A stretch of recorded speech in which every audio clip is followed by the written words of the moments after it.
Good morning, Where Your Honor. are we proceeding? Mr. Booth, you're here for Judge Simmons' docket, is that correct? That I am, Your Honor.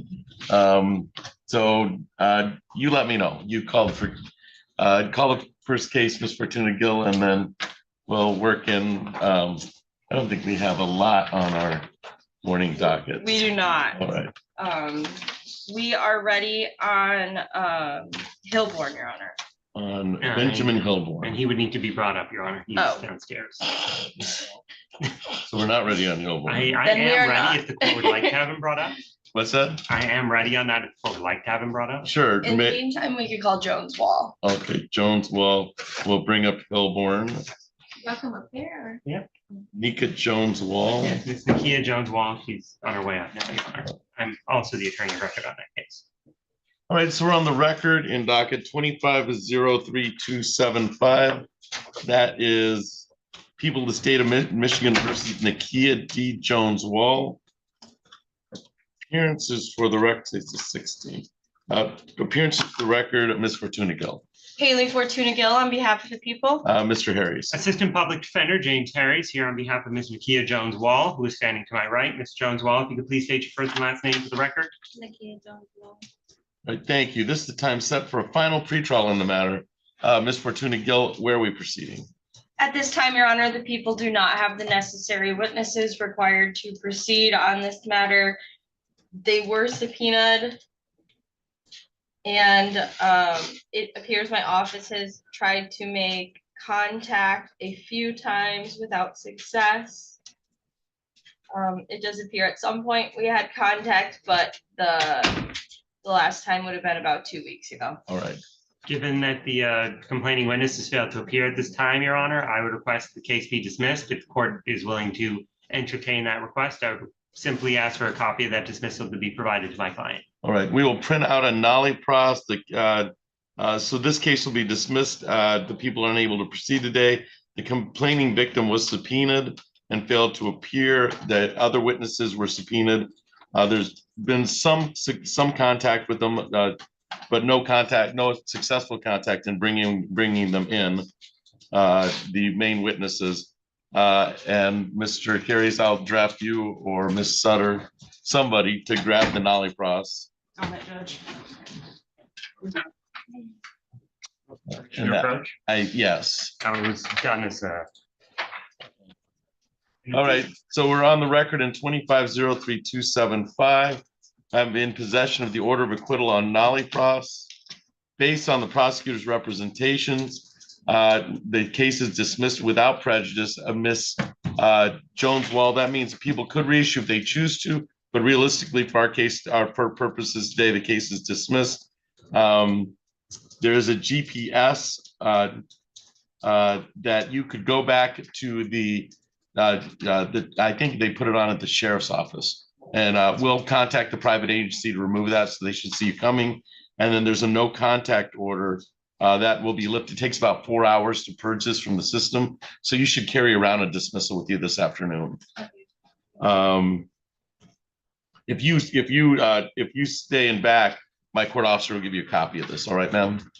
All right. Anything else for the record in 25-03275, Ms. Fortuna Gill? Not for the people. Mr. Harris. not from the defense, Your Honor. All right, Ms. Jones. Well, once my court officer comes back from grabbing somebody incarcerated, she'll give you a copy of this. All right. Thank you. Thank you.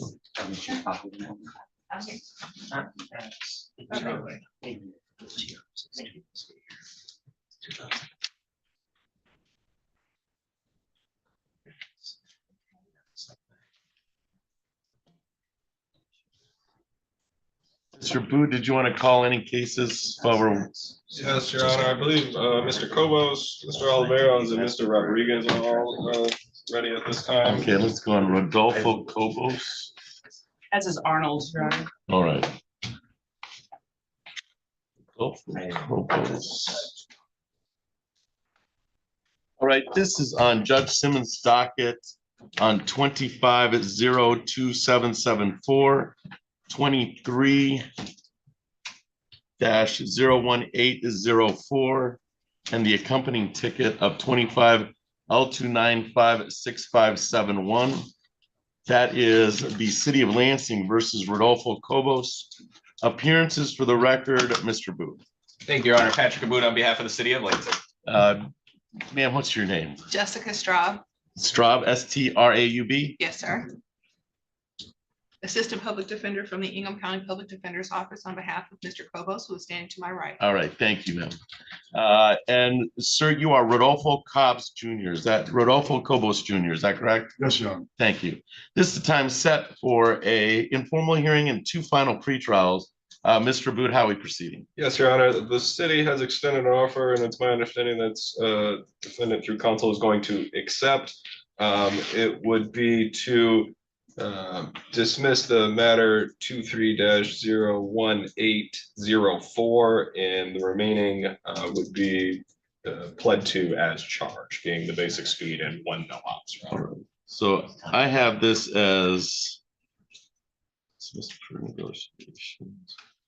The plea offer would be to dismiss file 23-018-404, and then there would be a plea to the 25-02774 and the basic speed ticket. Is that a fair statement, Ms. Straub? Yes, Your Honor, it is. And then I believe Judge Simmons would be doing the sentencing. So your client waive the sentencing in front of I would not be doing the sentencing. Judge Simmons would be doing the sentencing. Would your client waive that I would be taking a plea? Yes, Your Honor. Okay, all right. All right, with that understanding, then the sentencing can go forward in front of Judge Simmons. May I inquire of your client, Ms. Straub, of their misdemeanor jury trial rights? Yes, Your Honor. Okay, thank you. All right, so you understand, Mr. Kobos, you have the following jury trial rights on the no ops and the basic speed. The driving while license suspended is to be dismissed. No ops is punishable by, I would assume it's written on a ticket. No So- ops is 90 and or. 90 and or $500, and then the basic speed is a civil infraction. You understand you have the right to be tried by a jury, to be presumed innocent until proven guilty, to have the prosecutor prove beyond reasonable doubt that you are guilty, to have witnesses against you appear at trial, to question any witnesses that are brought against you. You are represented today by attorney Jessica Straub, and she will be present to cross-examine any witnesses or contest any charges brought against you by the people of the state of Michigan. You have the right to have the court order any witnesses appear in your defense, remain silent during the trial, not to have that silence used against you, and to testify at trial if you choose to testify. Do you understand your jury trial rights, sir? Yes, I do, Your Honor. If your plea is accepted, you'll give up the claim the plea was a result of any promises other than what's been stated on the record or threats that it was not your choice to plead guilty. You'll also be giving up the right to appeal anything from trial. Since you won't be having a trial today, you'll be pleading guilty to the no ops instead. I'm assuming your attorney will take responsibility for the basic speed, but you'll be pleading guilty to the no ops instead. Is it still your wish today to waive your jury trial rights and plead guilty to the no ops? Yes, it is. All right. I'm going to have you raise your right hand as best you can. Do you solemnly swear or affirm, tell the truth, the whole truth, and nothing but the truth under penalty of perjury? I do, Your Honor. All right. I'm going to bring your attention, sir, back to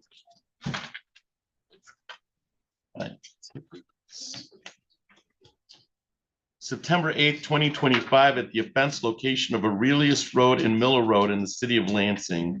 Were you operating a vehicle open to the general public on Aurelius Road in the city of Lansing, Aurelius Road near Miller Road in the city of Lansing on September 8th, 2025? Yes, I was, Your Honor. And at that time, were you stopped by law enforcement? Yes, I was, Your Honor. And did you not have a valid or improper license on No, you? I did not, Your Honor. Anything towards a factual basis, Mr. Aboud? Just one moment, I just want to double check my dates. The right, make sure I'm right there, but I trust you. Nothing further. All right. Anything towards a factual basis, Ms. Straub? No, Your Honor, I would like to call attention to the maximum penalty actually being 90 days and $100. Okay, Yeah, 90 days and $100. Perfect. 257-311 is 100. All right. All right. I find the factual basis on the case to be knowing voluntarily and accurately made on the no ops. That was charged.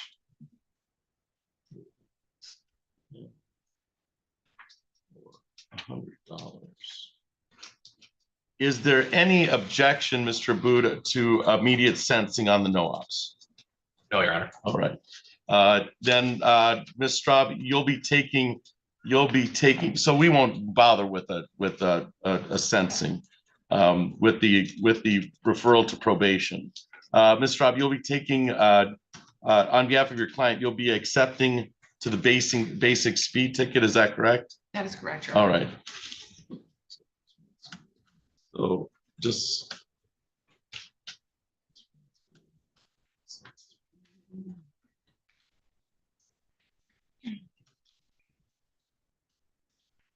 All right.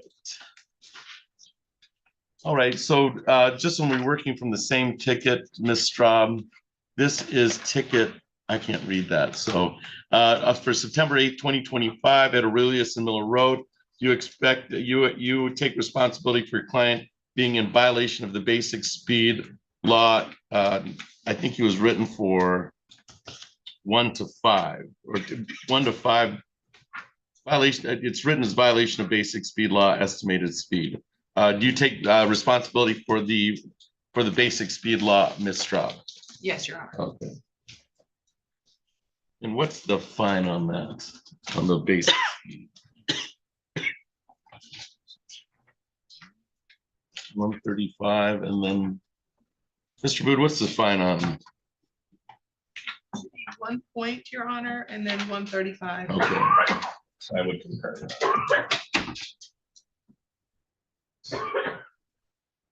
All right.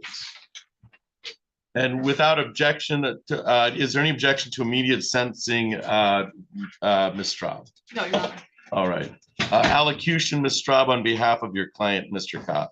Kobos. Yes, Mr. Kobos, Your Honor, has made representations that he is fully aware of wrongdoing in this matter. He takes full accountability for his actions. He is looking forward to pursuing his license and making sure that he is only operating a vehicle with a valid license. He appreciates the court's leniency today. Thank you. Mr. Bood, allocution. Nothing from the city, Your Honor. All right. Mr. Kobos, is there anything you'd like to say to the court before the court passes sentence today? No, Your Honor, just thank you for your time. Okay, thank you. So on the no ops, there'll be no upfront jail. I'm gonna set fines, a fine of $50, cost of $50. Crime victims' rights fee of $75 and state fee of $50 for a grand total of $225. And does your client need some time to make that payment to the city of Lansing, Ms. Straub? No, Your Honor. We'll give him till the end of the week and then he can decide from then. So that'll be $225 to the city of Lansing by December 19th. There's also $135 on the basic speed, and we'll set that at the same time. So it'll be $135 to the city of Lansing for the fine on the basic speed. That can be paid online, in person, or by telephone, or it's probably easiest just do it at the counter if that's your preference, but we'll make it by December 19th. I don't believe this is an abstractable offense. Is that correct, Mr. Bood? I don't think the Secretary of State is contacted for the No, not on the no ops. Okay. All right. Anything else for the record in 25-02774, the dismissed case of 23-01804, or the accompanying ticket of 25L2956571, Mr. Bood? Nothing from the city, Your Honor. Ms. Straub. Nothing further, Your Honor. All right, Mr. Kobos, you're all set, sir. Good luck to you. Okay, sir. Thank you, Your Honor. All right, Ms. Fortuna Gill, where are we heading? Oh, we have Mr. Hilborn here now, so we are ready on that matter. All right. I saw Megan with Mr. Hilborn. All right.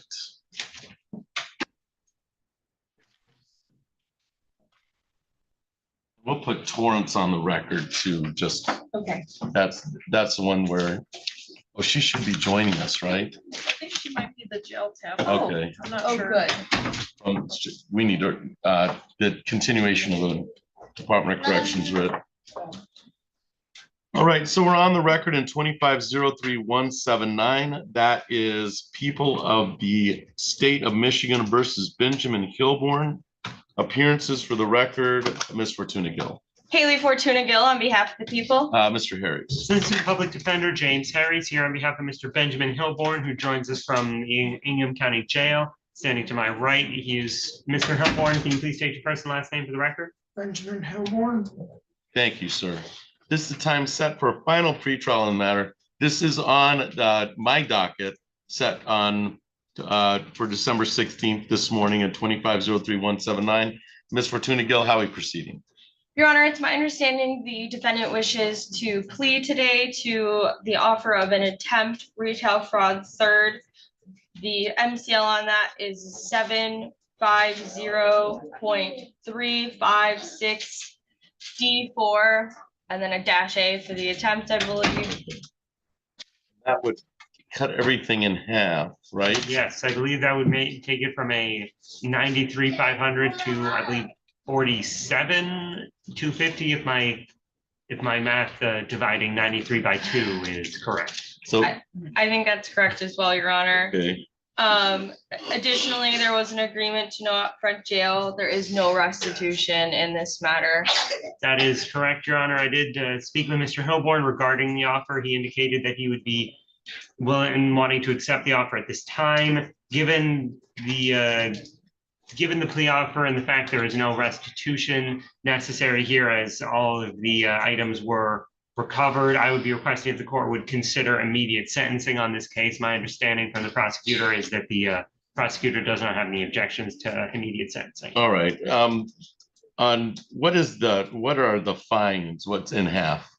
It's 250 is the in half amount. And do the people have any objection to immediate sentencing? The people do not, Your Honor. All right, so my understanding is a plea to the attempt retail fraud third. We will amend.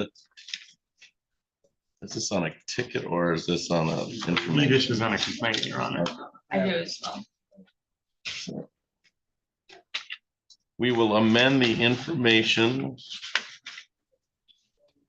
to read an attempt retail fraud an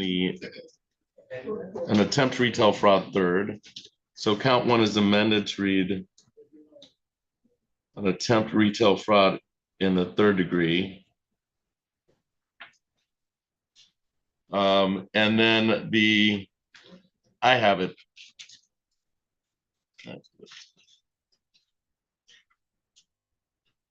So it is punishable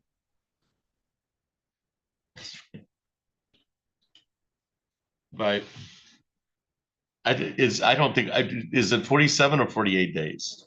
Because the 50 cents is, I don't remember that 50 cents being a part of the splitting in half. It's 93 and then half of that, but I thought they aired on the 47 or 48, like they picked one. I just don't remember the 50 cents being a part of it.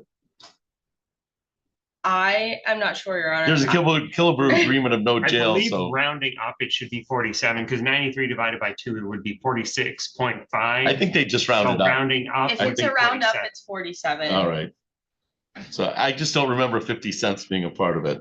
$250, no upfront jail is a Killebrew agreement. So you understand, Mr. Hilborn, that the agreement today is that you receive no upfront jail. If I was going to do something differently from that, you'd have the opportunity to withdraw your plea. You understand that, sir? Yes, sir. Okay. All right. Is that your understanding of the plea offer, Mr. Harris? Yes, Your Honor. All right. May I inquire of your client of his advice of right, his jury trial rights on the attempt retail fraud third? Yes, Your Honor. You understand you have the, sir, Mr. Hilborn, you understand you have the right to be tried by a jury, to be presumed innocent until proven guilty, to have the prosecutor prove beyond reasonable doubt that you are guilty, to have witnesses against you appear at trial, the questioning witnesses that are brought against you. You were represented today by attorney James Harris. He would be present to cross-examine any witnesses or contest any charges brought against you by the people of the state of Michigan. Do you understand that, sir? Yes, Your Honor. You have the right to have the court order any witnesses appearing in your defense to remain silent during the trial, not to have that silence used against you, and to testify at trial if you choose to testify. If your plea is accepted, you'll give up the claim the plea was a result of any promises other than what we've stated on the record or threats that it was not your choice to plead guilty. You'd also be giving up the right to appeal anything from trial. Since you won't be having a trial, you'll be pleading guilty to the attempt to retail fraud instead. Is it still your wish today to waive your jury trial rights and plead guilty to the attempt to retail fraud? Yes, Your All Honor. right. I'm going to have you raise your right hand as best you can. Do you solemnly swear or affirm, tell the truth, the whole truth, and nothing but the truth under penalty of perjury? I do, Your Honor. Bring your attention, sir, back to October 18th, 2025 at the offense location of 3630 South Cedar Street in the city of Lansing, Ingham County. Were you at, I think it's Megabev, on that date, on October 18th, 2025 in the city of Lansing? And was Megabev open to the general public? It was, Your Honor. And did you take items that were open to the general public from Megabev that were offered for sale, and did you refuse to pay for those items? Yes, Your Honor. Anything towards a factual basis, Ms. Fortuna Gill? No, Your Honor, the people are satisfied. Anything towards a factual basis of Mr. Harris? Nothing from the defense, Your Honor. I find the factual basis to be knowing, voluntarily, and accurately made. And I will follow the Killebrew agreement of no upfront jail. And I will allow Mr. Harris and the assistant prosecutor to for allocution on this matter. Mr. Harris. Yes, Your Honor. Mr. Hilborn is honestly, he's trying to take responsibility. He's trying to resolve the cases he has open so that he can get back to life on the correct foot. He does take responsibility for what happened here and is and does apologize for it, Your Honor. I would simply request that the court follow the the agreement of the parties regarding the Killebrew agreement to no upfront jail. He is currently in the Ingham County Jail on a separate felony file where he is represented by Mr. Goodrich, and where he currently has a $12,000 cash surety bond, so it's unlikely he's going to be released anytime soon. However, he still wanted to try and get these cases resolved so that he can hopefully get back to life on the correct foot. I would ask that the court simply follow the agreement of the parties, and regarding any fines and costs, I would ask that the court minimize or otherwise waive whatever fines and costs it can, given that he's likely going to be remaining in jail for a period of time and likely will not have the resources to pay for any fines and costs in the reasonably near future. And finally, Your Honor, I will leave it up to Mr. Hilborn if he has anything he would like to say. All right. Anything from the people, Ms. Fortuna Gill? No, Your Honor. Mr. Hilborn, is there anything you'd like to say to the court before the court passes sentence? I just want to say it's unnecessary for what I've done, and I apologize, Your Honor. Thank you, sir. Slowly removing things from your plate, right? That's the key here. I'm going to follow the Killebrew agreement of no upfront jail. I'm going to waive any fines and costs. I'll do crime victims' rights fee of $75 and state fee of $50 for a total of $125 to the city of Lansing, and then we'll put that 90 days out since I know that Mr. Hilborn has other things on his plate. So 90 days out will be in March, right? March 17th, I think. Yeah, March 6th. 17th. 17th is a Monday? Yeah. So we'll do March 17th for the $125 payment to the city of Lansing. If you're still incarcerated at that time, just let somebody let the city of Lansing know, and that'll prolong, they'll give you an extension. All right, sir? All right, anything else for the record in 2503179, Ms. Fortuna Gill? Not for the people. Mr. Harris? From the defense, Your Honor. All right, you're all set, Mr. Hilborn. Thank you for your appearance today. Thank you, Your Honor.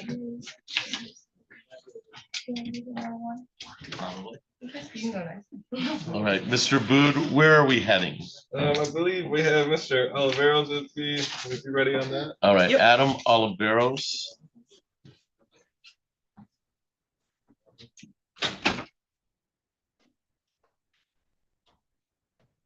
And I do have an indication that Mr. Oliveros needs fingerprints.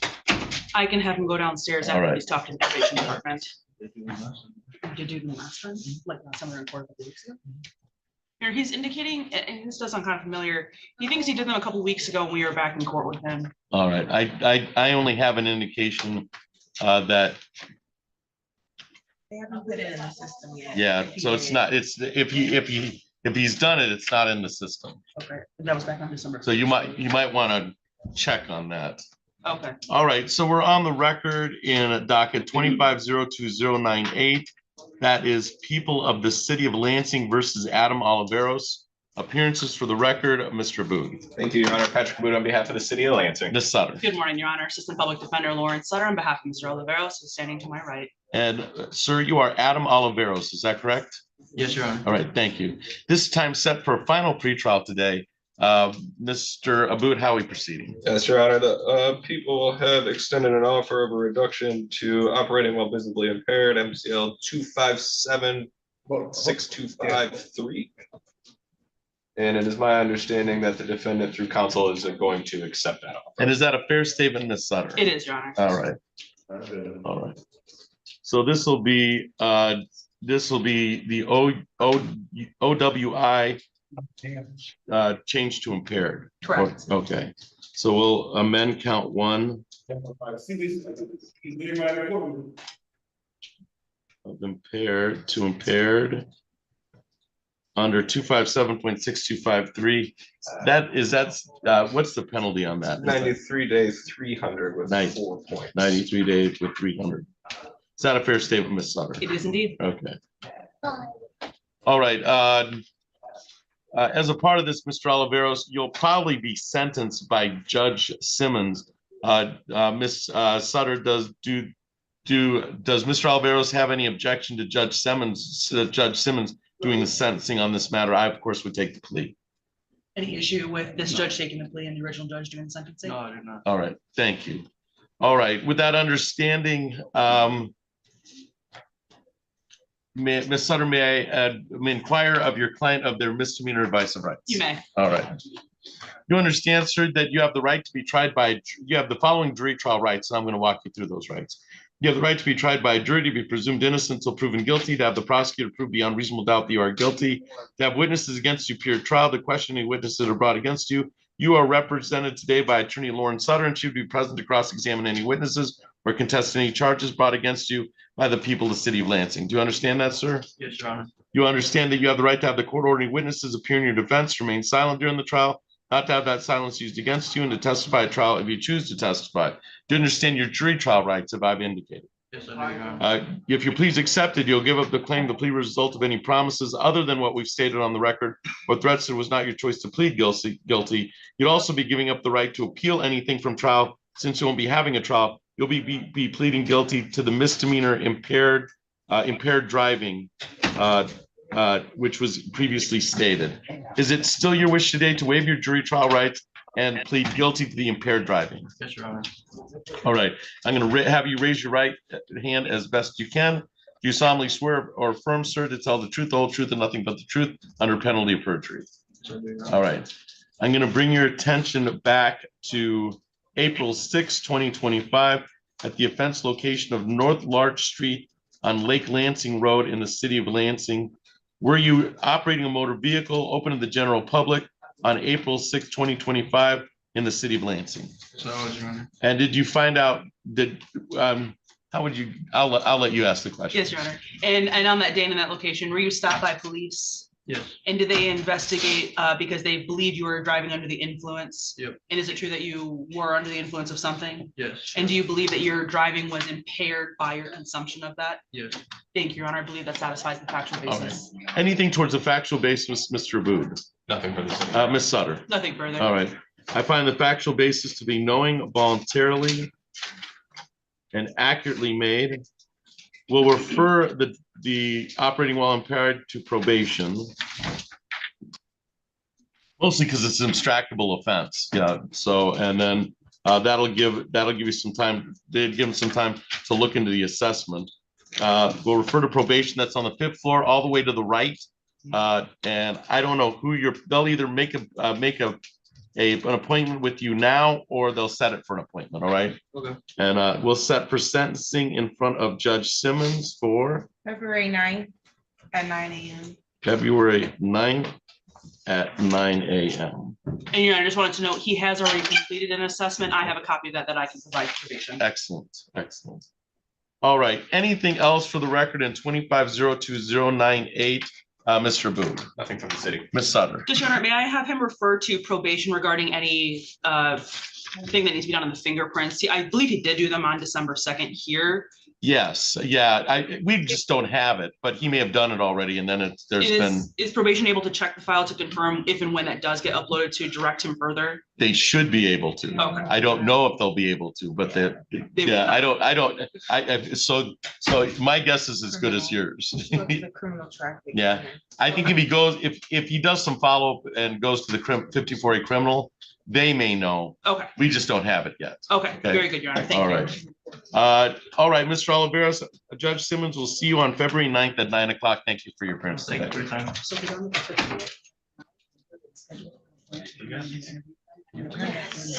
All right, Ms. Fortuna Gill, where are we heading? We are ready on Alicia Allen, Your Honor. Thank you, sir.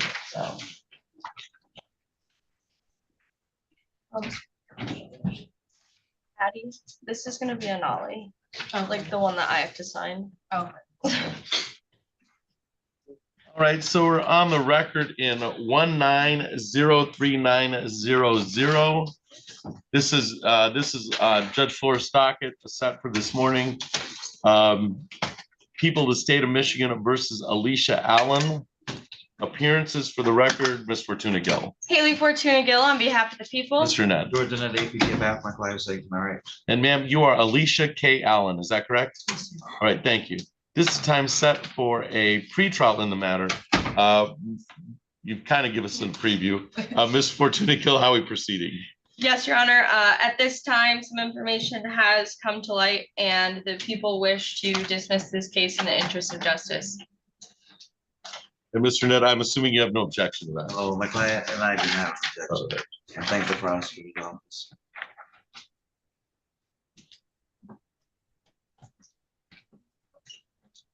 No, I found an adult pen.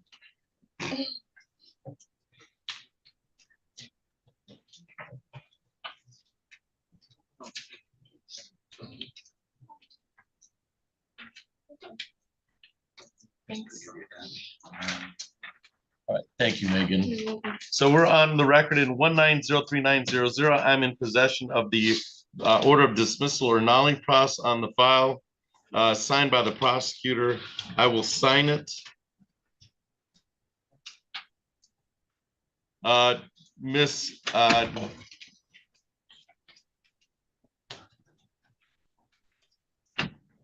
Allen, this means the case is dismissed without prejudice, which means that people could reissue if they choose to. It's kind of a default, but for our purpose today, the case is dismissed. All right, ma'am. Anything else for the record in 1903900, Ms. Fortuna Gill? Not for the people. Mr. Ned. Ma'am, does she need a copy? I don't think she needs a copy. Yeah, let me see, this was arranged so long ago. I don't see any pretrial conditions on here, but if you want a copy, you can get a copy from my court officer. All right, ma'am? All right, that's all for the record in 1903900. I think we had another copy somebody was waiting for. Oh, that's not. Nope. All right, thanks, Megan.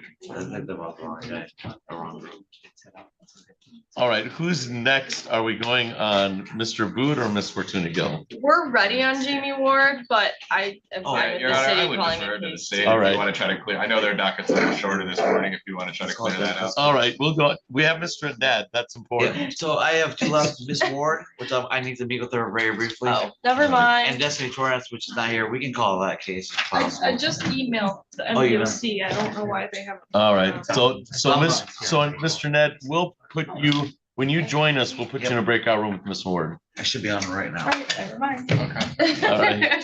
Nice try, Miss Fortuna Gill. I thought we were ready. Good. All right, Mr. Booth, who's up? I can go on Mr. Tatro, because I have Mr. S'mores in the back. Tyler Tatro and Mr. S'mores. Mr. S'mores, how are you? Doing well, Your Honor. Thank you.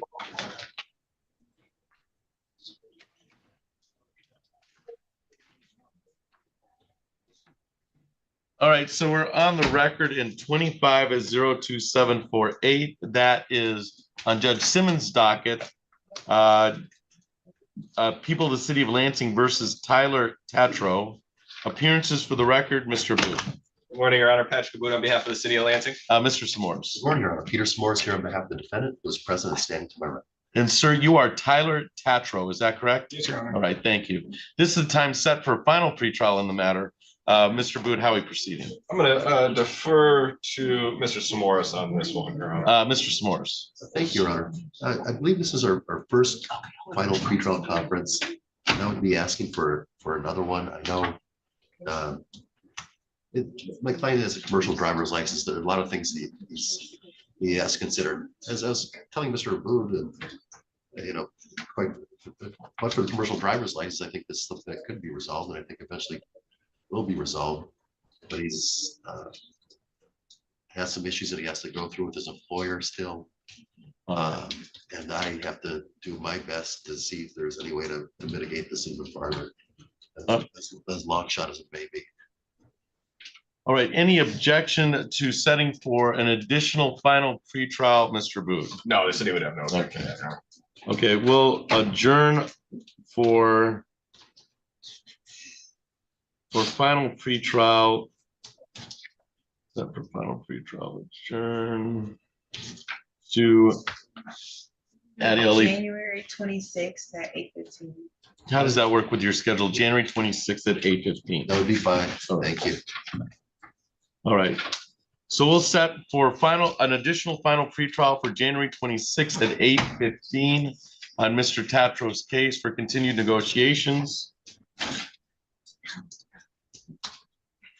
Anything else for the record in docket 25-02748, Mr. Booth? Nothing from the city, Your Honor. Mr. S'mores? No, excuse me. No, Your Honor. Thank you. All right. You're all set, Mr. Tatro. You'll be in front of Judge Simmons on January 26th at 8:15. Thank you for your appearance.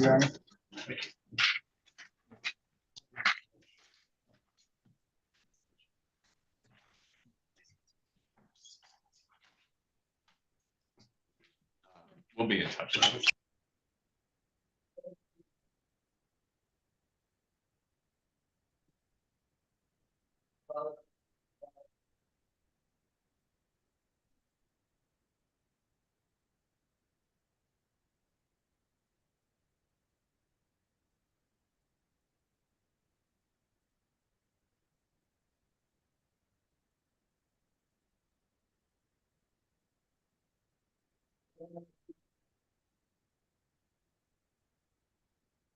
That was awesome.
Yeah, I need somebody to come put the sound on this court computer.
I should do that again.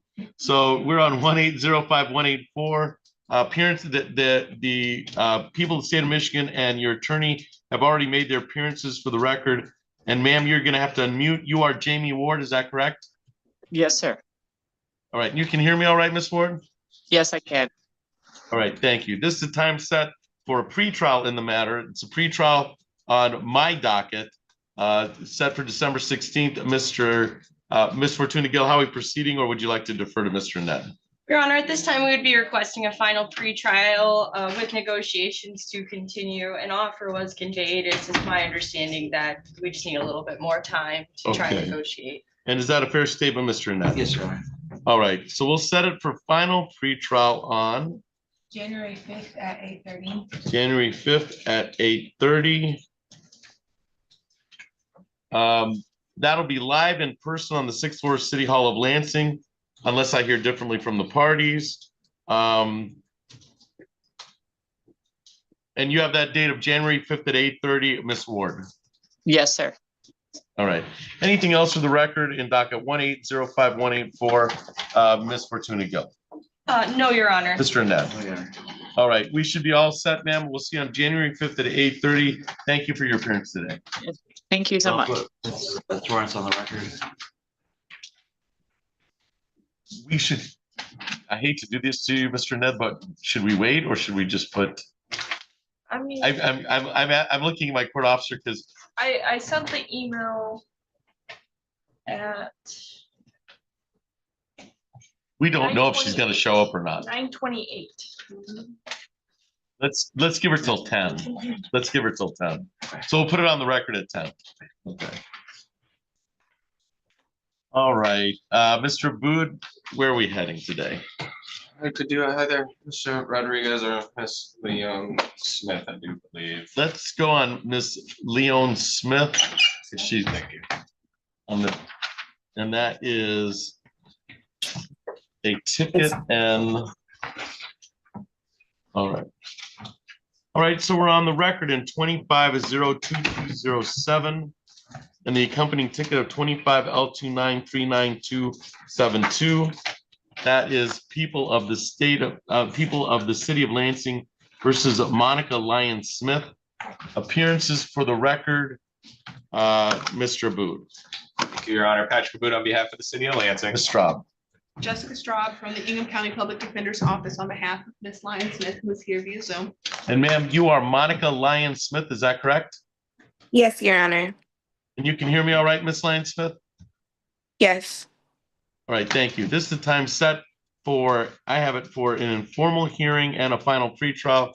Mr. Abood, how are we proceeding? Yes, Your Honor, the city is going to amend the OWI to operating while visibly intoxicated under MCL 257.6253, a 93-day, $300 misdemeanor there. Additional 4 points. It is my understanding that defendant is going to accept that offer and take responsibility on the refusal accompanying his ticket. All right, so it's the operating well, is that 256 point, give me that. 257. 257. 625. That's it. 3, and that's 93 days and or? $300. $300, thank you. All right, and with the amendment to count 1,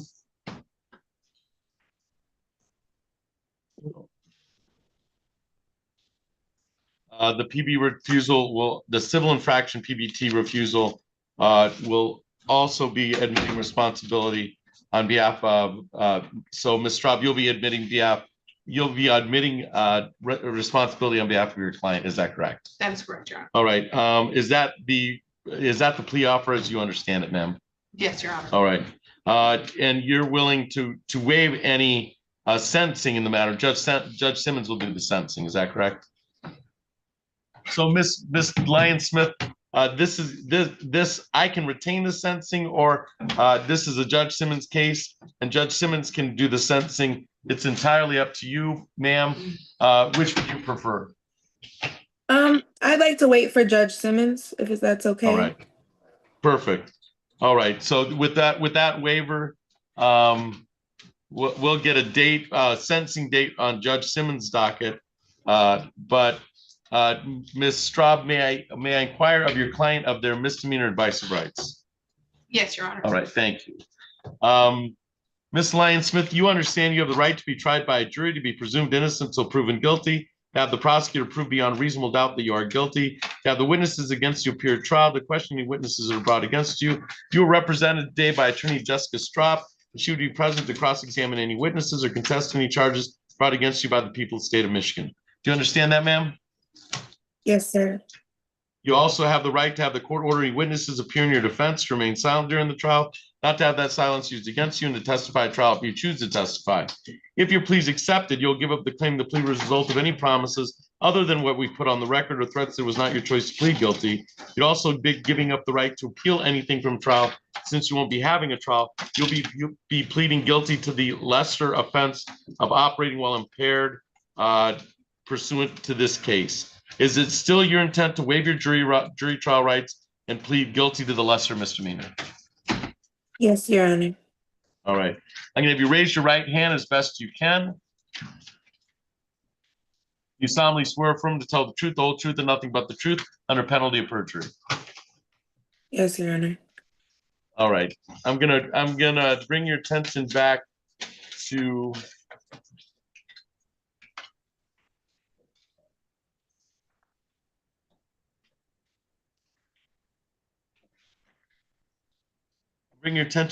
July 18th, 2025 at the offense location of East Saginaw Street at or near North Cedar in the city of Lansing.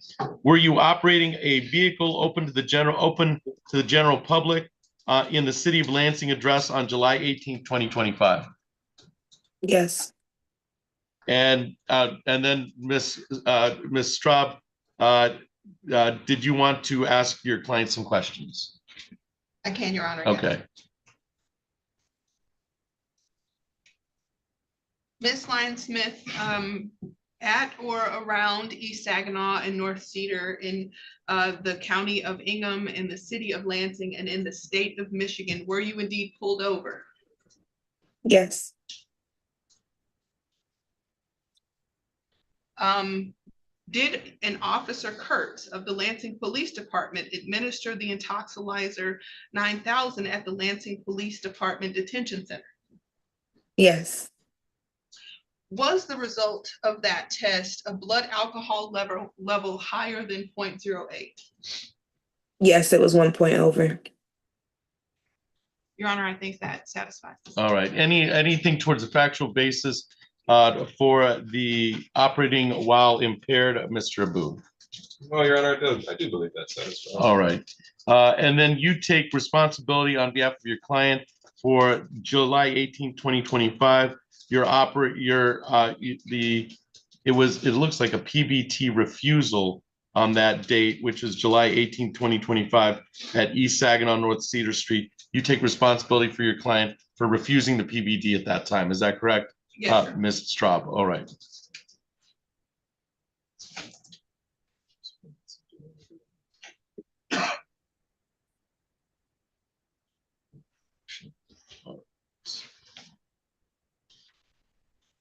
All right, I find the factual basis for the operating while impaired to be knowing, voluntarily, and accurately made.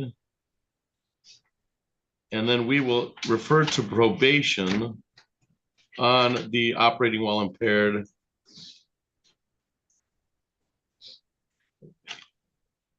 So, Ms. Lyons-Smith, you'll have about 48 hours to get to probation. It's on the 5th floor of City Hall of Lansing, all the way to the right. And then we'll set it in front of Judge Simmons for sentencing. February 9th. February 9th at 9 a.m. And then the fine on the PBT refusal, we'll wait to see what happens at sentencing on the underlining OWI, but this will give you some notice that the fine on the PBT refusal is, do you know what the fine is up at?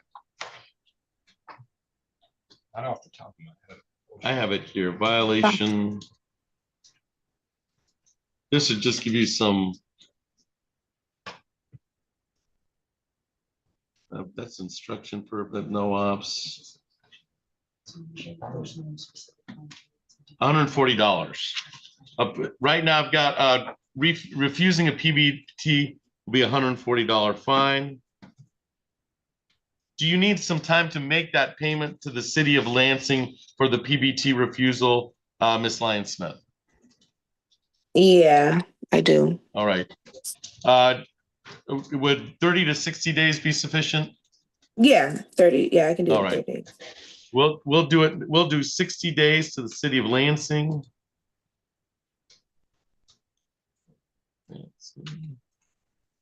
That'll be February 17. Okay, February 17th. So you can kind of set up your own payment plan, Ms. Lyons-Smith, as long as it's all paid by February 17th, the $140 fine, and that'll keep you off the show cause list. All right, ma'am? Yes, sir. All right, and we've set for sentencing on February 9th at 9 o'clock, and you should get probation to the 5th floor City Hall of Lansing in the next 48 hours. All right, ma'am? Yes, sir. Okay. Anything else for the record in 25-02207, Mr. Abboud? Nothing from the city, Your Honor. Ms. Straub. No, Your Honor. All right, you should be all set, Ms. Lyons-Smith. Thank you for your appearance today. Thank you.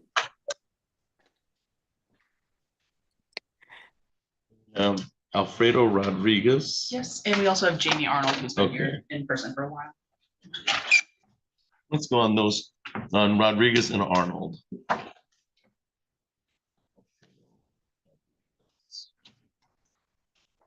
All right, Mr. Rodriguez, you can unmute. Hello.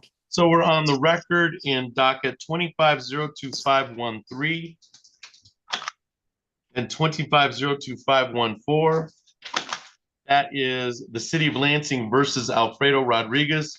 Appearances for the record, Mr. Abboud. Thank you, Your Honor. Patrick Abboud on behalf of the city of Lansing. Ms. Sutter. Good morning, Your Honor. Assistant Public Defender Lauren Sutter, on behalf of Mr. Rodriguez, who's joining us via Zoom. And sir, you are Alfredo Rodriguez, is that correct? Yes, sir. All right, and you can hear me all right, Mr. Rodriguez? Yes, sir. All right, thank you. This is the time set for a final pretrial in the matter. Mr. Abboud, how we proceed? Thank you, Your Honor. I do believe we have reached a resolution that defendant is going to plea as charged on the matter 25-02514, and the city will be dismissing the remaining case file number 25-02513. Dismiss per negotiations.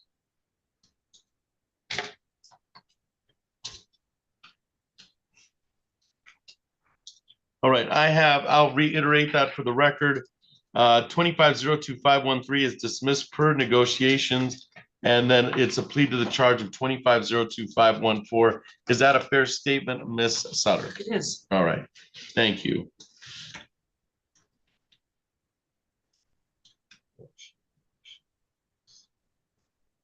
And that's your understanding, Mr. Rodriguez? Yes, sir. All right. I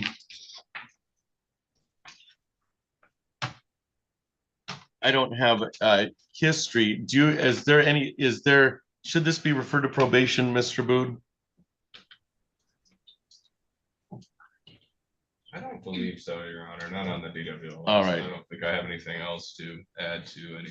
All right. Any objection to immediate sentencing, Ms. Sutter? I would request it. All right. All right. So you have may I inquire of your client, Mr. Rodriguez, of his misdemeanor jury trial rights in this matter? You may. All right.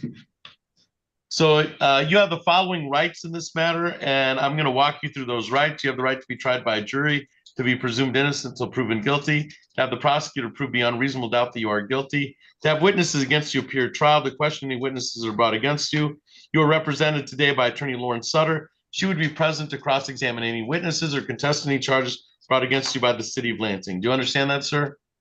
Yes, sir. You have the right to have the court order any witnesses appear in your defense to remain silent during the trial, not to have that silence used against you, and to testify at trial if you choose to testify. If your plea is accepted, you'll give up the claim the plea was a result of any promises other than what we placed on the record or threats that it was not your choice to plead guilty. You'd also be giving up the right to appeal anything from trial, since you won't be having a trial in this matter. You'll be pleading guilty to the driving while license suspended offense with the understanding that the other offense is being dismissed. Is it still your wish today to plead to the driving while license suspended? Yes, sir. All right. I'm gonna have you raise your right hand as best you can. Do you solemnly swear affirm to tell the truth, the whole truth, and nothing but the truth under penalty of perjury? Yes, sir. And bring your attention, sir, back to August 13th, 2025 at the offense location of East Miller Road at or near Beachfield Drive in the city of Lansing. Were you operating a motor vehicle open to the general public on August 13th, 2025? Yes, sir.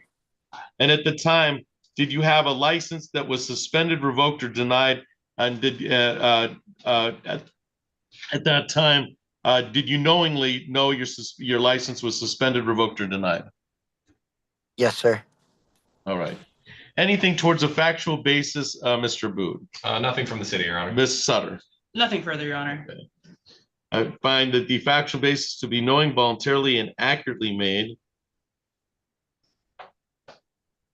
And with the city has no objection to immediate sentencing. Is that correct? That is correct, Your Honor. All right, Ms. Sutter, allocution. Thank you, Your Honor. I am going to ask the court here to assess minimal fines toward Mr. Rodriguez. He has been working dutifully on this case to address matters as much as he is able to. To that end, he's taken voluntary classes through the course of this case, including defensive driving classes. He's been willing to engage in any community service that's been asked of him. He also is a positive community figure. He owns a wrestling coaching business in the city of Lansing that he is working on. He was trying to resolve this case so that he could regain his certification there to continue doing what he feels passionate about, which is working with kids. To that end, it takes a lot of his money, and he has engaged or put a lot of effort into this case that has taken up some time and money as well. And I'd ask the court to take that into consideration and assess minimal fines for him. All right, thank you. Mr. Abud, did you want to be heard on allocution? No, I would defer to the court, Your Honor. All right. Mr. Rodriguez, is there anything you'd like to say to the court before the court passes sentence? No, sir. All right, thank you. I'm going to, so there'll be no upfront jail.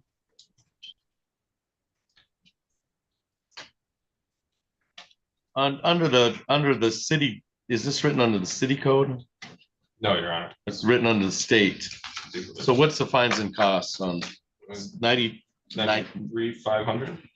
Yes. 500. All right.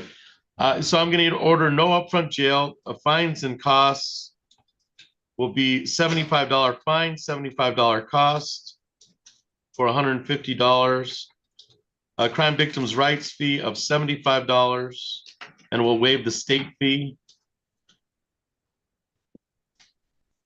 So that'll be $225. Does your client need some time to make that payment, Ms. Sutter? He does. Mr. Rodriguez, did you need 60 days to pay that $225? Yeah, I'll have it paid off within 60 days for All sure. right. So the 225 can be paid by February 17th, 2025. That can be paid online, in person, or at the counter. The $225, and you can kind of set up your own plan as long as it's all paid by February 17th. All right, sir? Yes, sir. All right. So $225 to the city of Lansing by February 17th. Anything else for the record in docket 2502514, Mr. Booth? Nothing from the city, Your Honor. Ms. Sutter? Nothing further. All right. You should be all set, Mr. Rodriguez. Thank you for your appearance today. Thank you, Your Honor. You're all set to log off, Mr. Rodriguez. Jamie, All right, did you want to try Jamie Arnold? Yes, please, Your Honor. All right.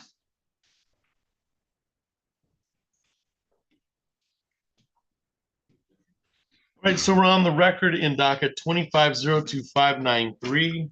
That is the city of Lansing versus Jamie Arnold.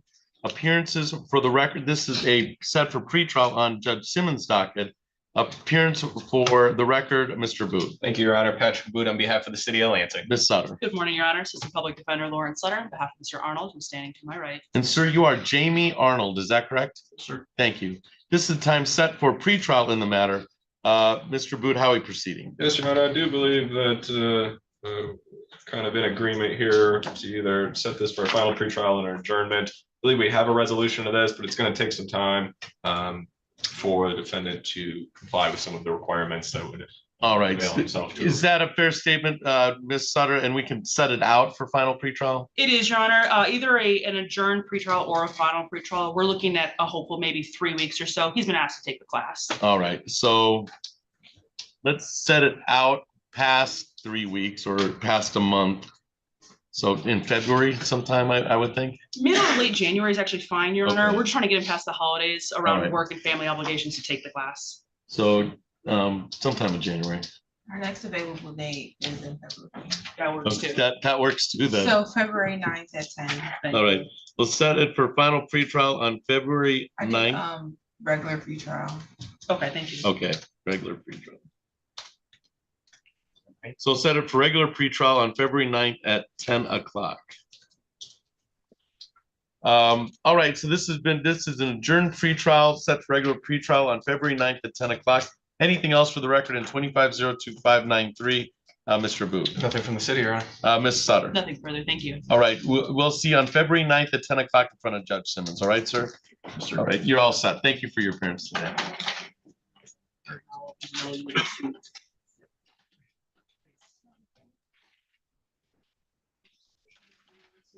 Ms. Fortuna Gill, did you want to go on Miss Torrance? I don't think she's I've been here. in contact with MDOC. And? It appears they had it mixed up because they were telling me she was on the transport list today, and then I sent the emails that I sent last week to them, and now they're saying, oh, we did have her switch to Zoom, and now they were asking if she has appeared, and I said no. They're asking you if she's a- Yeah, let's, I don't think she's appearing today, so let's do that one on, we'll just reset it, but we'll take Sure. appearances for the record. And then we'll go on Judge Simmons, the rest of her city docket. So we're on the record in 2500766. That is People of the State of Michigan versus Destiny Torrance. This is set for jury trial today, with the understanding that the jury trial wasn't going today. Ms. Fortuna Gill, your appearance for the record. Yes, Your Honor. Haley Fortuna Gill on behalf of the people. Mr. Ned. George and APD about my client. Okay, this is the time set for a jury trial on my docket today. We've had some problems. We've had some technical issues getting Ms. Torrance here out of writ. We got a writ out of the Department of Corrections. We've done that writ, and so how did you want to proceed, Ms. Fortuna Gill? We did a writ for today's date. We had her on Polycom. There have been some technical issues getting her up to appear. Did you want to just reset? Yeah, Your Honor, if the court would be willing to set this matter for another final pretrial, I know that's kind of out of the ordinary. However, it's my understanding that this is likely going to be a plea, and the problem is more so getting her here and then Mr. Nid being able to confirm that with her. We haven't really been able to kind of have that conversation. Do you want her writ out, or do you just want her on Zoom? As long as she's on Zoom. Okay. And because please correct me, but Your Honor would be willing to take a plea on Zoom, is that correct? Yes. Okay. Yes, and I don't know what she's incarcerated for, but it's over a year. I know that much. Yes, So. and so the biggest issue has been us getting her here. All right. It's not so much, I think that we will resolve this. All right, matter. so we'll set it for final pretrial. Zoom's appropriate for January 12th at 8:30. January 12th at 8:30. And then we'll make sure she's put on Polycom for that January 12th date. Anything else, Mr. Ned, on this file from the defense? All right. All right, we'll set it for final pretrial. Zoom is appropriate for January 12th at 8:30. Anything else for the record in 2500766, Ms. Fortuna Gill? No, Your Honor, thank you. Mr. Ned. All right, thank you. I think that's our last one. Oh. Ms. Fortuna Gill. All right. Then we'll go on some city cases with Mr. Abood. Well, where'd you want to head next, Mr. Aboud?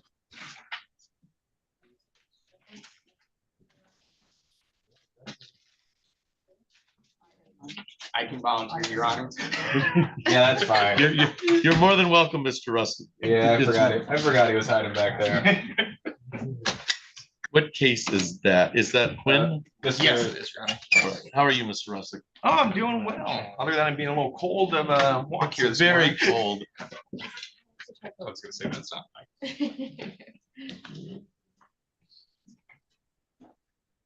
Ms. Fortuna Gill, I think you're all set. Okay, We have- we have have some 1:30 this afternoon afternoon, matters, yeah. yes. So I will definitely see you this afternoon. All right. Thank you, Your Honor.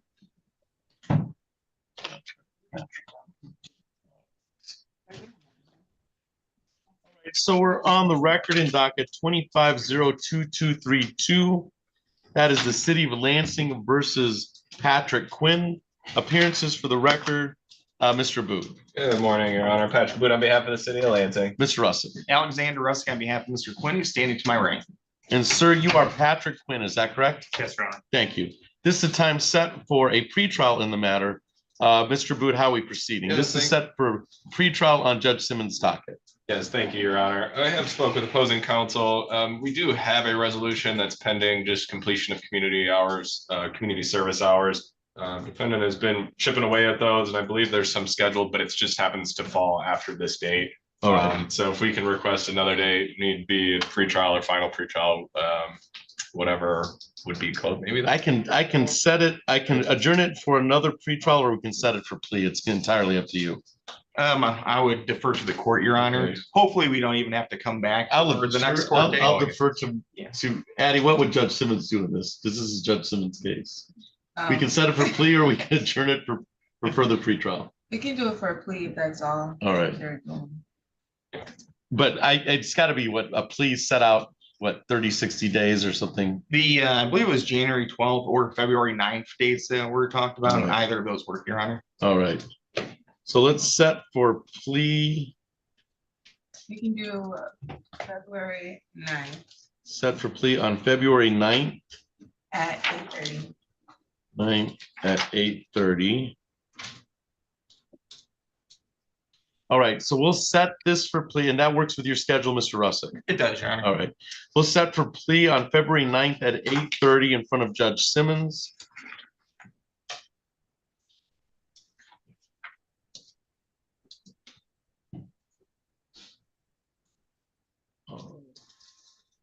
Anything else for the record in 25-02232, Mr. Booth? No, nothing from the city. Mr. Russell? No, Your Honor. All right, Mr. Quinn, we'll see you on that February 9th date. You should be all set, sir. Thank you, Your Honor. It's good to see you, Mr. Russell. Nice to see you. Happy Christmas, or Merry Christmas, Your Honor. Happy holidays, Merry Christmas. Thank you. Thanks.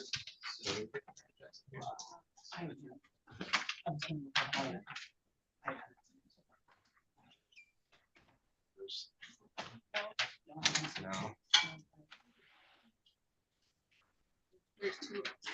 Yeah. All right, Mr. Yang, are you ready?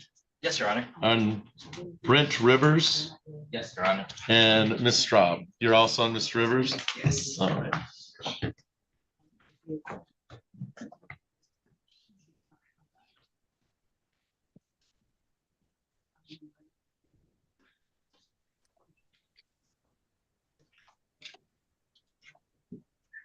All right, so we're on the record in docket 25-02822.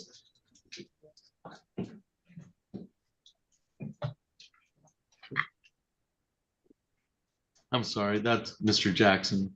So Miss Brent Rivers, 25-02088. 25-0200143. 25-00685. 25-02265.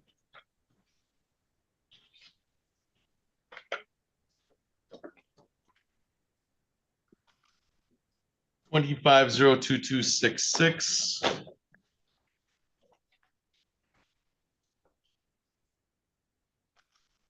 25-03688.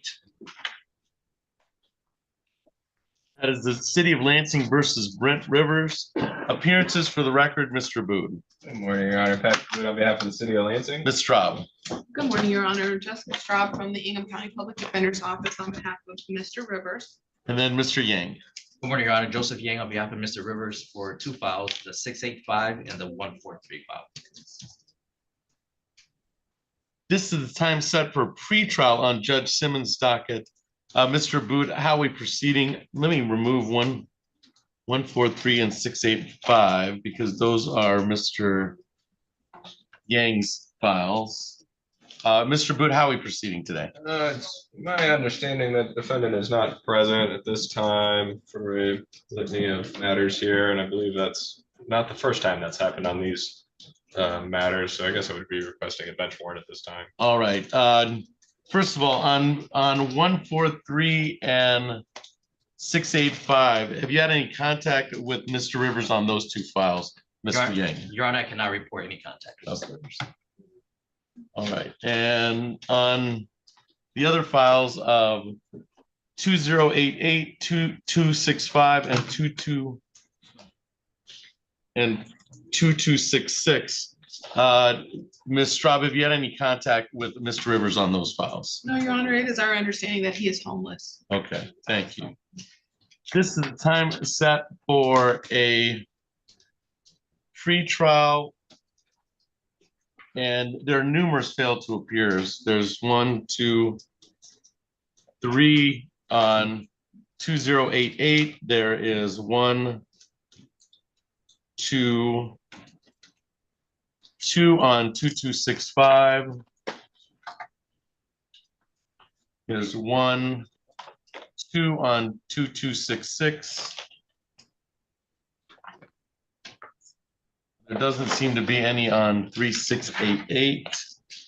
And then there's 2 on 143, and there's 1 on 25-00685.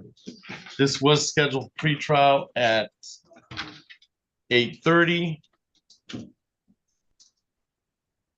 It is now 10:15. I do not see Mr. Rivers in the Zoom courtroom or physical courtroom. Based on the representations of both counsel, it appears that the defendant has failed to appear today. Mr. Booth, how did you want to proceed? Yes, I would request a bench warrant at this time, Your Honor.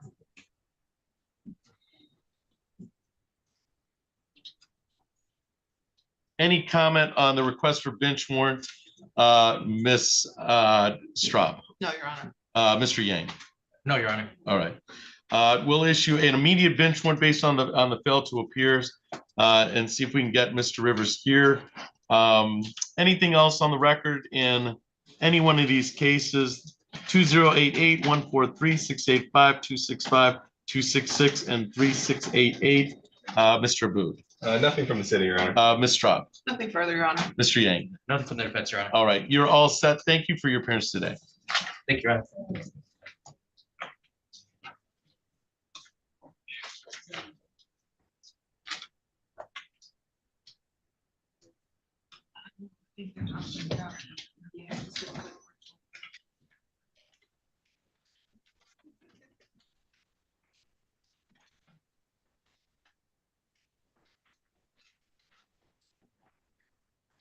That did not sound good, Megan.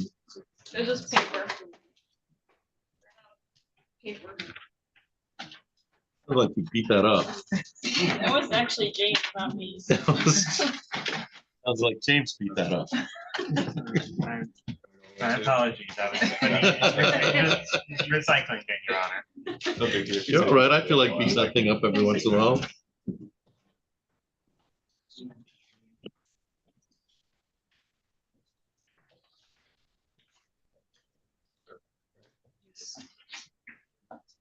As long as I'm assuming he got correct, I don't know what is wrong.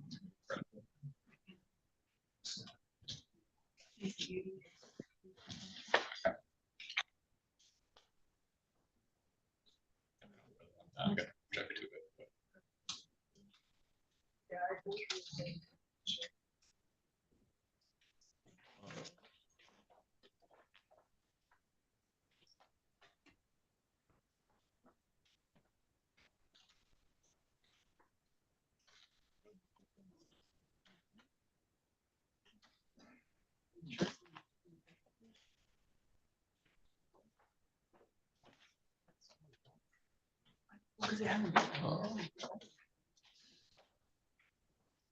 There's Mr. Rivers.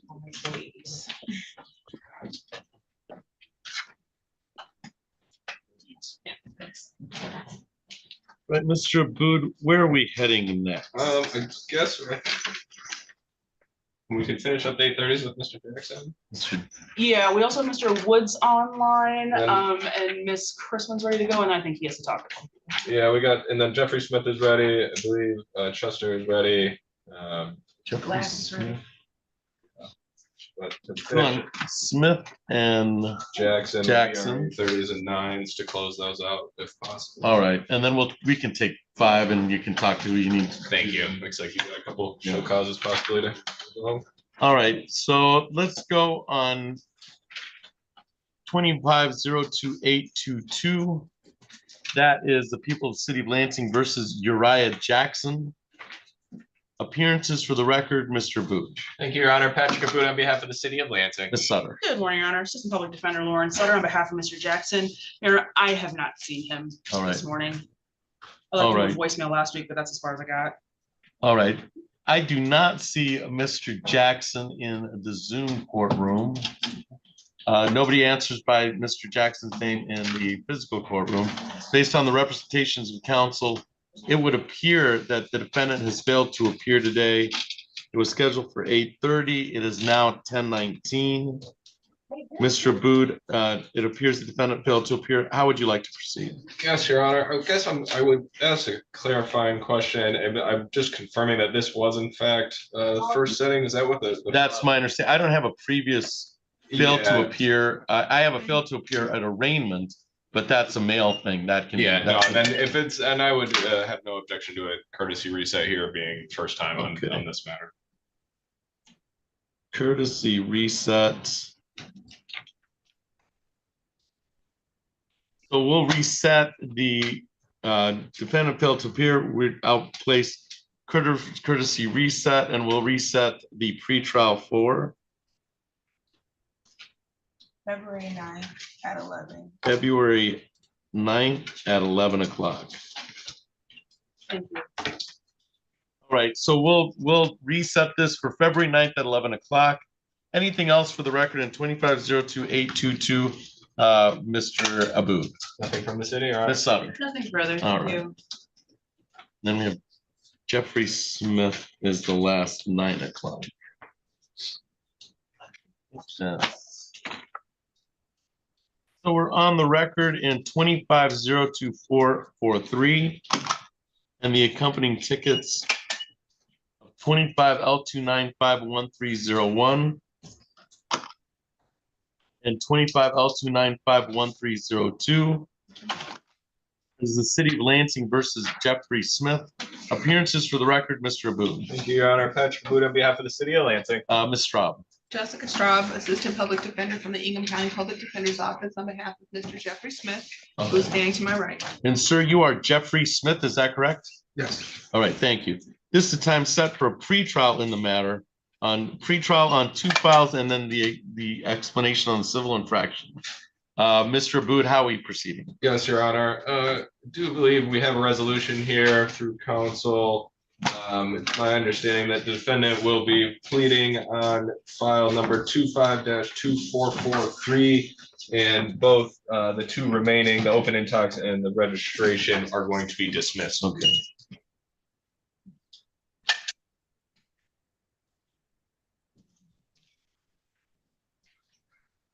So that is 25L2951301 is to be dismissed. That's the open intox. And then the registration plate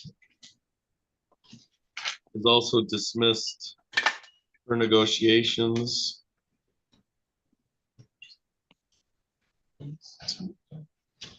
And the defendant will be pleading as charged to the driving while license suspended. Is that a fair statement, Ms. Straub? Yes, Your Honor.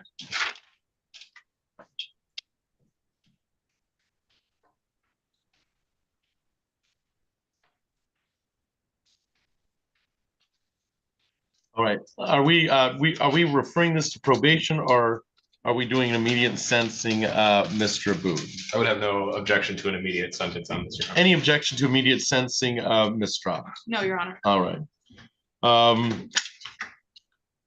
May I inquire of the misdemeanor jury trial rights concerning this matter, Ms. Straub? May I inquire of your client? Yes, Your Honor. All right.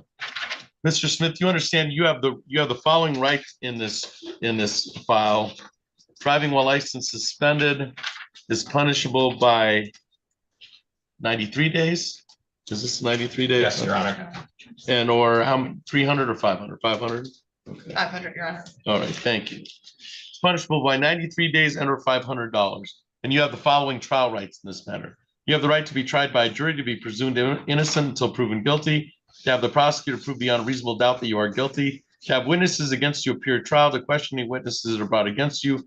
You are represented today by attorney Jessica Straub, and she would be present to cross-examine any witnesses or contest any charges brought against you by the people of the city of Lansing. Do you understand that, sir? Yes. You have the right to have the court ordering witnesses appear in your defense, remain silent during the trial, not to have that silence used against you, and to testify at trial if you choose to testify.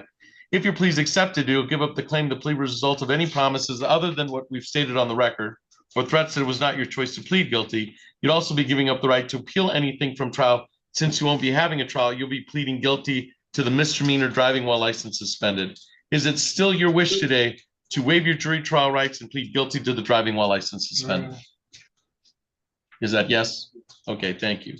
I'm gonna have you raise your right hand as best you can. Do you solemnly swear, affirm, tell the truth, the whole truth, and nothing but the truth under penalty of perjury? All right, I'm gonna bring your attention back to August 7th, 2025 at the offense location of South Martin Luther King at or near Kingsley Court in the city of Lansing. Were you operating a motor vehicle open to the general public on August 7th, 2025 at the South Martin Luther King address in the city of Lansing? Yes, And at that time, was your license suspended, revoked, or denied? I think so. Okay. Is that a yes or no, sir? Yes, okay. Anything towards a factual basis, Mr. Aboud?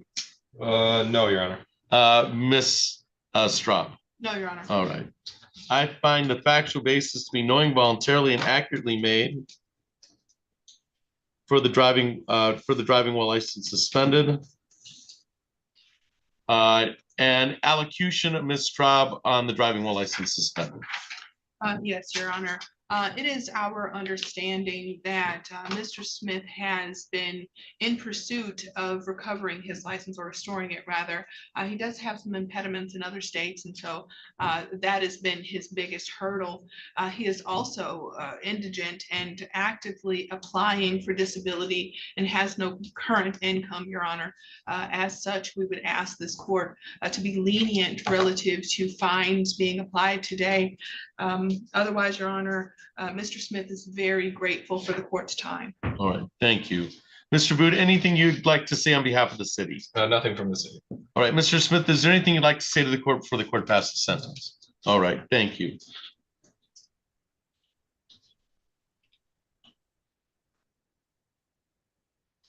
All right, I will indicate that the defendant is, based on the sentencing, that a defendant is to spend no time, part of the 93-day sentence. There's no jail time in the matter. Fines and costs, fines of $75, cost of $75, crime victims' rights fee of $75, and then the state fee of $50. For a grand total of, that's what, 25. That's 275.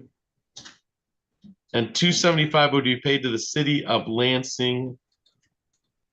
And does your client need some time to make that payment, Ms. Straub? Yes, Your Honor. All right, we'll provide 90 days out to the city of Lansing. That can be paid online, in person, or by phone. And that'll be March 17th. We can do 16. Okay. March 16th, the $275 date, $275 to the city of Lansing. You can kind of set up your own payment plan as long as it's all paid by March 16th. All right, sir? All right. Anything else for the record in 2502443, Mr. Abud? Nothing from the city, Your Honor. Ms. Estrada? Nothing for Your Honor. All right, you're all set, sir. Thank you for your appearance today.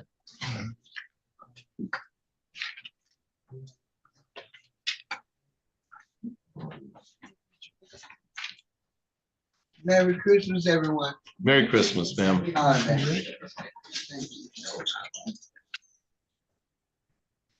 Right, let's take a 5-10 minute break. So I can take a look at the iPad and then we can go on the rest of the city cases. Let me get Mr. Fly. These are some things that on the tablet. Octavian Fly. Yeah. Is that just a show cause? Yeah. Let's see. Fly. I don't need a lawyer. I had the new one, judge, because he's creating a lot of background noise. Oh, there we All right, here we go. All right, so we're on the record in TT 22012856 and TT 22018255. That is the city of Lansing versus Octavian Fly.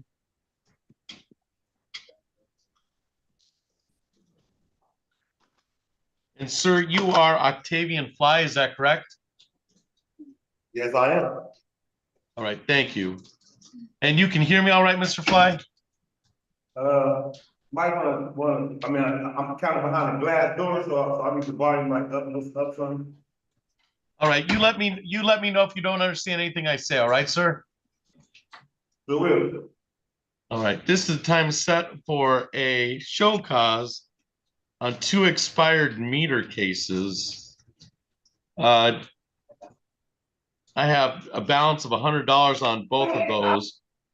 Is Mr. Fly incarcerated on this offense? On these offenses? I don't think it's this. What year are those tickets out of?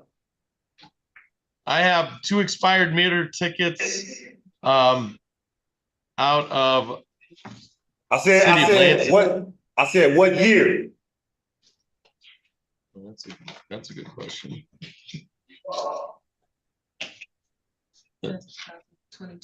2022.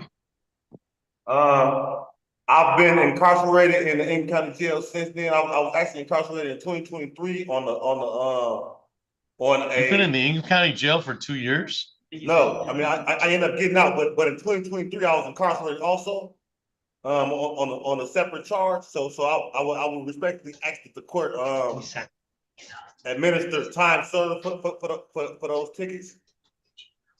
When is your sentencing in circuit court, sir? I've been sentenced on my current charge, but in 2023 I was also locked up. So I think they take those tickets back to 2023 instead of 2025. When are you being sentenced? I really don't understand Mr. why Fly, those tickets popped up in 2025 but not in 2023. all right, Mr. Fly, when are you being sentenced on your circuit court matter? I already got a sentence on that. All right, you were sentenced on December 8th to, what's your sentence on that? 365 days. I mean, it's a tricky situation in regards to that, sir. I mean, that situation is, I'm currently being housed in here, and the charges on that commitment to jail is habitual force only. So I really don't have any comprehension of why am I being held when habitual force is a predicate offense. You've been sentenced to a year in the county jail. Like I said, by what the judge of the sentence says, I'm not sentenced to habitual force, which is only a predicate offense. So I'm actually being held in here unlawfully currently. All right. So if we set this, because you obviously can't pay for a year, but we don't know that you're incarcerated for a year. So because we're only going on what you're telling us, let's set it for formal hearing after like 3 months. Okay. Yeah, and then we'll know where you're at and. No, matter You'll- of fact, well, this is what I need you to do. I need you Okay, to so- send me a copy of all court documentation. I'll just file a habeas corpus. How about that? All right. Perfect. All right. So we'll set I need that for, document. Though. I don't we'll have. set for I don't formal have the hearing document. on March 23rd at 9:15. March 23rd at 9:15 on docket TU 2201825. And then we'll set for formal hearing on March 23rd at 9:15 on TT 220122856. And then that'll build some time in so that we'll know why you're being incarcerated and then whether you can make this expired meter hearing date, whether you can pay if you've been sentenced to a year in the county jail. So we've set this for March 23rd at 9:15. You should be all set, Mr. Fly. Thank you for your appearance today. I need a copy. I need you to send me a copy of the documentation from today's court date. You should have those, yes. So, I actually don't have a copy. I had no right. idea about these tickets at all. All right. You should be all set. Thank you for your appearance today, sir.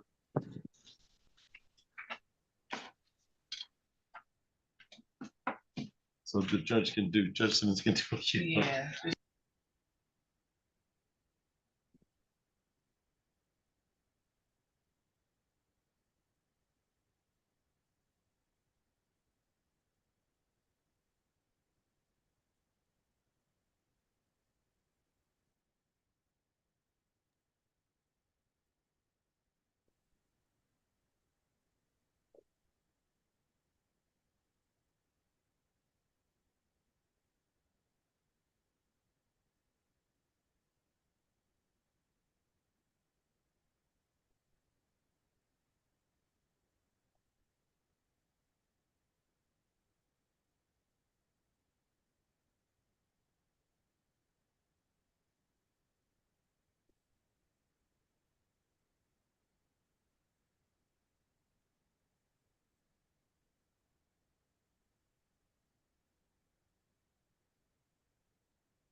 Hello?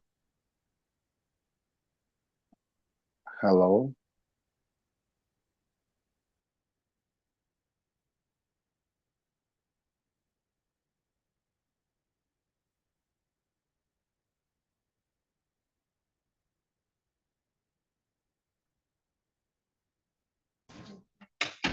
Hey, Mr. Woods, we're here with you. We hear you. The judge is just taking a quick 5 to just take a quick 5, and then we'll be back on the record with you. Okay, you're all set to go. Just sit tight for us.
Yeah, I was just gonna check in, if you need anything, I don't know if I'll be right now. man, I'm missing people.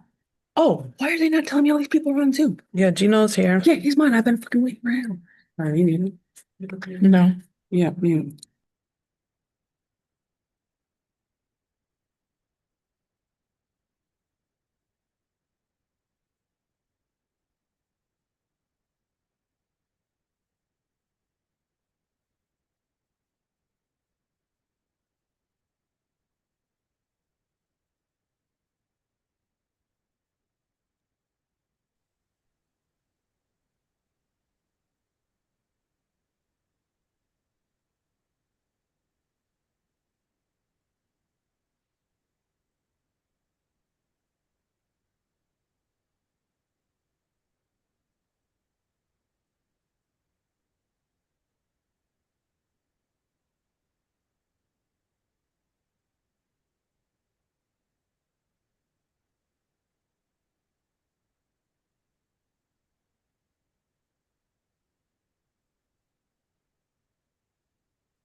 know if Mr. Cottrell, We're ready on Chester. yes.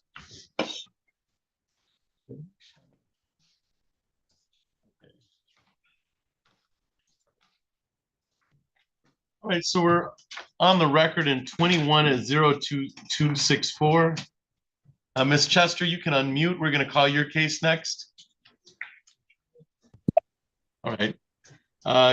21-026-2264. Appearances for the record, Mr. Booth. Mr. Booth, on behalf of the city of Lansing, Your Honor. And Ms. Straub. Jessica Straub, Assistant Public Defender on behalf of Ms. Chester, who's here via Zoom. And ma'am, you are Shanquita Chester, is that correct? Yep, Shanquisha. Shanquisha, thank you. This time set for pretrial in the matter. And Ms. Chester, you can hear me all right? Yes, sir. All right. This is the time set for a pretrial in the matter. Mr. Booth, how are we proceeding? I'm going to defer to Ms. Straub on this matter, Your Ms. Honor. Straub. Your Honor, we are asking for an adjournment this morning. Ms. Chester has kicked off the process to have her license be issued to her. However, she's run into some impediments. Apparently, the Secretary of State sees in their system something about a bench warrant. We are not aware of a bench warrant, Your Honor.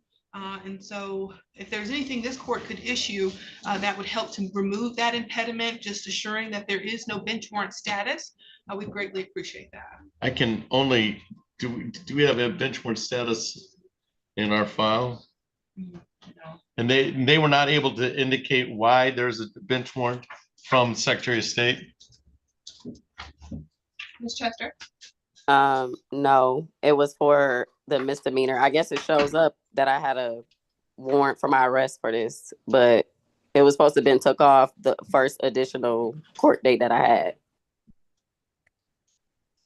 All right. I don't have a fail to appear on this file. Is this the only file that's out there? Is there an additional file? That should be the only one.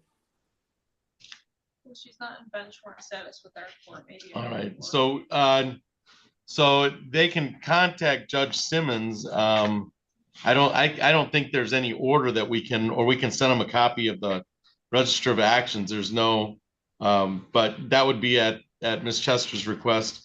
I don't have any fail to appears. I have a fail to appear at arraignment, but then it was taken care of because that's the mail. We blame that on the mail. Usually we don't look at that. And then ever since she was arraigned on this, we don't have a fail to appear. So Ms. Chester, you may want to contact the court for a copy of the Register of Actions. Mr. Booth, do you have a? I see this has been adjourned several times.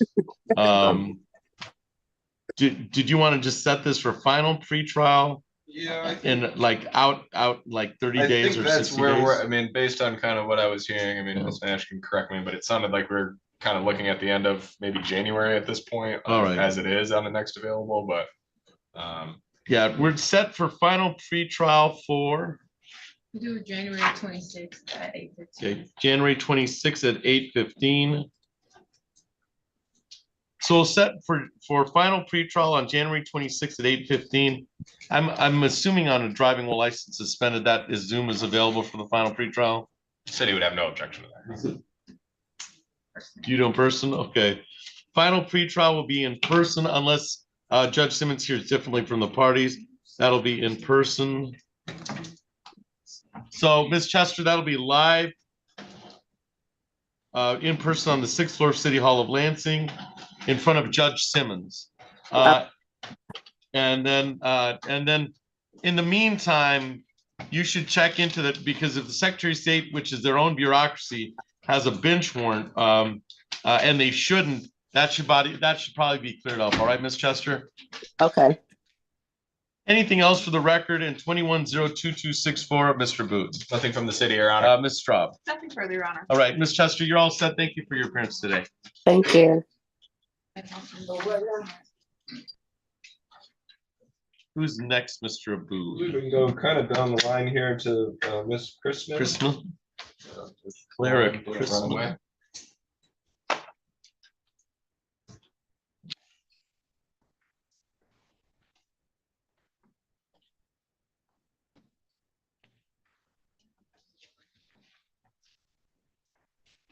Ms. Sutter is walking in. All right. This matter now.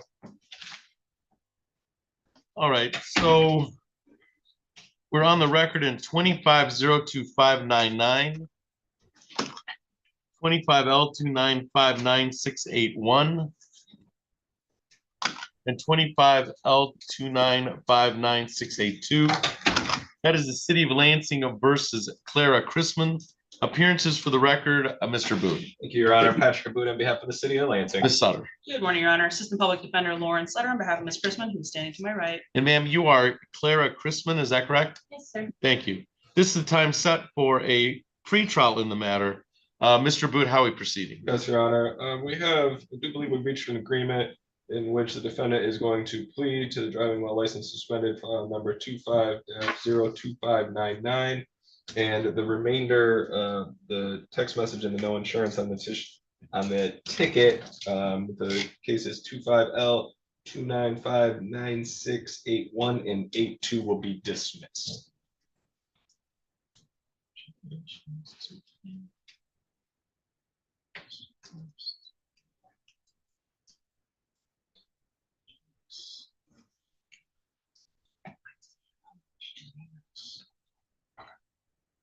Okay.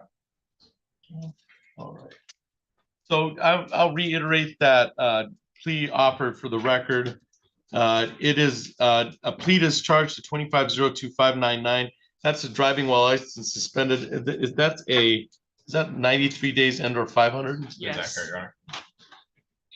All right.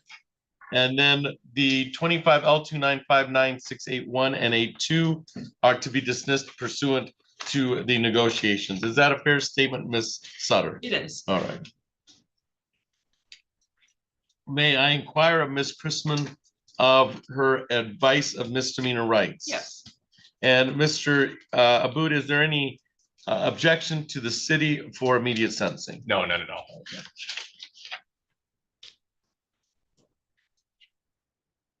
So this would be, I count 3, just because the way the ticket's written. Driving while license suspended. All right. Ms. Chrisman, you understand you have the following jury trial rights in this matter. The ultimate penalty you may receive is 93 days or $500. And you have the following trial rights, and I'll walk you through those rights. All right, ma'am? Yes, sir. You have the right to be tried by a jury, to be presumed innocent until proven guilty, have the prosecutor prove beyond reasonable doubt that you are guilty, to have witnesses against you appear at trial, to question any witnesses that are brought against you. You are represented today by Attorney Lauren Sutter. She would be present to cross-examine any witnesses or contest any charges brought against you by the people of the City of Lansing. Do you understand that, ma'am? Yes, sir. You have the right to have the court order any witnesses appear in your defense, to remain silent during the trial, not to have that silence used against you, and to testify at trial if you choose to testify.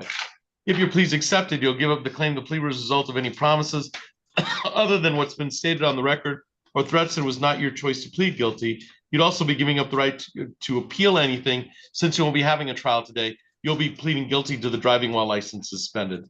Is it still your wish today to waive your jury trial rights and plead guilty to the driving while license suspended? Yes, I'm gonna have you raise your right hand, ma'am. Do you solemnly swear affirm to tell the truth, the whole truth, and nothing but the truth under penalty of perjury? All right, I'm gonna bring your attention back to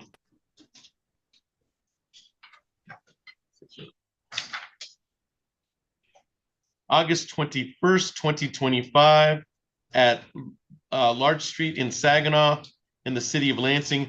Were you operating a motor vehicle in the city of Lansing on Large Street in Saginaw on August 21st, 2025? I was. And was your license suspended, revoked, or denied at the time? It was. And you knew that? Yes. Anything towards a factual basis, Mr. Booth? No, nothing. Ms. Sutton? Nothing further. I find the factual basis to be knowing, voluntarily, and accurately made. And Mr. Booth, you indicated there's no objection to immediate sentencing on the matter. Is that correct? That is correct, Your Honor. All right, allocution, Ms. Sutter. Thank you, Your Honor. I am going to be asking the court here to potentially waive any discretionary fines. Ms. Chrisman is taking full accountability and responsibility for the decisions made here. She is working on regaining her driving privileges. It's going to take her a little bit of time and some money. She is brand new to a job at a care facility, so she is working on building up her financial growth at this point. She does have some collections that she's already paying to the court here, and she's struggling a lot financially, even for one of my clients. She's struggling. So I would ask the court to consider waiving discretionary fines here. All right. Thank you. Thank you. Mr. Booth, would you like to be heard on sentence? So I would defer to the court, Your Honor. All right. Ms. Chrisman, is there anything you'd like to say to the court before the court passes sentence? I just would like to say I apologize for driving it. I usually haven't been driving my car because I know my license was suspended, but I had no help to get to another job interview to get more money kind of situation. And it was just, I need to pay my fines. Which one do I need to do? Get the job, or, I had to chance something to get this job, another job, and I got it. So I'm trying to save up as much as I can to pay my other fines. All right. I'm assuming, Ms. Sutter, that Ms. Chrisman would need some time for any amount of time. That's correct, for Your any Honor. fines. And I would ask the court to consider, she does have a payment schedule that she's already on with the court. If any fines could just be attached to that. What's the payment schedule? Is that a collections case? It's or a is it- 2024 ticket that she's paying on, I believe currently set at $25 a month. It could, we could just put add to the. So add to collections. So I'm going to add to the collections, the current payment plan.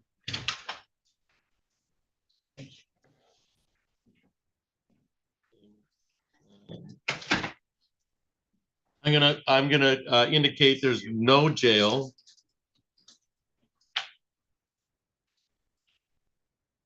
Got a $50 fine, $50 costs. $75 crime victims' rights fee, and then I'll waive the state fee.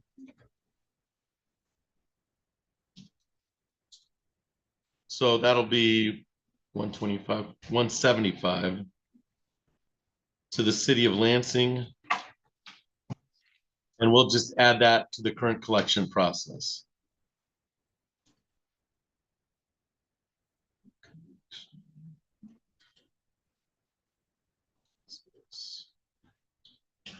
All right, so it's a little bit of an expensive lesson to learn, as you know. Anything else for the record in 2502-599 or the accompanying tickets of Mr. Booth? No, nothing from the city. Ms. Sutter? Nothing further. Thank you. All right, you should be all set, Ms. Chrisman. Thank you for your appearance tonight. Thank you, sir.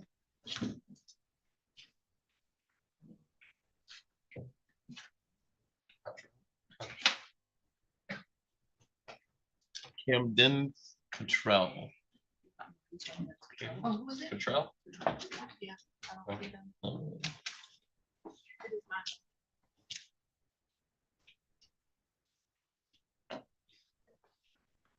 Is that your case, Ms. Sutter, or Ms. Straub? Control is Ms. Straub. Okay.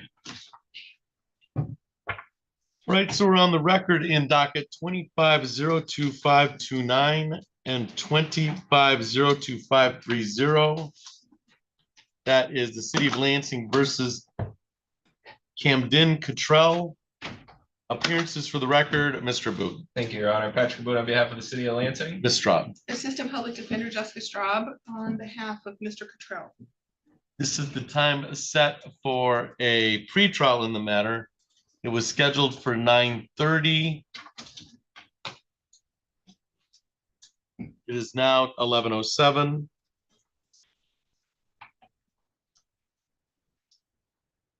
I do not see Camden Cottrell in the Zoom courtroom. Is there anybody by that name in the physical courtroom? And nobody in the hallway. Based on counsel's representations, Ms. Straub, have you had any contact with Ms. Cottrell? I have Or not. Camden Cottrell? I have not, Your All Honor. right. All right. It would appear that the defendant has failed to appear today for the pretrial. Mr. Booth, how did you want to proceed? Yes, Your Honor. This time, I believe this is going to be the first failure to appear. I do believe at the first setting, defendant was present. Okay. And had requested some time to attempt compliance on this matter. So I would be okay as a first courtesy reset here before any bench warrant be issued. All right.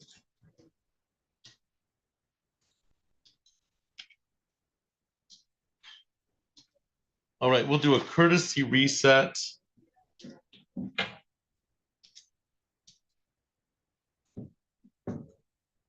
on file 25-02529 and 25-02530 February 9th at 11.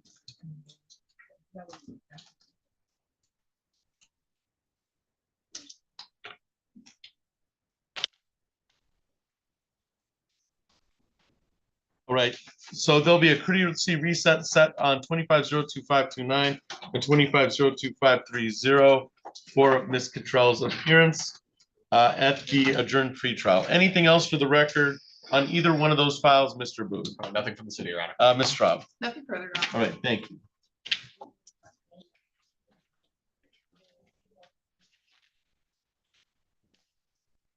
Want to go on, you call the next case. Yeah, we go on Mr. Hansberger. On Dwayne Hansberger.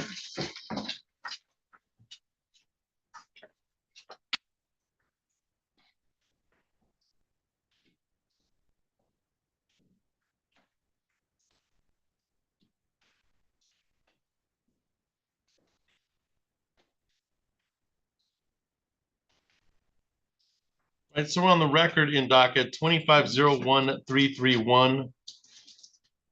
That is people of the city of Lansing versus Dwayne Hansberger.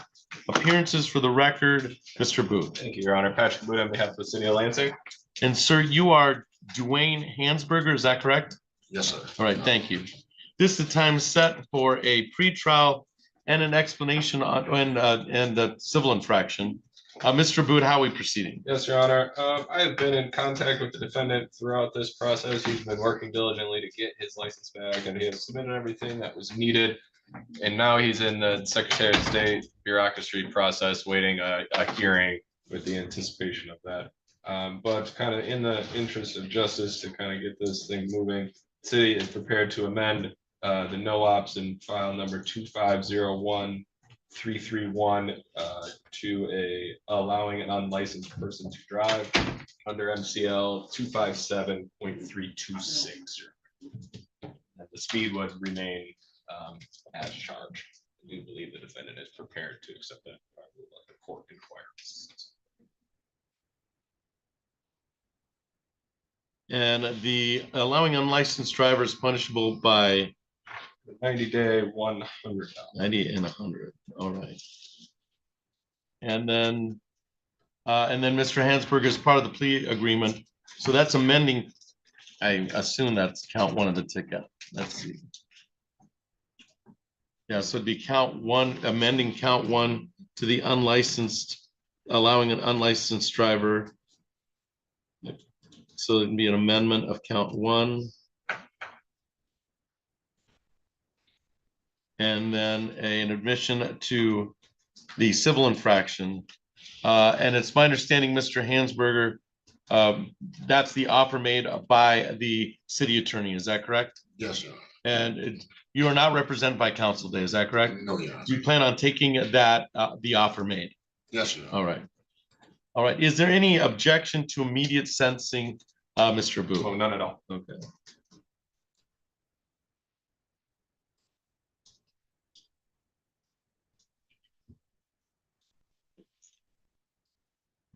All right, and the unlicensed driver's 90 days or $100. That's not an abstractable offense, is that correct? That is correct, Your Honor.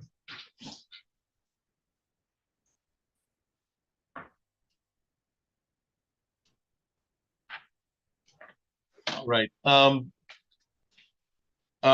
This is punishable. Allowing an unlicensed driver is punishable by 90 days or $100. So you have the following jury trial rights. I'll walk you through those rights. All right, sir. You have the right to be tried by a jury, to be presumed innocent until proven guilty, to have the prosecutor prove beyond reasonable doubt that you are guilty, to have witnesses against you appear at trial, to question the witnesses against you. You have the right to have the court ordering witnesses appear in your defense, to remain silent during the trial, not to have that silence used against you, and to testify at trial if you choose to testify. If your plea is accepted, you'll give the claim the plea result of any promises other than what we've stated on the record, or threats that it was not your choice to plead guilty. You'd also be giving up the right to appeal anything from trial, since you'll be pleading guilty to the allowing the unlicensed driver misdemeanor instead. Is it still your wish today to waive those jury trial rights and plead guilty to the unlicensed driver, allowing an unlicensed driver? Yes, sir. All right. I'm gonna have you raise your right hand. Do you solemnly swear or affirm, tell the truth, the whole truth, and nothing but the truth under penalty of perjury? I do. All right. I'm gonna bring your attention back to this is May 6th, 2025 at North Pennsylvania Avenue, East Shiawassee Street in the city of Lansing, Ingham County.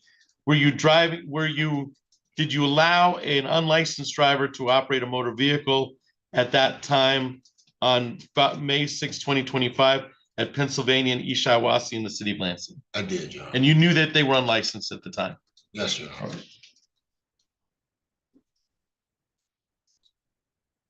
Right. I find anything towards a factual basis, Mr. Booth. Nothing from the city, Your Honor. I find the factual basis to be knowing, voluntarily, and accurately made.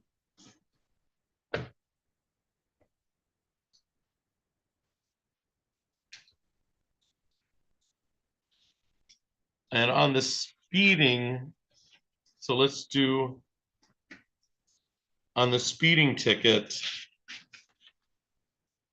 you were operating a motor vehicle on the date and time indicated, which is May 6, 2025, in the city of Lansing, and you admit responsibility for being 10 miles over the speed limit, the speed 6 to 10. Is that correct, sir? Yes, Your Honor. All right. All right. And what is the fine on the civil infraction? Let's see. 150? 6 to 10 is 150. 150. Okay. Speeding ticket. It's 150. All right. And there's no objection to immediate sensing, Mr. Aboud, is that correct? That is on the correct. 2501331. Mr. Hansberger, is there anything you'd like to say to the court before the court passes sentence on the no ops matter or the file 1331? No, Your Honor. All There right. was no excuse for that. All right.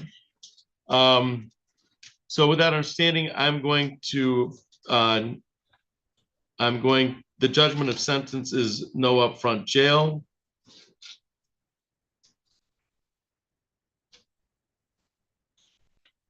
We'll do a $50 fine, $50 cost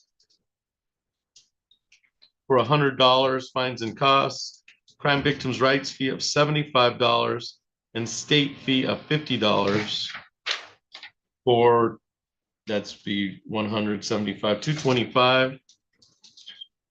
The city of Lansing. That is combined with the civil infraction of $150. So that's 325, 375 in total. And do you need some time to make that payment to the city of Lansing, Mr. Hansberger? Yes, Your Honor. All right. So we'll set it 90 days out.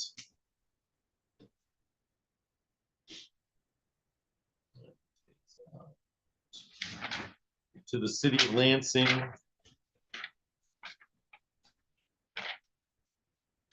That can be paid online, in person, or by phone. We'll set it for the March 17th date. Is it March 16th or 17th? Can't remember. It's the Monday, 16th. All right. 2026, March 16th.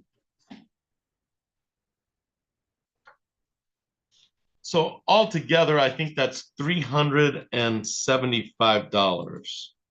225, 325, 375 to the city of Lansing. You can set up your own payment plan on that, Mr. Hansberger, as long as it's all paid by March 16th. All right, sir? Yes, Your Honor. All right.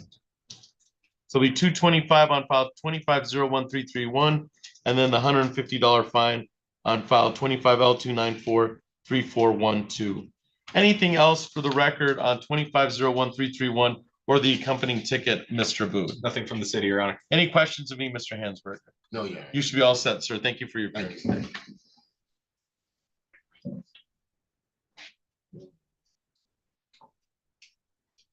Where are we heading next, Mr. Booth? Your Honor, if we could go on the Lockhart matter, I know I have Mr. McDermott on Zoom and he's been patiently waiting. Hayden Lockhart.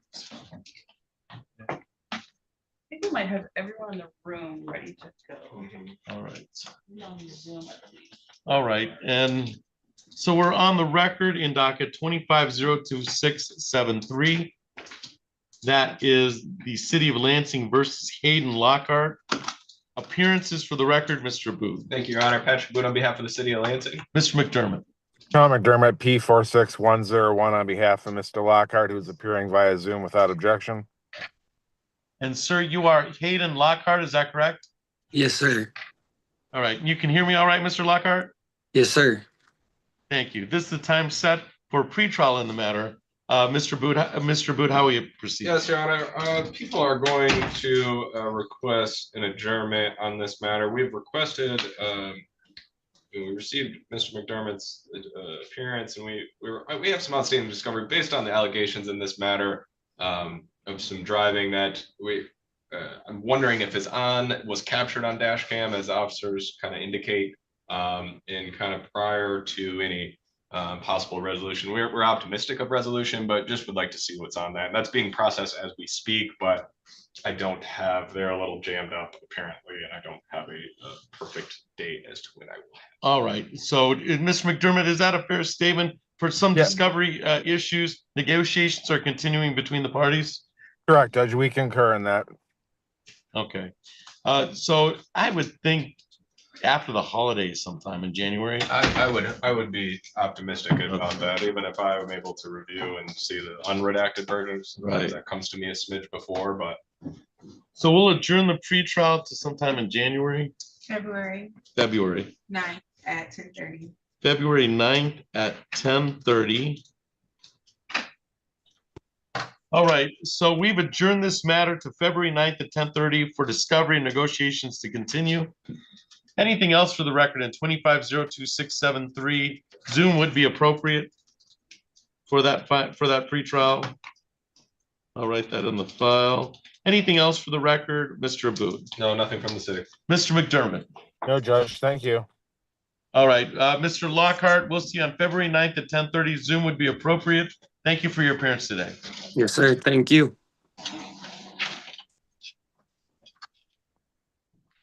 Who's next, Mr. Abood? I'd like to go on Mr. Garcia.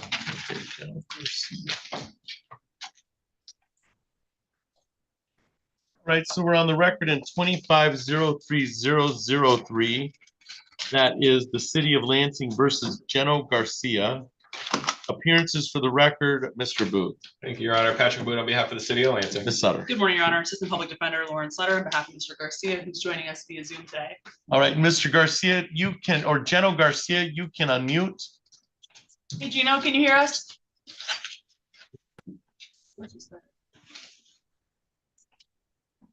There he goes. All right, Mr. Garcia, you can unmute. And sir, you are Geno Garcia. You are Geno Garcia, is that correct? Yes, sir. All right, thank you. Appearance have already been made for the record. We're on docket 25-03003, set for pretrial today. Mr. Boot, how are we proceeding? Yes, Your Honor. I believe we do have an agreement that is contingent on the defendant doing some community service. I believe through counsel, they indicated that he's going to need a little bit more time.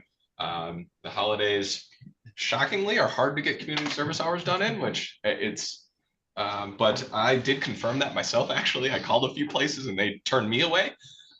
So yeah, I have no objection to another pretrial or final pretrial, whatever the court deems fair. What does she prefer, a final pretrial or just a return pretrial? Pretrial, okay. February 9th at 10:30. Okay. I was like, so is that a fair statement, Ms. Sutter? It is indeed. All right, we'll adjourn to pretrial for February. What date's that? 8? 9 at 10:30. All right, we'll adjourn for adjourn pretrial for February 9th at 10:30 with negotiations to continue. Anything else for the record in 25-03003, Mr. Boot? Nothing from the city, Your Honor. Ms. Sutter. Nothing further. Thank you. All right, Mr. Garcia, you're all set. You'll be in front. Same, Zoom is appropriate. you'll be set for February 9th at 10:30. All right, sir? All right, appreciate it. You should be all set. Thank you for your appearance today. Yeah, no problem.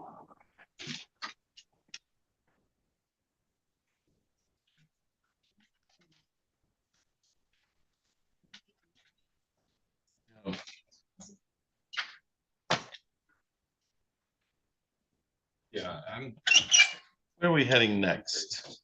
I would, Mr. Woods has been Woods? on for Yeah, quite a sure. while, and then we've got everyone behind him. yeah, we can, glass, runners, we're ready to go. All right.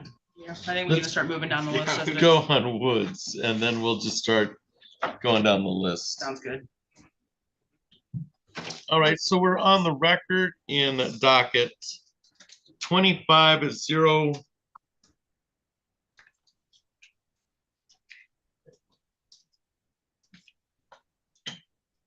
Just want to make sure I've got all the files. 25-00436. 25-00932. And 25L290092. That's people of the city of Lansing versus Wayne Woods. Appearances for the record, Mr. Aboud. Yes, Your Honor. Patrick Aboud on behalf of the city of Lansing. Ms. Sutter. Good morning, Your Honor. Assistant Public Defender Lauren Sutter appearing today on behalf of Mr. Woods, who joins us via Zoom. And sir, you are Wayne Woods, is that correct? Yes. And you can hear me all right, Mr. Woods? Yes. All right, thank you. This is the time set for a pretrial in the matter. Mr. Aboud, how are we proceeding? Yes, Your Honor. I have spoke with counsel about this matter. I believe defendant is in the process of kind of getting the wheels rolling. I think he's making progress. City has requested just to, basically, we want to get a little further into that process, at least getting to that, requesting a hearing date, and hopefully with a resolution in mind, kind of based on that to see how far he can get into it. I know the court's not made entirely of time, but we would request another hearing. Okay, so we'll adjourn for pretrial.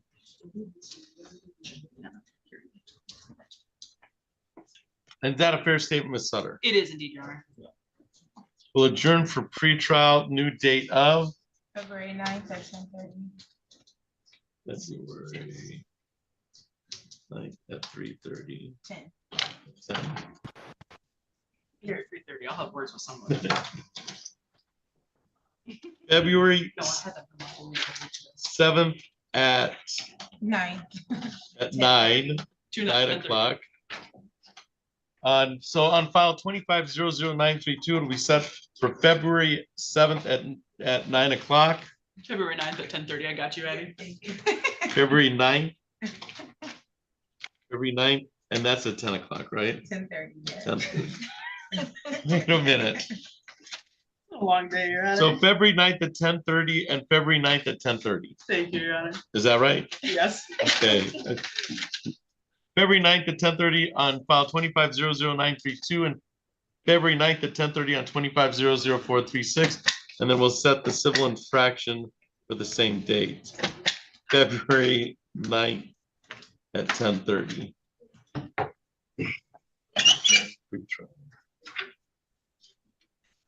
All right, so I've set those dates for February 9th at 10:30 on 25-00932, 25-00436, and 25L290092. Anything else on any one of those files, Mr. Booth? Nothing from the city, Your Honor. Miss Sutter. Nothing further. All right. Mr. Woods, you're all set. We'll see you on the February 9th date. You'll be in front of Judge Simmons, all right, sir? Thank you very much. You have a great day. You too. Take care. All right. Then on Richard Glass, just start at the top. Mhm.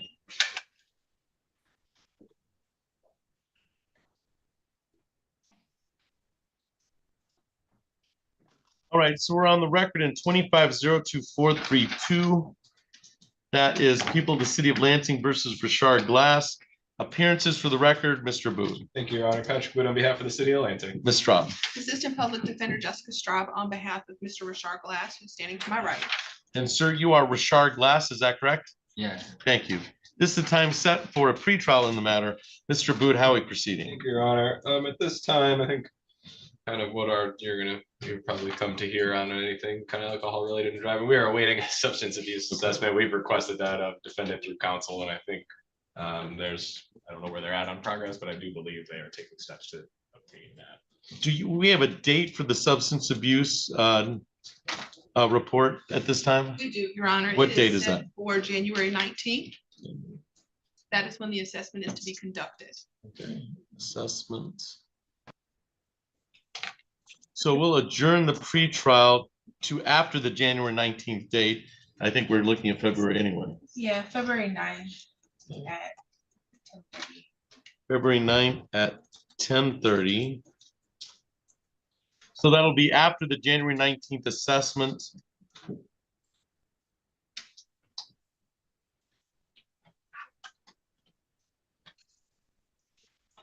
So we adjourn it to February 9th at 10:30 after the January 19th assessment. Anything else for the record in 2502432, Mr. Booth? Nothing from the city, Your Honor. Ms. Straub. Nothing further, Your Honor. All right, Mr. Glass will be in front of Judge Simmons on February 9th at 10:30. Thank you for your appearance today.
Next.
Hello?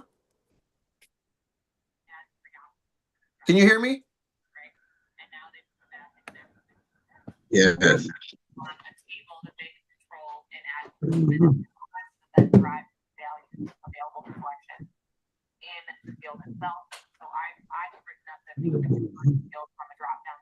Mr. Forletta, can you hear me? I can. Can you hear me? Yes. Yes, I can.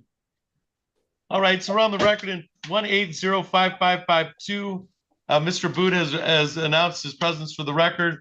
And sir, you are Alan Forletta, is that correct? I am, Your Honor. All right, thank you. And sir, you are Michael Delaire, is that correct? That's correct, sir. All right. And you can hear me all right, Mr. Delaire? Yes, sir. Right, thank you. This is the time set for a pretrial in the matter. Mr. Aboud, how are we proceeding? Yes, Your Honor. We would still be requesting a substance abuse assessment from the defendant on this matter. And probably some discovery needs to be exchanged as well related to this matter. The negotiations are probably going to be ongoing while that's pending. And I will speak with opposing counsel related to that. So we would probably need a reset here for all of that to kind of take place. Is that your understanding, Mr. Forletta? It is, Judge. All right. So for discovery requests and negotiations to continue on the matter, there's still an outstanding assessment that may or may not be done. We'll adjourn the pretrial to February 9th at 9:30. to February 9th at 9:30. All right, this will be on Judge Simmons' docket for February 9th at 9:30 for any type of discovery and assessment. Anything else for the record in 1805552, Mr. Booth? Nothing from the city, Your Honor. Mr. Forletta? Nothing, Judge. Thank you. All right, Mr. Delaire, you're all set. You'll be in front of Judge Simmons on February 9th at 9:30. Thank you for your appearance today. Thank you. Thank you, Mr. Forletta. Thank you, Judge.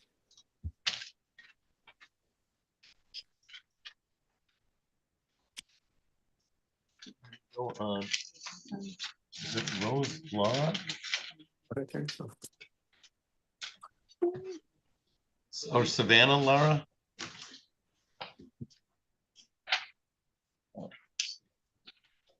Right, so we're on the record in docket 2300419. That is the City of Lansing versus Savannah Laura. Appearances for the record, Mr. Aboud. Thank you, Your Honor. Patrick Aboud on behalf of the city of Lansing. Ms. Straub. Assistant Public Defender Jessica Straub on behalf of Savannah Rose Laura, who's standing to my right. And ma'am, you are Savannah Rose Laura, is that correct? Thank you. This is the time set for a pretrial in the matter. Mr. Aboud, how are we proceeding? Defer to Ms. Straub on this matter. Ms. Straub. Your Honor, we would ask actually for an adjournment this morning. Ms. Laura has commenced the process of restoring her license. She's run into some financial difficulties in that process, and so we'd ask for additional time. She just started a new job. If we could get about 4 to 6 weeks. Yeah, I think this has a note indicating this was really set for a review of the license restoration or the license. So we'll adjourn pretrial. I think we're using a date in February. February 9th at 10. February 9th at 10 o'clock. If you said 10:30, I was going to scream. But it's February 9th at 10. I wrote 10:30 at 10. February 9th at 10 o'clock for the adjournment on the review. Anything. So you have till February 9th to see Judge Simmons. Okay. Anything else for the record in 2300419, Mr. Booth? Nothing at the time. Ms. Straub. Nothing from defense, Your All Honor. right. So you'll be on February 9th in front of Judge Simmons. Thank you for your appearance today. Thank you. Thank you.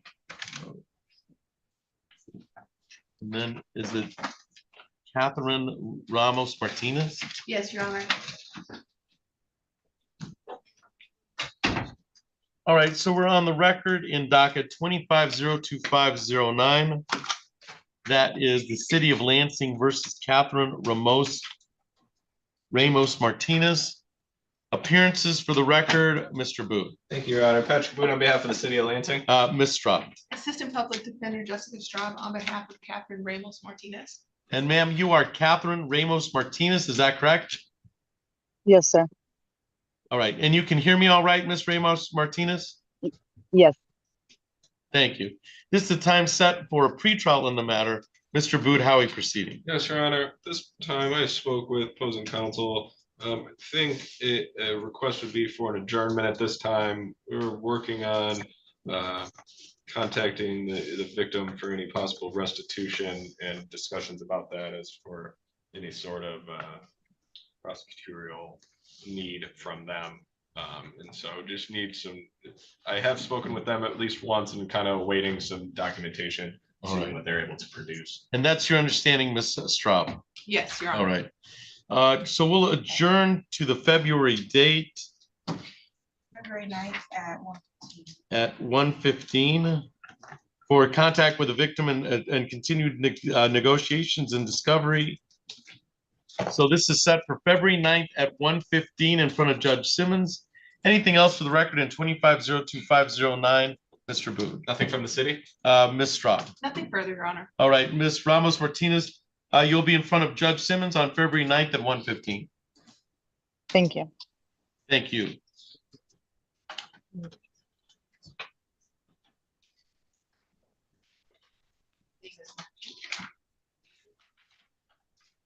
Figueroa?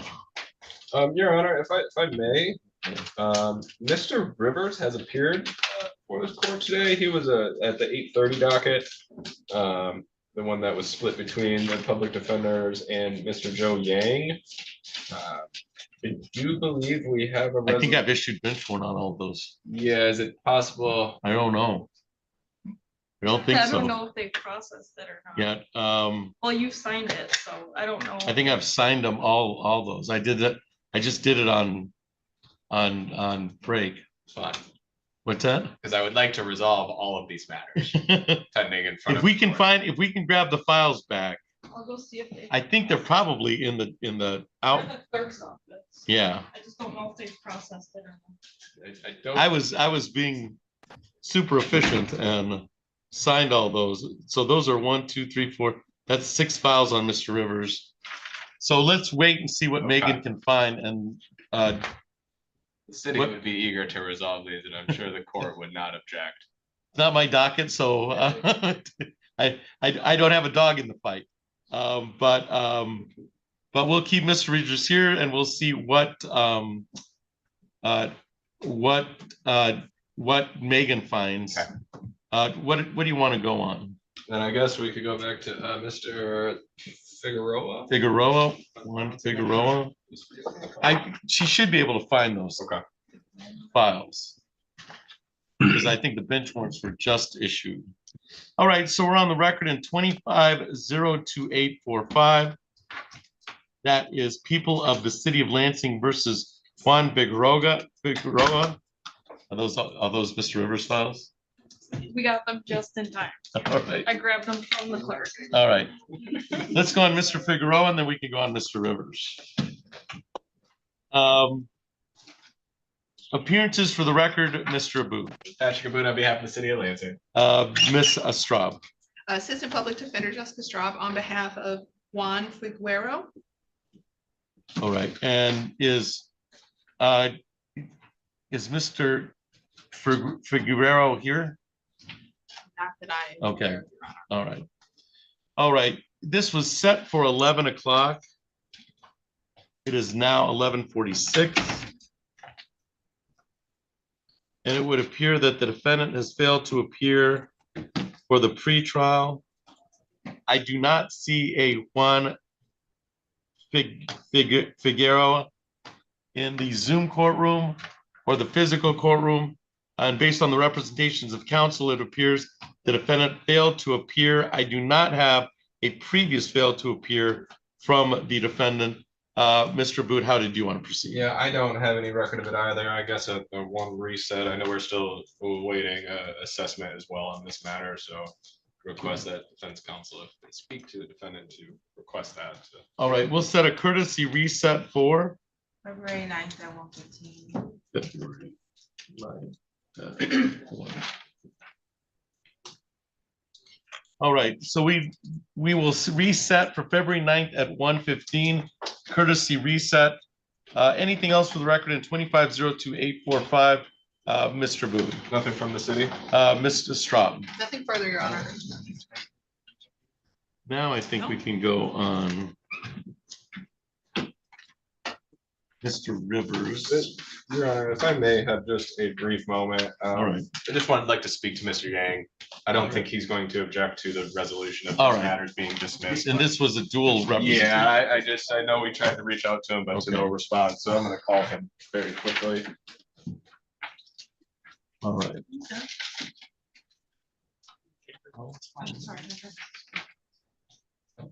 Here on Rogers, I did find he's set for sentencing in Union County on January 6th.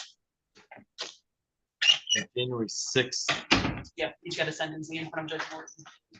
All right, so that should be rescheduled. That you're using a February date anyway, so For who? I'm sorry.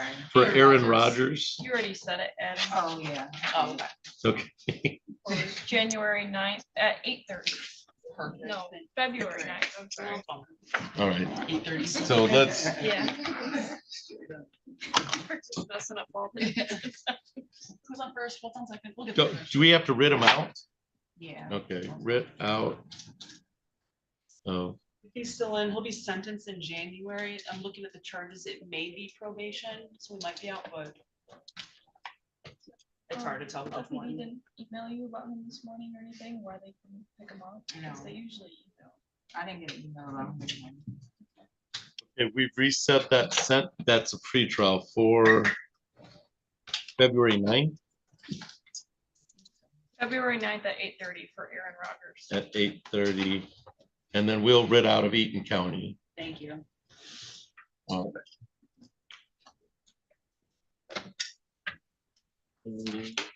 Yes.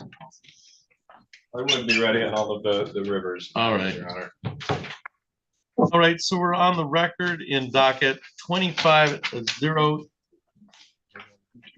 25-02088.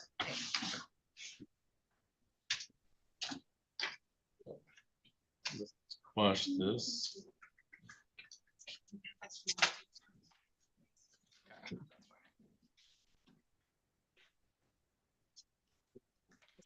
All right, so 25-03688. 25-00143.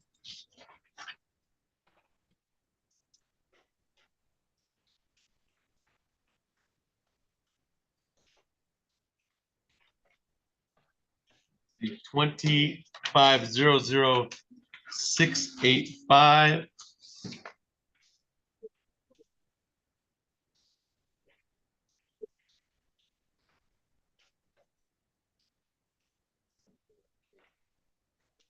Twenty-five zero 2265.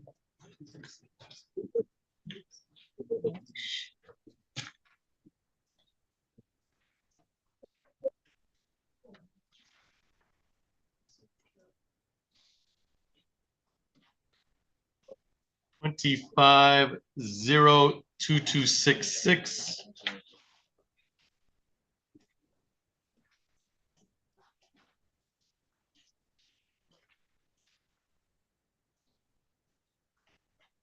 And 25-03688.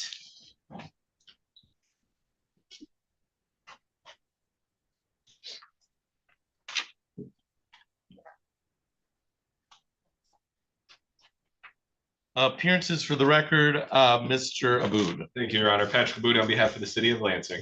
Ms. Straub. Assistant Public Defender Jessica Straub on behalf of Mr. Rivers. And sir, you are Brent Rivers, is that correct? Yes, I be he. Thank you. This is the time set for pretrial in the matter. Mr. Aboud, how are we proceeding today? Yes, Your Honor. I would also like to request that Mr. Joseph Yang's appearance on this matter be excused at this time. He was pending on the matters ending in 143 and 685. I did speak with him briefly before we were on the record, and we have reached a global resolution on all of these matters that which he is not going to object to. And those two matters in particular will be getting dismissed. All right. So there's no objection to the dismissal as a part of the global resolution? Yes, that is accurate. It's the agreement that the defendant is going to plea on file number 25-02088, and the remainder will be dismissed.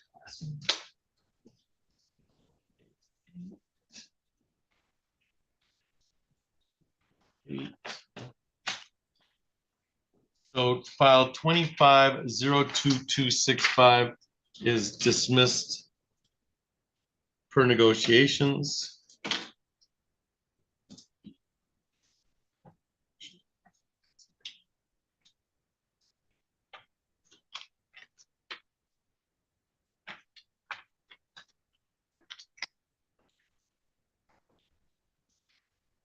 Then file 25-03688 is going to be dismissed per negotiations.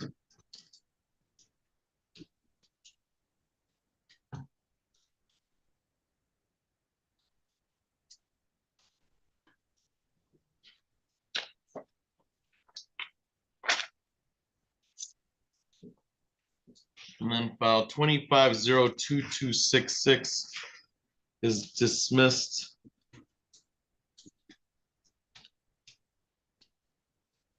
per negotiations.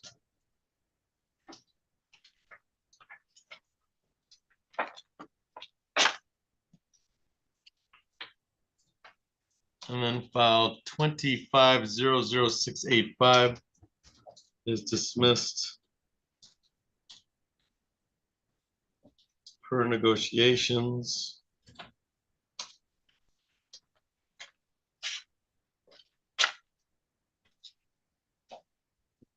And 25-00143 is dismissed per negotiations. And that leaves us with 25-03688 as the plea to charge. Is that a fair statement, Mr. Aboud? I believe we have the plea on, we were going to plea on the 02088. Correct. That's the one I just, Then I think I just indicated. I thought you said a 36 something, but Yeah. I did 3688, but that was dismissed per negotiation. got it.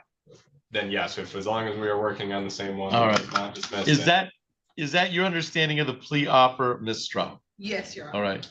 And your client will be pleading guilty to the 25-02088. That is correct, Your Honor.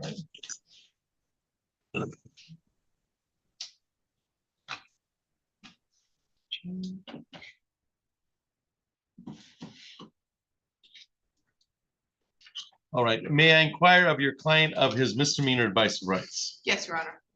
Right. It is, you have the following jury trial rights, and I'll walk you through those rights. You have the right to be tried by a jury, to be presumed innocent until proven guilty. You have the prosecutor prove beyond reasonable doubt that you are guilty. To have witnesses against you appear at trial, to question any witnesses that are brought against you. You are represented today by Attorney Jessica Straub, and she will be present to cross-examine any witnesses or contest any charges brought against you by the people of the state of Michigan. Do you understand that? People, City of Lansing. Yes, I do. You have the right to have the court ordering witnesses appear in your defense, to remain silent during the trial, not to have that silence used against you, or to testify at trial if you choose to testify. If your plea is accepted, you'll give up the claim the plea was a result of any promises other than the stated plea agreement or threats that it was not your choice to plead guilty. You'd also be giving up the right to appeal anything from trial. Since you won't be having a trial, you'll be pleading guilty today at this time. Is it still your wish today to waive your jury trial rights and plead guilty to the trespass on property of another? It is. All right. And what is the fine on that? What is the jail and fine on this, Mr. Aboud? Is this written under the city or under the state code? This appears to be under city. So it's 90 days. And or It's 30 days, Your Honor, and 100. that's the state. I think it's 30 and 250 for city. And or 250 for This city. is 30 and 100 for city. Yeah, I need to update it. for city. I know the city code's higher than the state, but than the state charge. I believe it's the same number of days penalty for jail. I think the fine is higher at 250 for the city. State has it as 100. Right. So what, so I guess what is it written under? The city or the state? It is written under city, Your Honor. Okay, so what is this, what is the city code for trespass on property of another? City ordinance 660.02. And what is, and what's the penalty, the ultimate penalty? General penalty. That this has been somewhat a contention. Yes. No comment, I guess. on Yeah, that. yeah. You know, it's under the general, not to exceed 500. Up to.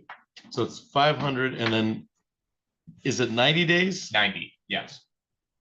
That's the contention, is the city, I think it's higher, the city code is written, so 90 days under 500 is greater than the state code, which is 30 days. That's my understanding. I'm not going to fight. Right. I think that's been looked at as in the public defenders as far as making motions, whether the city can have a higher offense. At least that's my understanding. I haven't seen any of those motions. I'm not aware of any, but yeah, it's been talked about, I guess. We haven't done another trespass. We've done on other like the no insurance. So that is your understanding under the city code. It's punishable by 90 days and or $500. Do you understand that, sir? All right.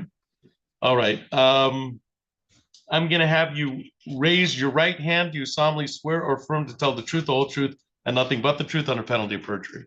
Yes. I'm going to bring your attention back to July 13th, 2025 at the offense location of South Pennsylvania in the city of Lansing, at or near 6200 South Pennsylvania. Were you at or near 6200 South Pennsylvania in the city of Lansing on July 13th, 2025? Yes, I was. And did you either were told not to be on property, or did you remain on property after you were told not to be on property at that location?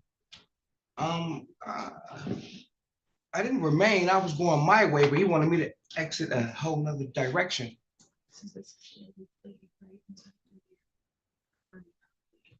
I'm from my plea. Yes. All right. Yes, sir. So you did trespass on the property, knowing that you shouldn't be there. Yes, I did. Okay. Anything else on the factual basis for docket 2502088, Mr. Booth? No, I believe that satisfies you. All right. Is there an objection to immediate sentencing? Do you want to go to immediate sentencing? That is quite fine with me. All right. No objection. And Ms. Straub, you're requesting an immediate sentencing on the matter? No objection, Your Honor. Okay.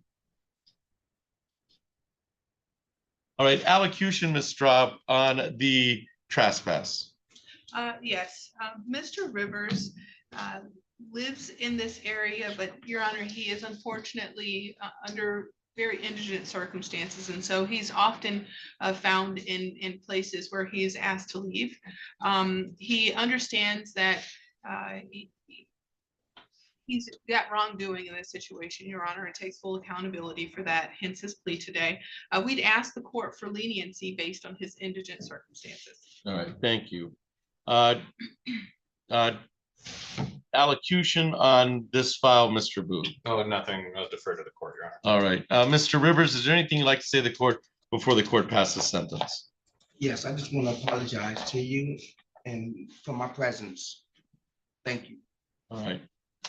Well, Mr. Rivers, you missed a bench warrant by about a few minutes. I've heard that. And you've also, Thank you for saying. Judge Simmons has you on, you've been failed to appear at least 3 times in front of Judge Simmons on this file. So, so I understand the cities want to move this file, these 6 files, but you're not a kid, Mr. Rivers. I'm not going to treat you like a kid, okay? This essentially is this is a trespass case in which you may or may not, but you've accumulated numerous files on this. So I understand the indigency status. I'm going to indicate there's no jail time in this matter. For the 90 days, there's no jail time. I'm going to set fines and costs. $75 fine, $75 cost, crime victims' rights fee of $75, and state fee of $50 for a grand total of $150, $225, $275 to the city of Lansing. I'm going, and Mr. Rivers, do you need some time to make that payment to the city of Lansing? Yes, I do need an installment agreement. All right. Thank you. So I'm going to give you, you'll have 90 days. You can set up your own installment payment. Come in and pay what you can. You'll have 90 days till March 16th to make that payment. March 16th, that's when all $275 are due, but you have until March 16th to make that payment. And you can pay in line, in person, or at the counter. Anything else for the record in 2502088? Mr. Booth. Nothing from the city, Your Honor. Ms. Straub. Nothing further, Your Honor. All right, Mr. Rivers, good luck to you. You're all set, sir, okay? All right, thank you, Your Honor. Well, have a good one. You too. All right. All right. Once we're done with this, I'm waiting here. May I address anything briefly on Rogers? Yes, you tell me. Well, these two folks have been waiting for much longer. Yeah, so let's go ahead and move them. Here Yeah, yes. We're not going anywhere. No. I'm gonna quash the warrants. Yeah. All right, what's next, Mr. Booth? Mr. Helton would be next in line. Mr. Helton? All right, so we're on the record in docket 2502720. That is the city of Lansing versus Kenneth Helton. Appearances for the record, Mr. Abboud. Thank you, Your Honor. Patrick Abboud on behalf of the city of Lansing. Ms. Straub. Attorney Jessica Straub from the Ingham County Public Defender's Office on behalf of Kenneth Helton, who is standing to my right. And sir, you are Kenneth Helton, is that correct? Correct. Thank you. This is the time set for a pretrial in the matter. I have a note indicating that that there was discovery in the past, and that was in October. Mr. Abboud, how are we proceeding? Yeah, Your Honor, the city has extended an offer, but I believe with the transition of public defenders from Mr. Raleigh to Ms. Straub, I have confirmation that said video was sent over. I've seen it myself, but she is still not in receipt of that. And absent that, they can't in good faith accept the plea at this time or enter into an agreement. All right. I've asked my office to send that as quick as possible. Yeah, I know we're working on not necessarily a short turnaround, but I wouldn't be opposed to a final pretrial on this. I think we could reach a resolution, but. Is that a fair statement of Ms. Straub? Yes, it is, Your Honor. However, we would ask that it be adjourned to an additional pretrial. All right. Well, I'm gonna set for an additional pretrial, just because I think this is the first pretrial setting. Okay. Yeah, I don't see it. And so we set for additional pretrial. Your Honor, this is the second one. Is this the second? Mhm. All right. Oh, this was set for pretrial in October. Correct. And the 10th and then 28th. All right. All right. So we'll set for pretrial, additional pretrial for February, using that February date. February 9th at 1:15. February 9th at 1:15. All right, so that should clear up any discover issues for that date. That's set far enough on February 9th at 1:15 in front of Judge Simmons. Anything else for the record in docket 2502720, Mr. Booth? Nothing from the city, Your Honor. Ms. Straub. Nothing further, Your Honor. All right, Ms. Helton, Mr. Helton, you'll be in front of Judge Simmons on February 9th at 1:15. Thank you. Thank you. And then we have Mr. Talbot. Albert. Yes, he is present in the court. All right. All right, so we're on the record in docket 2501561. That is people of the state of Michigan, people of the city of Lansing versus Alan Talbert. Appearances for the record, Mr. Booth. Thank you, Your Honor. Patrick Boone on behalf of the city of Lansing. All right.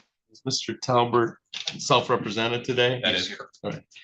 And sir, you are Alan Talbert, is that correct? Yes, sir. And you are not represented by counsel, is that correct? Yes. All right, thank you. This time set for a pretrial in the matter. Mr. Mbood, how are we proceeding? Yes, Your Honor. At the last setting, we had conveyed both an offer and some discovery to Mr. Talbert based on his substance assessment that he had got completed and handed to us.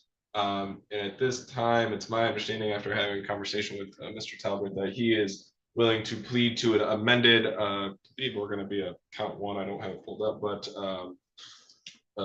operating while visibly impaired under MCL 257.625, section 3, 93-day, $300.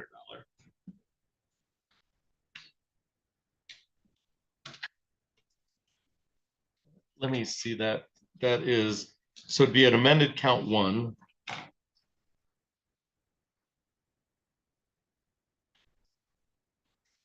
Impaired.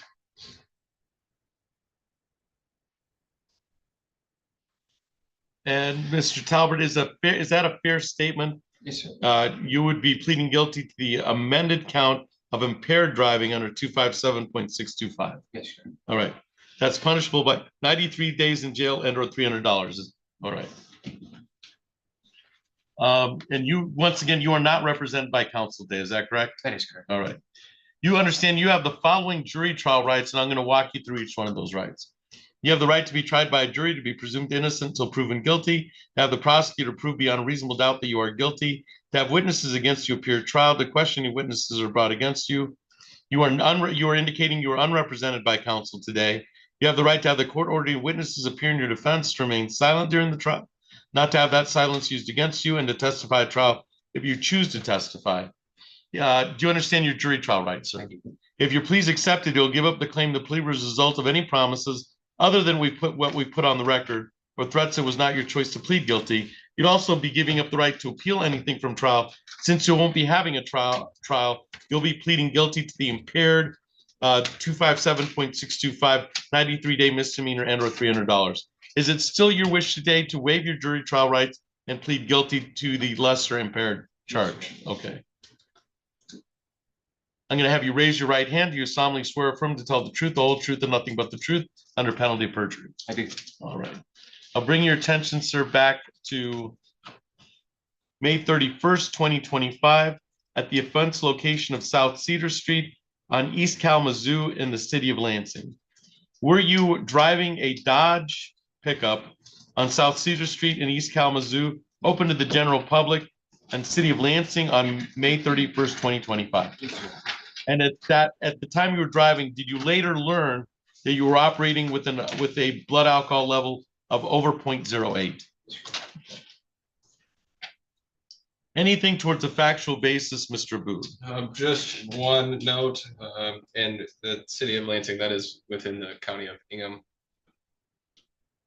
Yes. State of Michigan? State of Michigan. Yeah. Nothing Okay. further. All right, I find the factual basis to be knowing, voluntarily, and accurately made. We're going to refer to probation really for the assessment that's already been done. So we'll refer to probation. So Mr. Talbert, if you go one floor down all the way to your right, they'll either see you then or make an appointment to see you, and they'll develop a report for me. So that we'll see what options are available to us at sentencing. Actually, Mr. Talbert, did you want me to keep the sentencing date, or I can give it back to Judge Simmons? She is the judge. She's the judge of record. Doesn't matter to me. You can keep it. Okay, so I'll keep you. I'm getting Mr. Booed too, so so that's fine. That's what Ms. Crock-Mully says. So the continuity will be fine. okay, so we'll set the sentencing date on my schedule for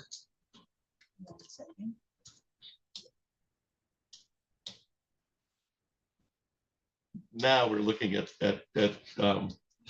docket skills. You won't have anybody new.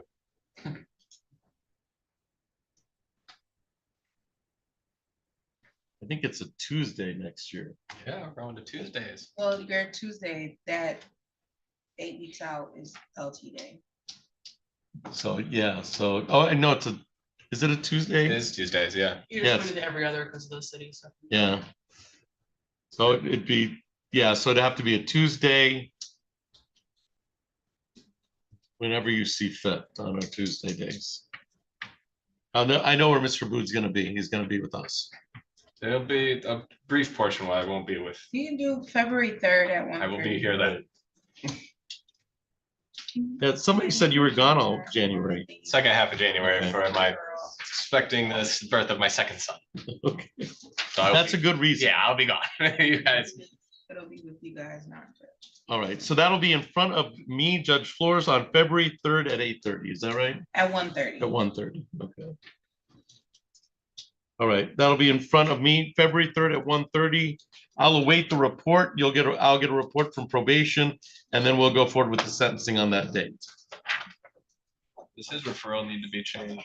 Just has a sentencing date of the He's 9th. gonna get a new notice. He'll probably get a new name, yeah. Yeah, I didn't think so on the referral itself, so. Just make sure they know that it's staying with me, you know, Judge Flores, and your sentencing date's been sent, because I think on the computer it says Judge Simmons. Yep, okay. All right, so I'm just keeping the file. All right.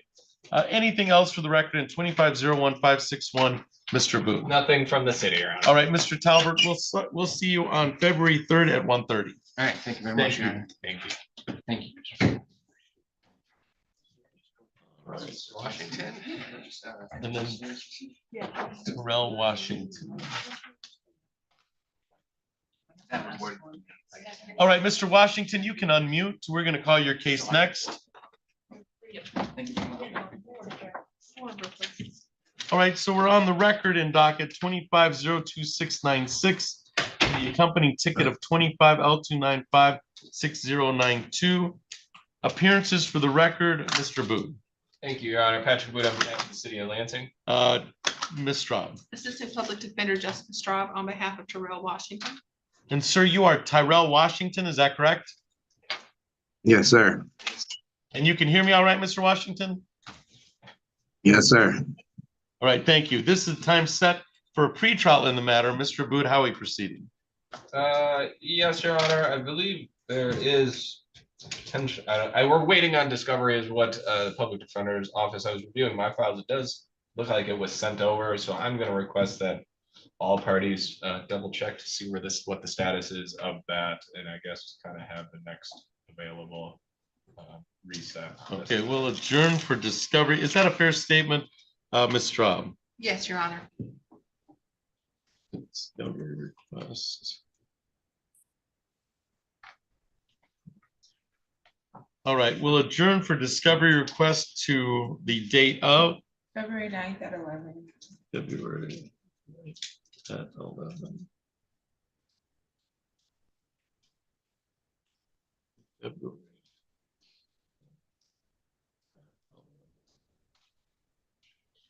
All right, so we have reset this pretrial for February 9th at 11 o'clock for a continuation of negotiations to continue, and discovery requests have been put in. Anything else for the record in 2502696 or the accompanying ticket, Mr. Booth? Nothing from the city, Your Honor. Ms. Straub. Nothing further, Your Honor. Okay, you should be all set on that file. You're all That set. ends the morning. That is the morning. And if I may just make a brief request on Aaron Rodgers. You're all set. Sure. Mr. Washington. You're all Okay, set, thanks. Mr. Washington. All right, thank you. Thank you.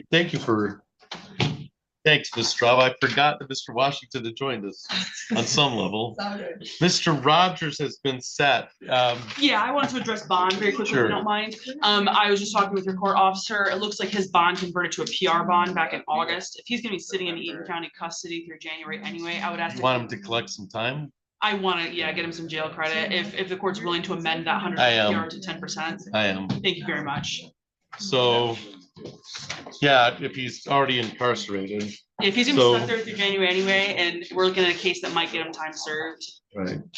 So let's modify bond to set at 100. I think it was previously set at $100, 10%. Yep, and then it And converted it to converted? PR on, I think, August 28th. If we could maybe convert it back. To $100 10%.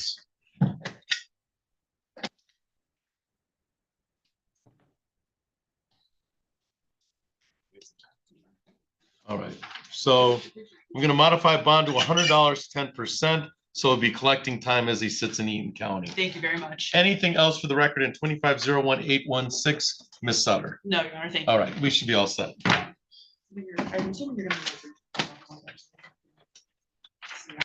So Eddie, is it all civil stuff? Oh. it's all There's civil one, stuff. I lied to you, there's one. There's one at 115. You got two with me in a code. Oh, we have a code. And I believe all of the criminal stuff is Gidget James, right? Yeah. Yeah, just. Oh, is it? Yeah. All I right. believe so, yeah. I Yes, think I saw James. from the White Law Firm. White. Yeah. All right. Yeah. And then we have pre-trials at 2:30. Those are civil. And then we've got some probation stuff at 1:30 On your own docket, correct? on my own docket, not Mr. Harry's and Mr. Net, I think. Yeah. Well, yeah, they come back and they bookend it. Yeah. Well, Ms. Sutter, it's always good to see you. You too, Judge. Okay. Ms. Straub, it's nice to meet you. It's nice to meet you too, Your Honor. Mr. Aboud, we'll see you this afternoon for your two Yeah, cases. that we will. All right. And I heard you're coming to us. That is accurate. All right. Patty ran me out of town across the street. We heard that from Ms. Procmoli. Yeah, we're swapping over at this end. Yeah, you're right. You don't have any, when I was looking for it, we're looking for body cam, it'll never be in the. It'll always discovery be in the folder. notes, right? Yeah, so body cam we have the access to, for a week, so it won't be in our discovery, what you're gonna do, body cam is go to notes. Oh, yeah, and then. Literally. And Max, so bad. It's okay, boo. I know. Come on, I'll treat you to coffee. Let's go to coffee. Dad. Oh. He saw that, huh? It was really good. Almost just jumped all in over the No, I was behind Megan Carey. She picked that up and almost lost about every Oh, envelope that was on top. Oh my God. He was watching the balancing And I act. saw a little bit of sheer panic in her eyes. Just a smidge. Just the slightest, thank you. See you, Patrick. Merry Christmas. Yeah, so it sounds like you've seen this before. Yeah, if we're looking for body cam, it'll be in a link. that's in a, yeah, you're right, you don't have it yet. So you've received digital discovery, but I don't know what they're But saying that's that happened is. to me a lot with the city docket. I don't understand. Yeah, Patrick is He's- under, He seems to believe that it's been sent. Like when he looks on his it end, says, yeah, Jacob was having issues with that too, and it's not a Patrick issue, it's something with their discovery department. I'm not quite sure where the yeah, failing I don't is. know if it's on our end or their end. I have no idea. It wouldn't, like, it's not even getting to us for it to be on our end. So something's going wrong with him sending it, and it's not an unwillingness to comply, it's something technologically is going wrong somewhere on their end. Have a good one, Addie. Thank you.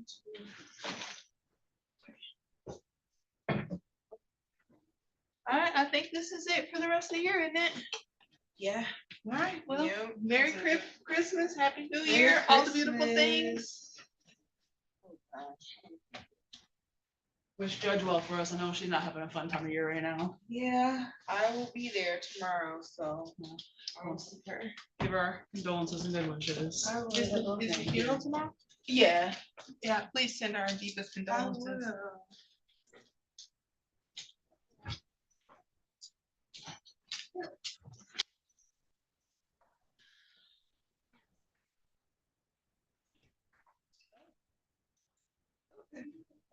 Very much.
Hey,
Mr. Booth.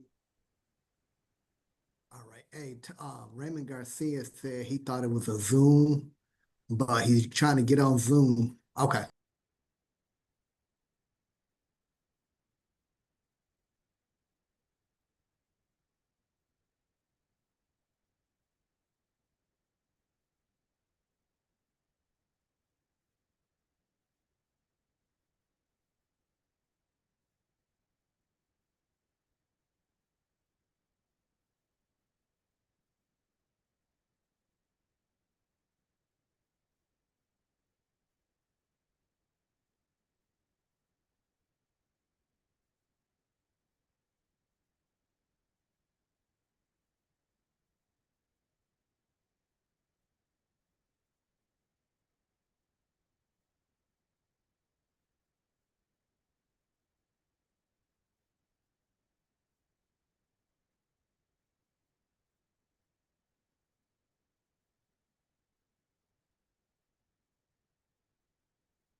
It's attached to our.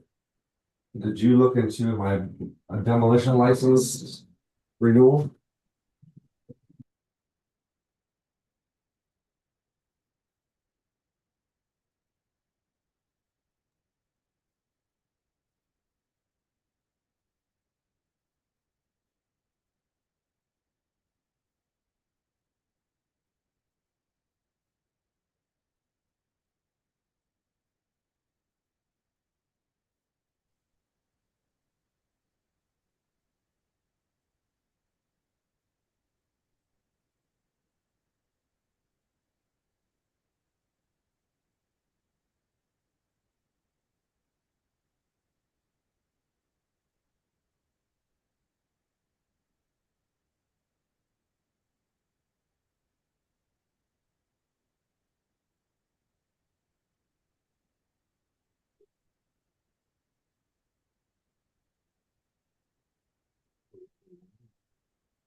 Our speakers on. I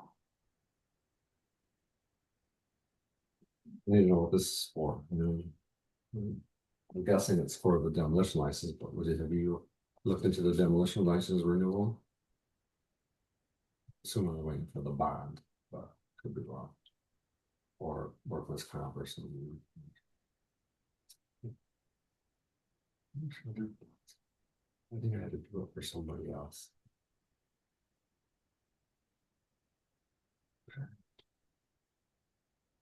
I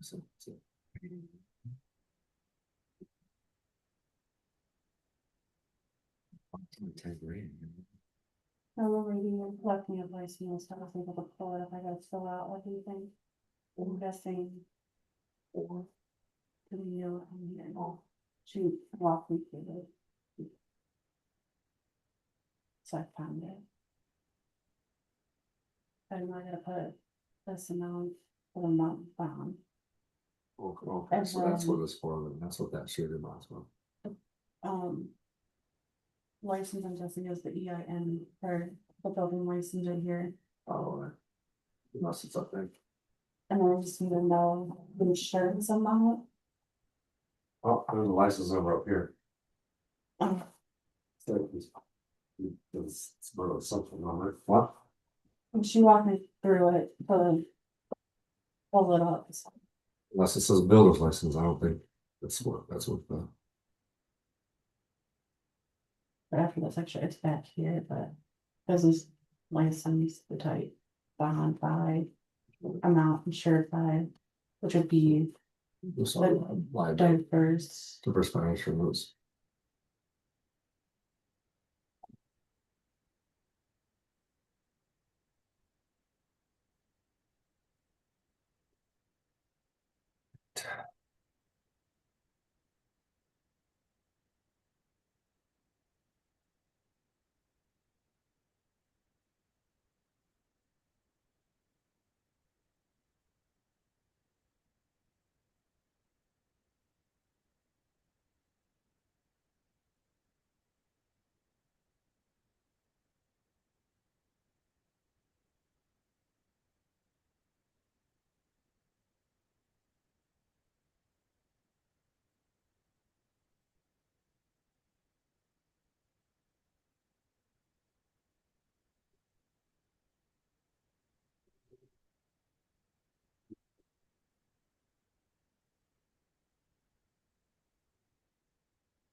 Once a day?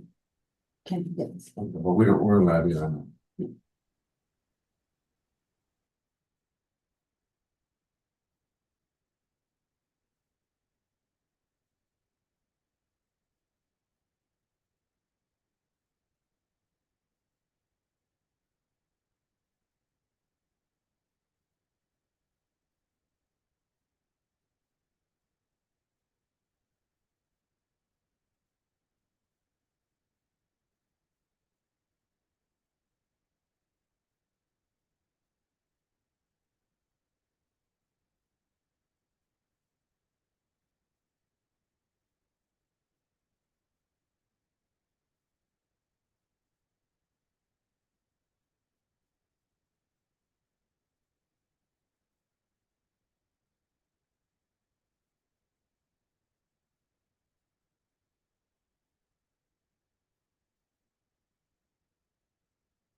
of that. So we're on the record in 2500078831.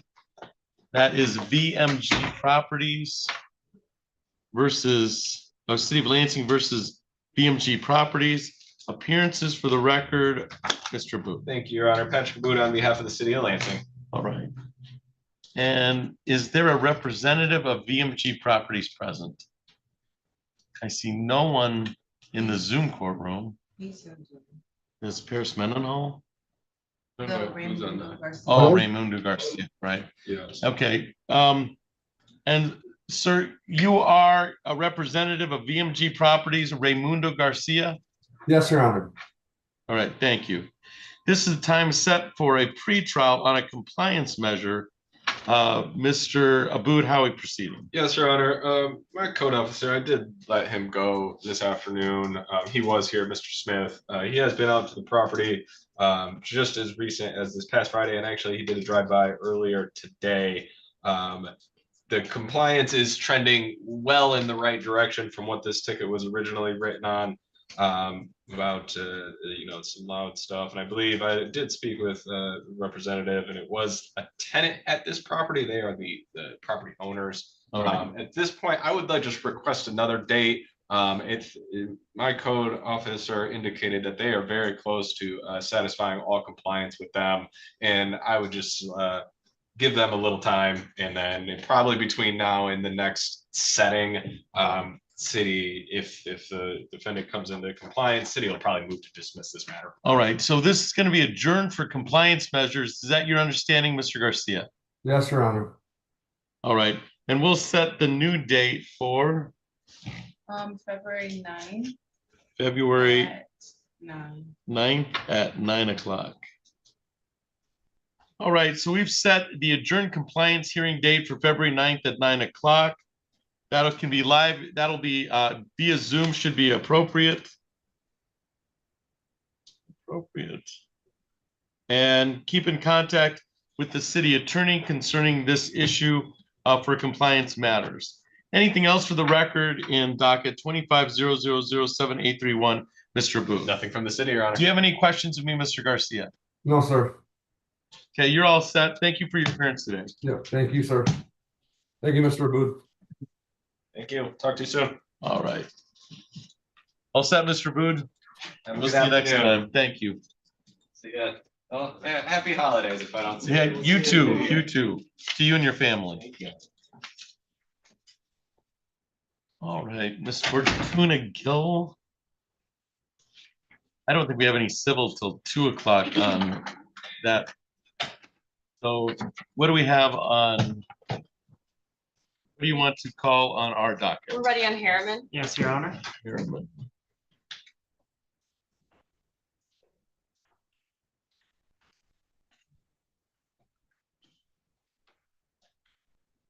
All right. So this is, we're on the record in docket 2400032. That is People of the State of Michigan versus Amanda Harriman. Appearances for the record, Ms. Fortuna Gill.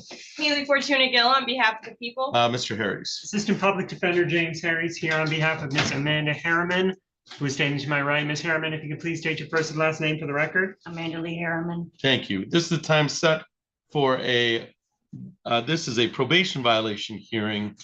Ms. Fortuna Gill, how are we proceeding?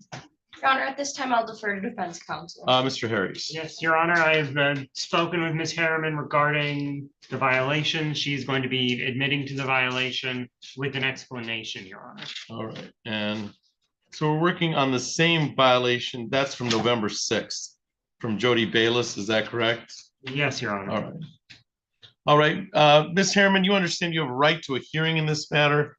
You have the right to counsel. You are represented today by attorney James Harris, and he would be present to cross-examine any witnesses or contest any charges brought against you by the people of the state of Michigan. It is my understanding you want to address the allegations concerning this matter. Is that a fair statement? Yes, sir. All right. All right. This, it is, so.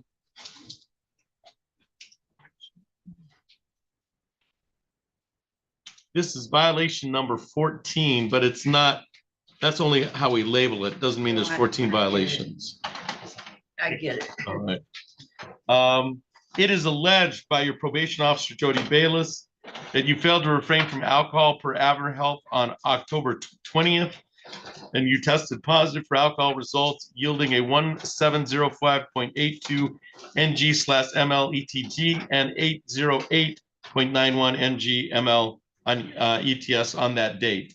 How do you respond to the allegation that you violated your probation violation, the conditions of your probation in a technical manner?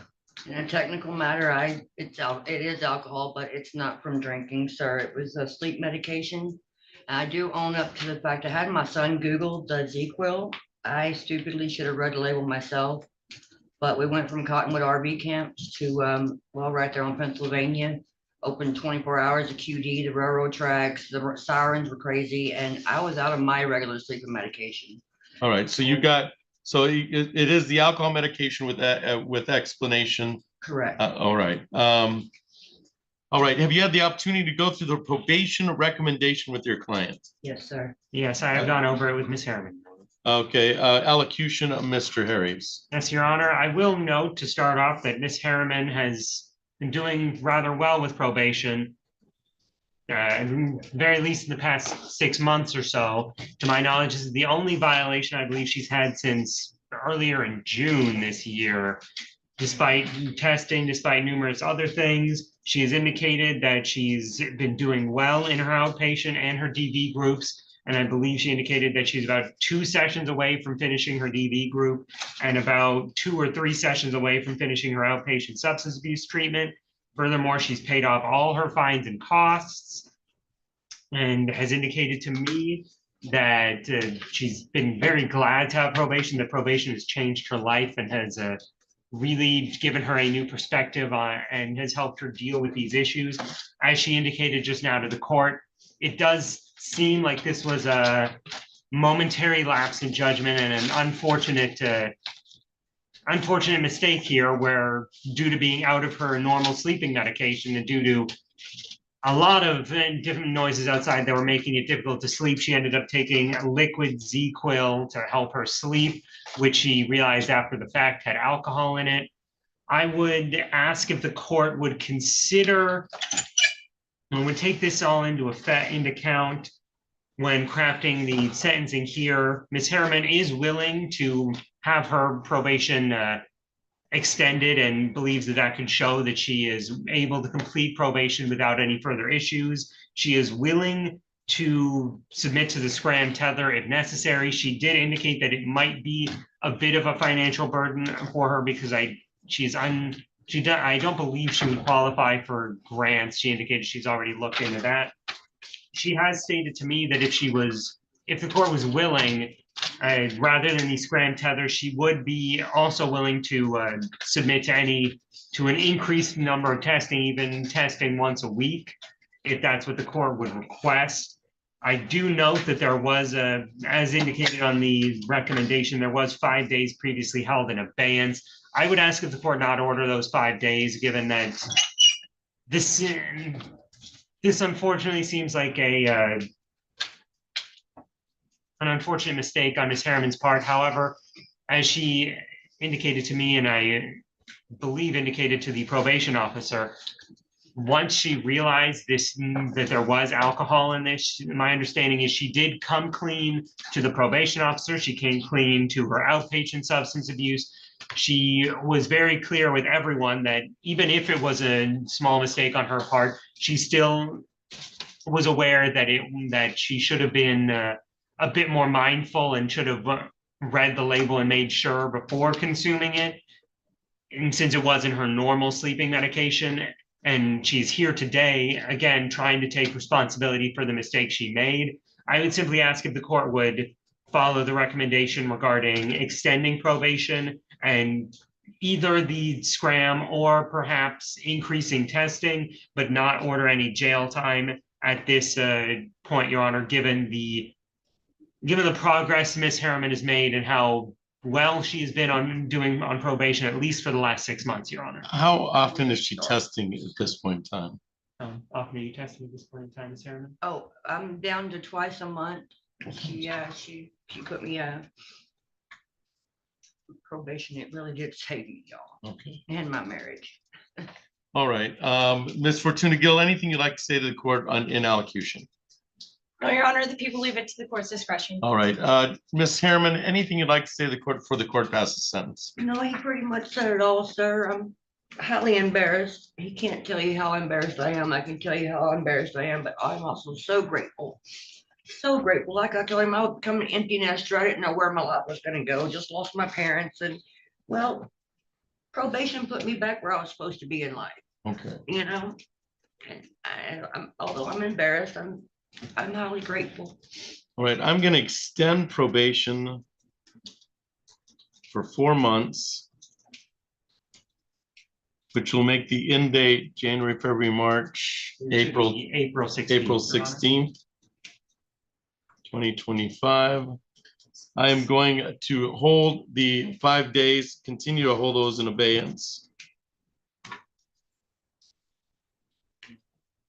I'm going to order that that any testing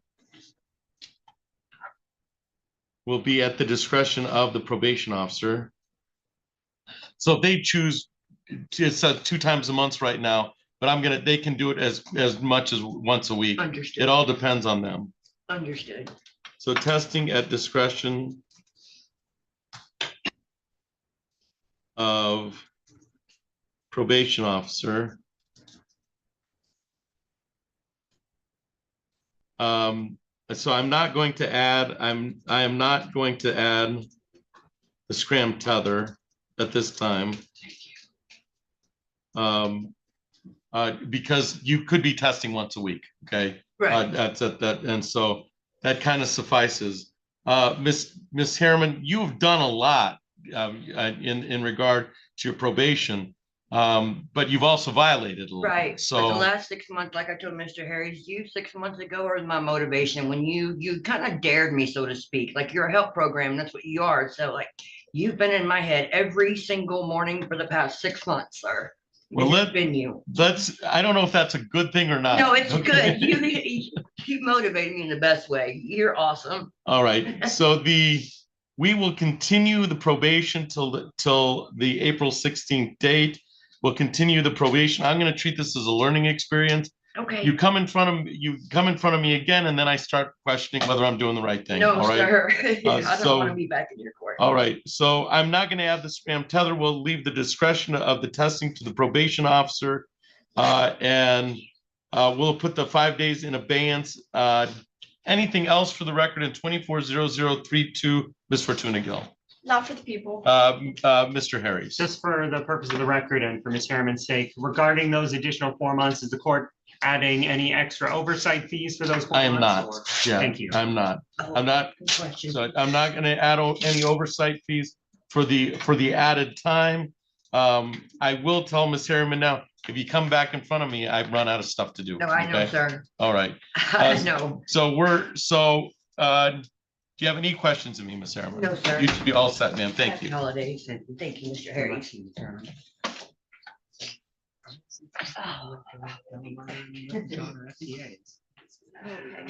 All right. Mhm. Who's, see, Mr. Smith is here. I believe, Your Honor, as I was just indicating to the probation officer, I have a Mark Delamarter for a PBH and a PBA, and Darnell Littlejohn for sentencing. As far as I'm aware, it seems like both are failures to appear. All right, so let's do Delamarter first. So, because, He was supposed to be writ and they didn't bring him over. oh, that's why he's not here. Yes. Okay. He's in Clinton County. All right, so let's reschedule Mr. Delamarter. Well, last I know that he was in Clinton County. Okay. Yeah, he is highlighted as a part of to be writ over, and then the last you heard, he is in Clinton County? Yes. Okay. That's where the writ was issued. All right. is he still in Clinton County? That I don't know. I am trying to check Vine Lake. All right. now, Your Honor. Let's see if he's still in Clinton County, just so we know where to rid him out of.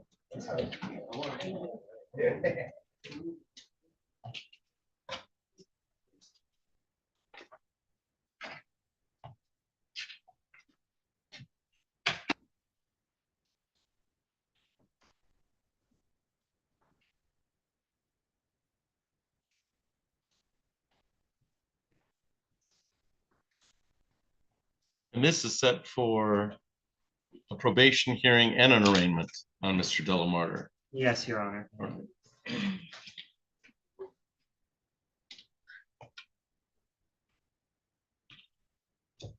So is he still in Clinton County? Or are you waiting for your? I am trying to look it up. My computer's being difficult, so now I'm trying to use my phone. Understandable.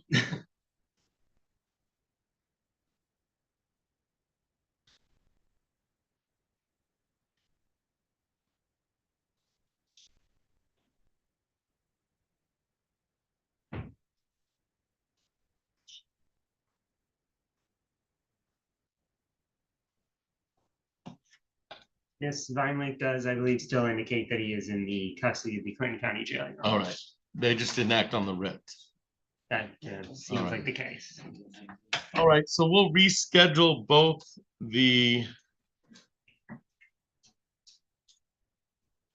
probation violation hearing and the arraignment. And you've had the opportunity to see the recommendation, the pink Yes, Your sheet. Honor. All right. So we'll reschedule the probation violation and the arraignment, and it's got to be more than 14 days, I would assume. It's January 6th at 1:30. All right, we'll set it for January 6th at 1:30 for probation violation on this file and then arraignments. And the arraignment would be on the new allegations, which are labeled December 8th. Is that your understanding, Mr. Harris? You're not Yes, on Your that Honor. yet, but that's violation number 3. Yes, I believe my understanding was that there were some previous violations that he may have failed to appear for a PDH on, and then the new violations were for the failure to appear and for absconding. All right, so let's get him here on, so writ out of Clinton County. Out of Clinton County. Anything else for the record in 2403514, Mr. Harris? Nothing from the defense, Your Honor. Ms. Fortuna Gill. No, Your Honor. All right. All right. We'll see everybody on January 6th at 1:30 on that file. And then you have Mr. Littlejohn. Yes, that seems to be a failure to appear, Your Honor.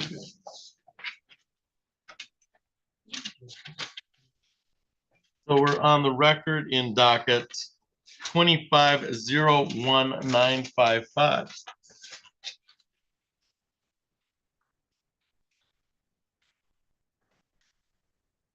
That is People of the State of Michigan versus Darnell Littlejohn.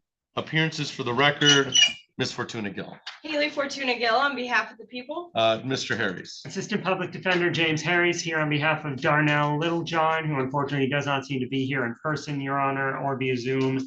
At this time, I don't believe my office has any contact information for Mr. Littlejohn, so I was not able to attempt to contact him regarding this court date. All right. Mr. Littlejohn, I do not see Mr. Littlejohn in the Zoom courtroom. Nobody answers by that name in the physical courtroom, and based on the representations of counsel, it appears the defendant has failed to appear for sentencing. This was scheduled for 1:30. It is now 2:19. And the defendant, it appears the defendant failed to appear for the pre-sentence also. So we don't have a pre-sentence on Mr. Littlejohn. Ms. Fortuna Gill, how would you like to proceed? Your Honor, at this time, the people would be requesting an immediate bench warrant due to the defendant's previous failure to appear, as well as the public defender's office not being able to get in contact with him. Mr. Harris, any comment on that? I would simply leave it up to the court's discretion. All right. All right, for the failure to appear for sentencing, I'll issue an immediate bench warrant on Mr. Littlejohn. And not anything else for the record in 25-015-01955, Ms. Fortuna Gill. Not for the people. Mr. Harris. Nothing from the defense, Your Honor. All right.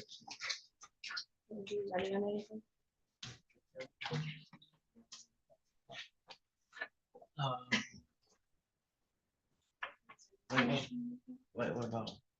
Who is it? Yeah, Mr. Tuashimi's here for probation violation hearing. Oh. She's your person. Okay. Do you have any of your sentencing? Yeah, I'm ready. Okay. I want to talk about. The sentences? Oh, sense. Oh, I'll get Myron Gilmore. Okay. Yeah. We'll be ready on Gilmore, Your Honor. Myron Gilmore.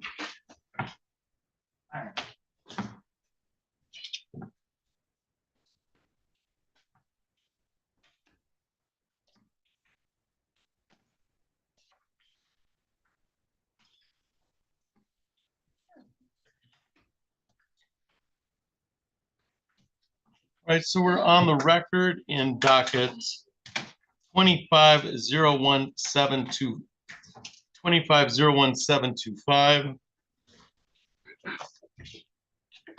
That is People of the State of Michigan versus Myron Gilmore. Appearances for the record, Ms. Fortuna Gill. Haley Fortuna Gill on behalf of the people. Mr. Ned. George Ned, APD on behalf of my class, am I right? All right, this is the time set for sentencing in the matter. Is there any further restitution on this matter, Ms. Fortuna Gill? There's not, Your Honor. Mr. Ned, have you had the opportunity to go through the pre-sentence report with your client? I believe so, but let me just make sure, Your Honor, because I think this.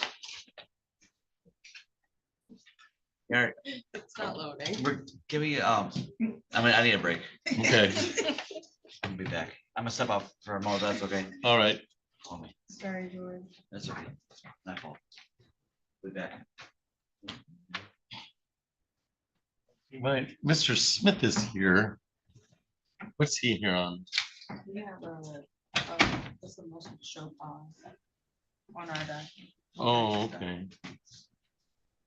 And Bambi Ruiz? Yes. Yeah, it was supposed to be in front of Simmons, but they said to swing over here. That is a fair statement. I think those are e-files, right? Yeah, I All moved right. them to the bench. All right. Let me pull that up and we'll call some of those cases.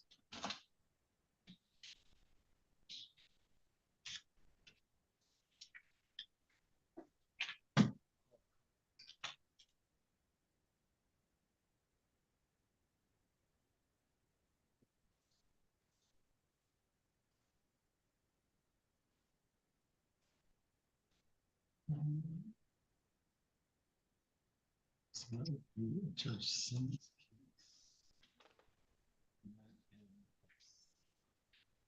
Lansing Apple Makers. Let's see the Lansing Apple Makers.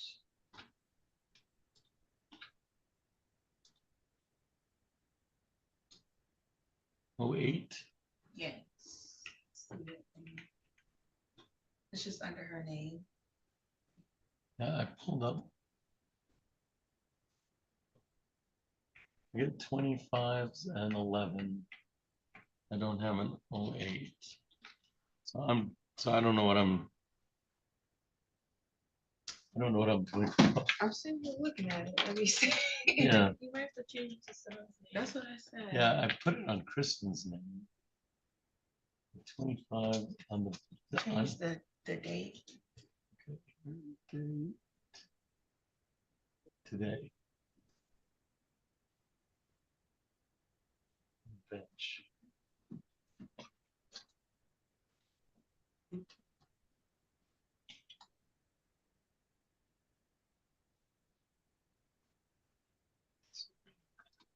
Could it be? Let's try this week. Let's try this week. Try to refresh. I have no 8. Okay.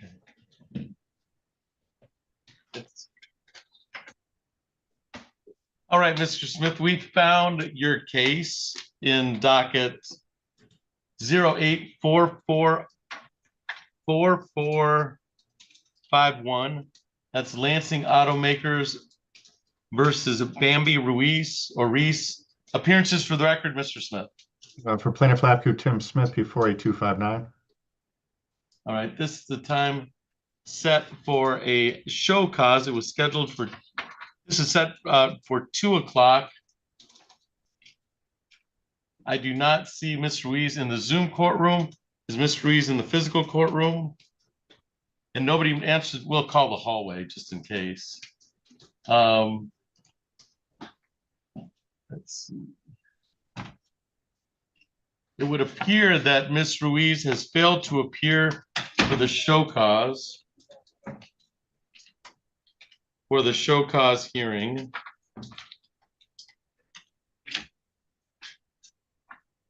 Not negative, all right.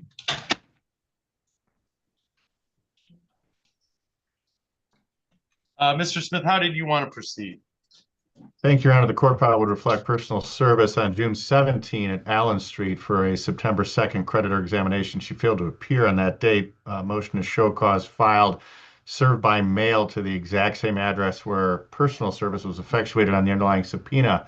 In light of the failure to appear today, we'd request a bench warrant, Your Honor, for bond consideration purposes. Balance remaining $1,195.15. All right, I will, for the failed to appear, I will verbally issue the bench warrant and we'll make it a $500 bench warrant.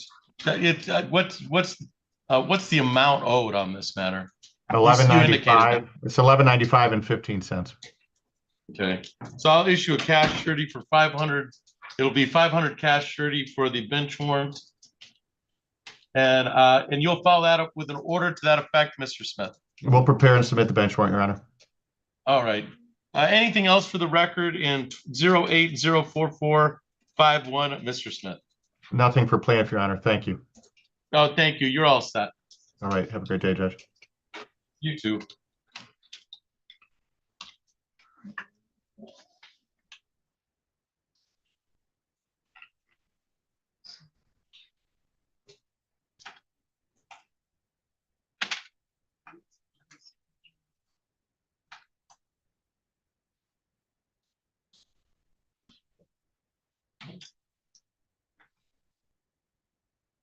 Somebody has appeared for the, oh, okay, they dismissed the other one. We had John Wade, the second one at 2. They can cross that one. That one's crossed. Okay. Yeah.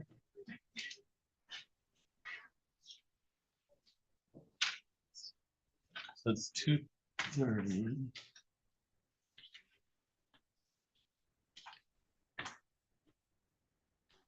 And Mr. Ned's working on Mr. Gilmore. There's 3 more in the Whitty case. And the rest are PV arraignments. Let's see. So Mendenhall is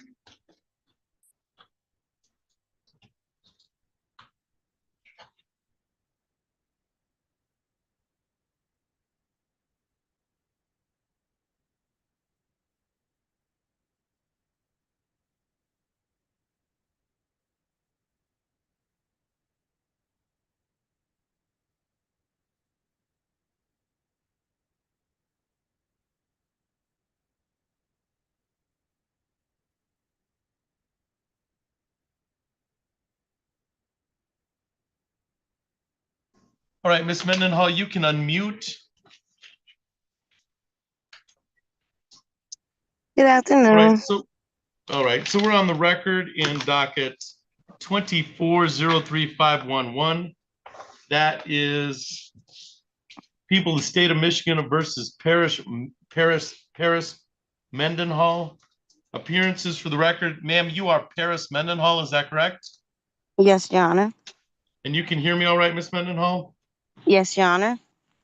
All right, this is the time set for an arraignment. I'm going to indicate to you some of the probation violations that have been brought against you by probation officer Sumter in a request and summons for probation violation signed by myself.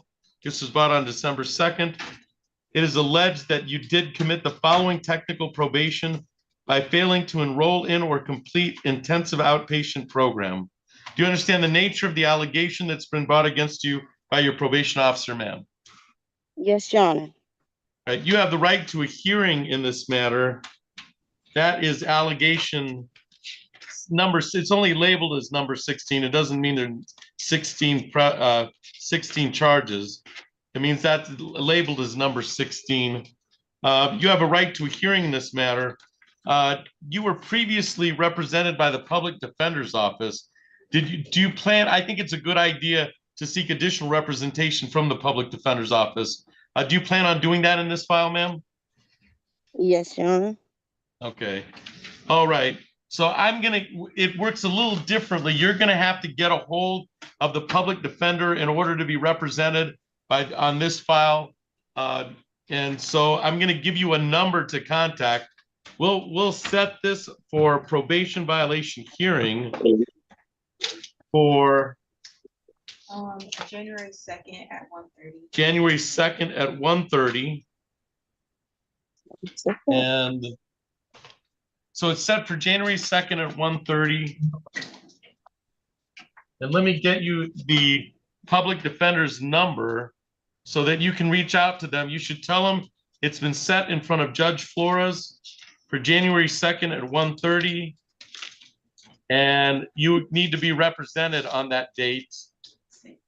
And the number for the probation for the Ingham County Public Defender's Office is 517 679 2979. 517-679-2979. You should tell them that the hearing's been set for January 2nd at 1:30, and you're applying for recommendation for public defender representation. All right, ma'am? Yes, sir. All right. Do you have any questions of me, Ms. Mendenhall? No, Your Honor, I do not. All right. I will see you on January 2nd at 1:30. Judge, it's actually January 6th. Oh, that's what I thought. It's January 6th. I was like, I don't think I have a corrector. So that is set for January 6th, not 2nd, January 6th. We'll still get a notice. January 6th, you'll get a notice in the mail, but you should share that date, January 6th, with the public defender's office. All right, ma'am? Yes, sir. All right. That's all for the record in 2403511. We'll see you on January 6th at 1:30. Thank you. Thank you.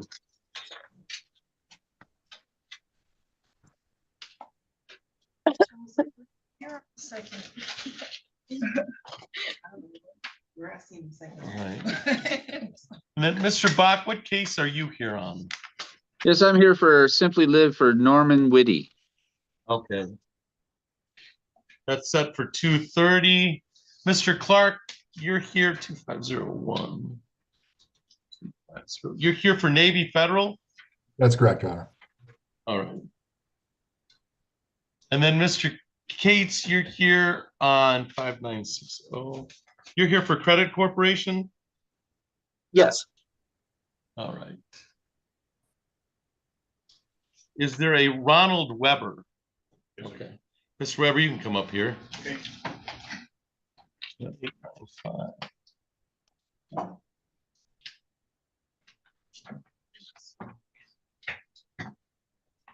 All right, so we're on the record in docket 25-01895.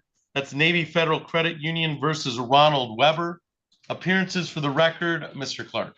Good afternoon, Your Honor. Dylan Clark, B88474 here on behalf of plaintiff. And sir, you are Ronald Weber, is that correct? Yes, that's All right, correct, Your Honor. thank you. You can have a seat, Mr. Weber. this is the time set for a pretrial in the matter.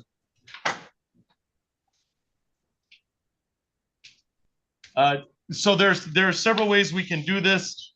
This pretrial. One way, Mr. Clark, is we can play Mr. Weber on an iPad, so you'll have the opportunity to talk to Mr. Weber about some of the issues that led to the filing of this complaint.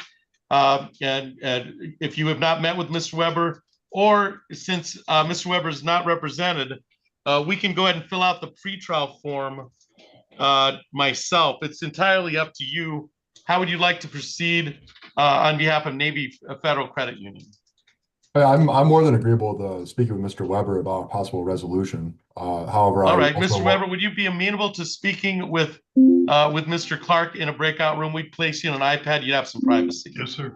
All right, let's do that. So Mr. Clark, I'm going to place you. First, I got to find you. All right. And then I'm going to place you in room 1. You should get a prompt to go to room 1. We'll place Mr. Weber on an iPad and place him in room 1, and then we'll come back and put it on the record. Sounds great. Thank you. Thank you, Your Honor. Thank you. Thank you.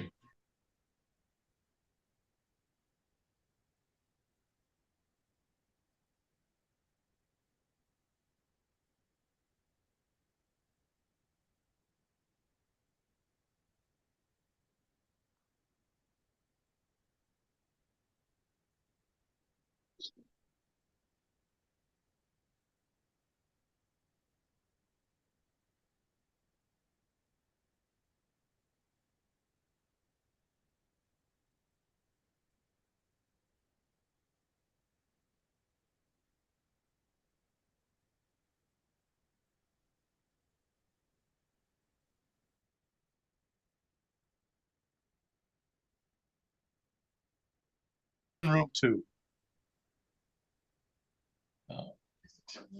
Yes. Yes. That's what I get for what I get for trying to move stuff around. All right, so here's the iPad. We'll move that to room 2.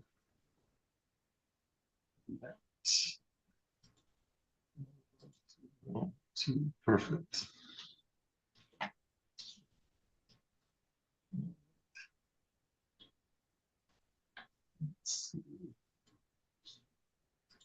And then Mr. Akanicki, you're here for hometown property?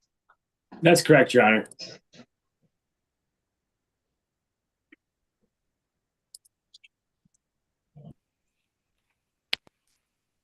Well, let's go ahead and call that case. So Mr. Akanicki, we'll call your case of 25-06357.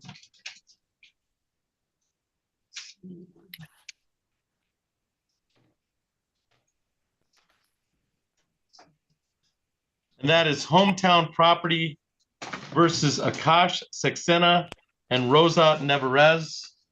Appearances for the record, Mr. Akanicki. Good afternoon, Your Honor. Robert Akanicki, attorney for the plaintiff. All right. And sir, if you'll correctly pronounce your name, you are Akash Saxena? Yep, Akash Saxena. Okay, thank you. And ma'am, you are Rosa Angelica Saxena. Yes, Rosa Angelica Saxena. Right, thank you. All right, this is the time set for a pretrial on this matter. This is a Judge Simmons file, and we've set it for pretrial. So, Mr. Akanicki, you understand that at the pretrial, you have the opportunity, if you wish, to talk to the defendants in this matter concerning this pretrial scenario. I can have you all put in a breakout room so you can discuss some of the legal issues that led to the filing of this complaint, or I can fill out a pretrial form on the record in regards to this file. Mr. Akanicki, do you have a preference as to how you'd like to proceed today? Your Honor, only because I have a hearing with Judge Buchanan at 2:45. I think if we could fill out the form and I could get the defendant's phone numbers, I could reach out to them in the meantime and see if we can resolve it before we have to come back. All right. So let me grab the pretrial form.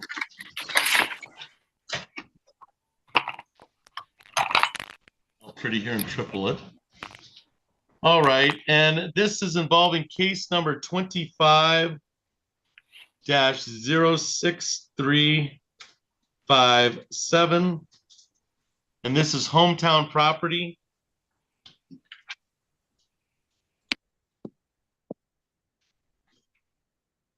Versus Akash D1, which is Akash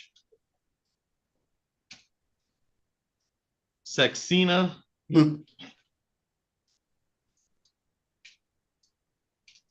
And D2, which is Rosa Nevarez. Pretrial was held on today's date, which is 12/16/2025. Appearing were Robert Akanicki for the plaintiff,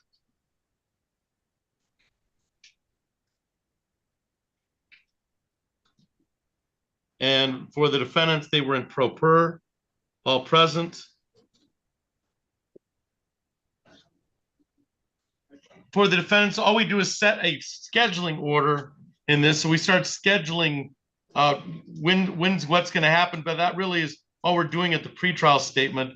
Mr. Akanicki, how would you describe the legal issues that led to the filing of this complaint?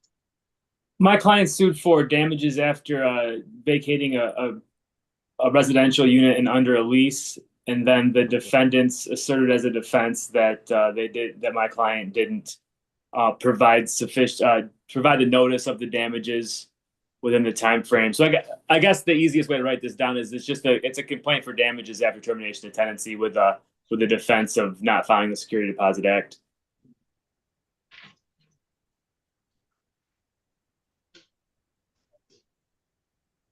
So we'll say Lee sued for damages, and so it comes under the Security Deposit Act. Is that an accurate statement from the defendants, Mr. Saxena or Ms. Saxena? I believe so. We All dispute right. both the timing and the substance of claims. All right. Do you have, Mr. Akanicki, do you expect any additional pleadings in the matter? Besides a motion for summary disposition? No, I don't expect anything aside from that. If the court wants us I'd like to give it a shot of calling the defendants and see if we can resolve. If not, I suppose we could probably go to dispute resolution services and see if we can resolve it, not just at a trial. I don't need any discovery. I don't know. All right. Either one of the defendants, do you expect any more pleadings or motions in this matter? No, Your Honor. All right. I will keep in abeyance the motion for summary disposition and response. We'll address the. I'm going to indicate that this case is not to be consolidated. There's no admission of fact because it's not applicable, or exhibits are not applicable till after discovery. We'll set discovery for 90 days out. So cutoff date for discovery would be March 17th, 2026. I'm gonna say expert witnesses are not applicable till after discovery, and damages have been pled for. This is not a joinder of claims issue. Has either side paid for a bench trial, for a jury trial in this matter? Mr. Akanicki? I did not pay a jury trial fee, no. All right. Either one of the defendants, have you paid for a jury trial in this matter? No. No. Okay, I'm going to issue a bench trial. Estimated time for trial is a day. I'm going to put possibility of settlement negotiations are continuing. And if you wanted to leave a contact number to either one of the defendants in the chat area, my court officer will make sure that Mr. Akanicki has your contact information. All right. Yes, Your Honor. That way we don't have to say it over the Zoom courtroom. And we'll provide any contact information we'll provide to Mr. Akanicki. And also to the defendants, if my phone number is on the pleadings, which I think it is, you can text me at that number and we can figure out a time to talk to see if there's any way to resolve this without having a trial. All right, did you want me to schedule a mediation? I can schedule for 90 days, or we can put no right now, and then you can always come back and ask for mediation. Yeah, you can just put no right now, see if I can work it out with them. Okay. And we can go from there. All right, Mr. Akanicki, do I have, all I've really put on the pretrial statement is that we are holding back the motion for summary disposition in response after discovery. This is discovery set for March 17th, the cutoff date for 90 days, and then a bench trial. Do I have your permission to sign this on your behalf, Mr. Akanicki? You do. Thank you, Your Honor.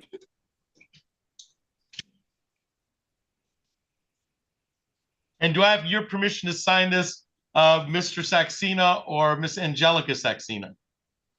Yes, Your Honor. Okay.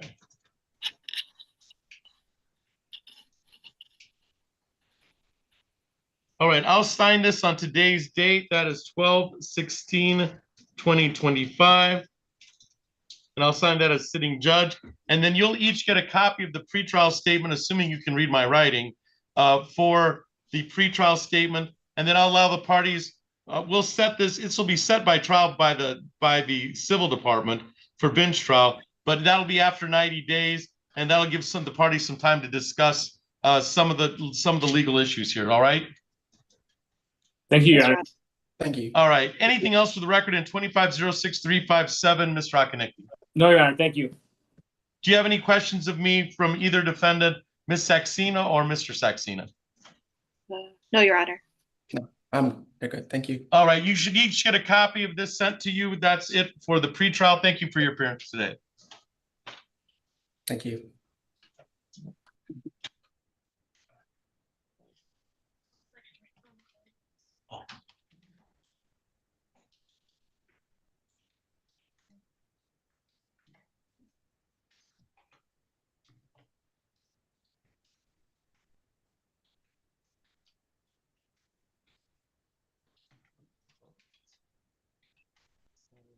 Yeah. Here's a pretrial statement for Megan. I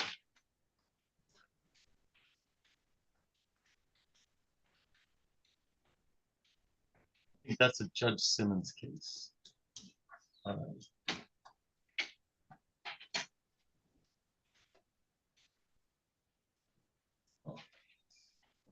All right, Mr. Nett, are you ready to go on Mr. Gilmore? Your Honor, very briefly, the translator for Mr. Tashimi. All right. Indicated, I want to make sure he indicated that he's running out of time and his meter is out of time. So if you can inquire with him, see if it's I don't know if. So the interpreter's indicating he's out of town. What does that mean? But like you have to be somewhere else at another. Huh? Oh, just the parking. You don't have to be. Just the parking. Yeah. Oh. So do you need to go put money in the parking meter? I think so. I don't know. All right. So why don't you go and put money in the parking meter, and then we'll get you first up. All right. So don't put money in there. Come right now. Unless you want to go right now. Oh, you can go already. Okay. Let's go with Mr. Tuashimi then. All right. And to the interpreter, I'm going to indicate you should spell your first name and last name and spell them both for the record. Okay. My name is Twishime Lahai. That's Twishime. Okay, that's your first name, right?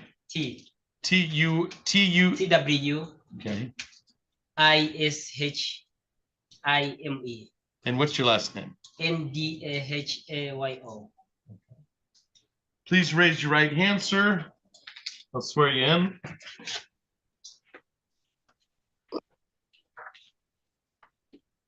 Do you solemnly swear affirm that you will truly, accurately, and impartially interpret in the matter now before the court and not divulge confidential communications So if you got under penalty of perjury, Yes. but you just let me know if I get going a little fast. And we'll just go you translate and then tell us if you need to stop, if you need more time. All right, sir? No problem. All right.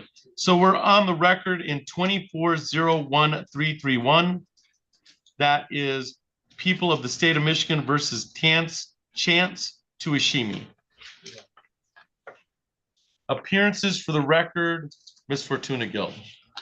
Haley Fortuna Gill on behalf of the people.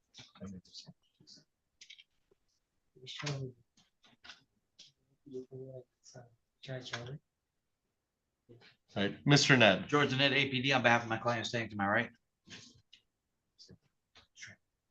Twishimiye ndahaye kuva kuri 7 sasa ugomba yokora igisa kuri kwa kandi kigenda. And sir, you are Chance Tuishimi. Mazina gawe ni chance tuyishimye. Yes. All right, thank you. This is time set for a probation violation.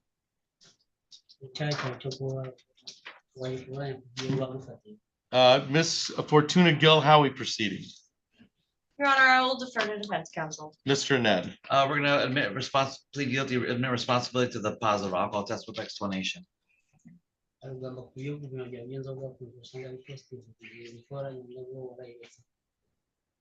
And is that a fair statement, Mr. Tuishimi?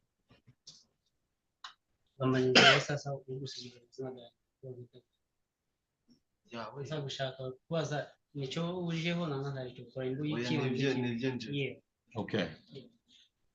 All right. You understand, Mr. Tuishimi, that you have a right to a hearing in this matter?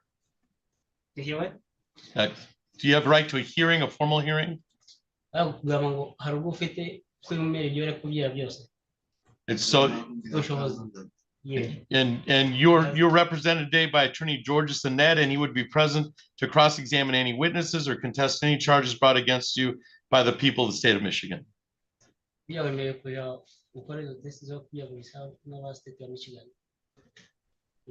All right.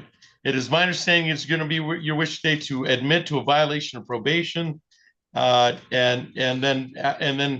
then have the court sentence.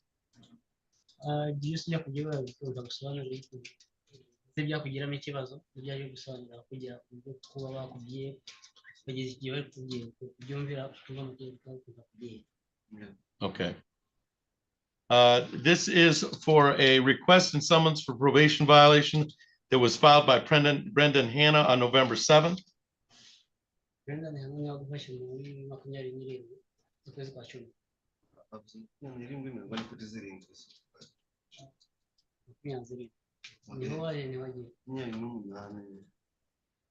he's saying like 28th.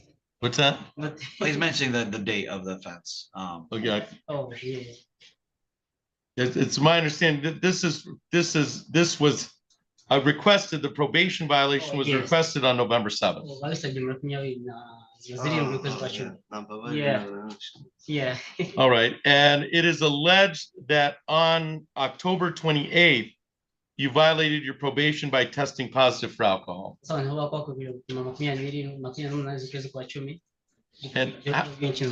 how do you plead to testing positive for alcohol? How did he feel? How did he feel? Yeah, how does Mr. Tuishimi please?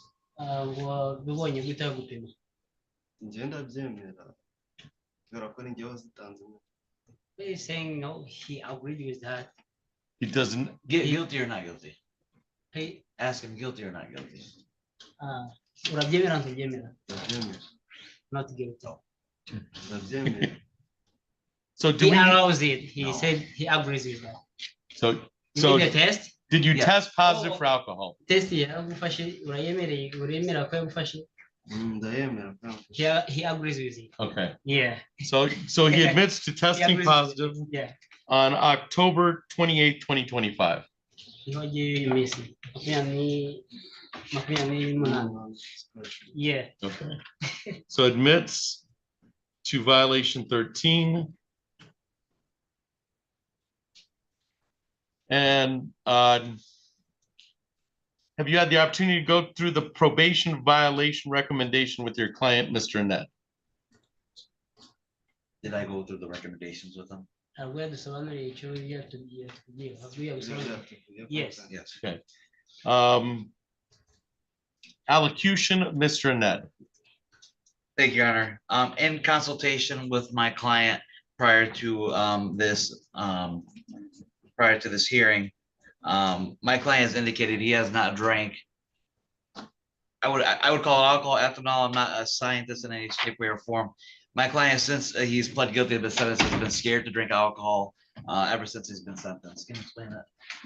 Amaze uherutse kunywa inzoga ryari wamusobanuriye yuko nyine mbere y'uko bino bitangira. After discussion and a little bit of digging into, my client realized that a cultural drink may have been fermented, and that's what caused the positive alcohol test. arasobanuye ngo buriya bwo wavuze ngo nta nzoga wanyoye ariko wasobanuye yuko twe dushyigikiye ubushera bwacu aribwo bwaba bwaratumye babivuga.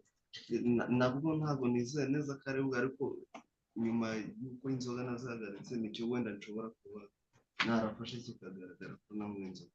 Yeah, he's saying like that is That's the explanation. he's saying like that the traditional alcohol it's like not alcohol but it's also It can have alcohol in it. yeah but it's traditional drink. So, Your Honor, my client has been made aware never to do this again, at least until probation is over. He is apologetic to the court for wasting the court's time.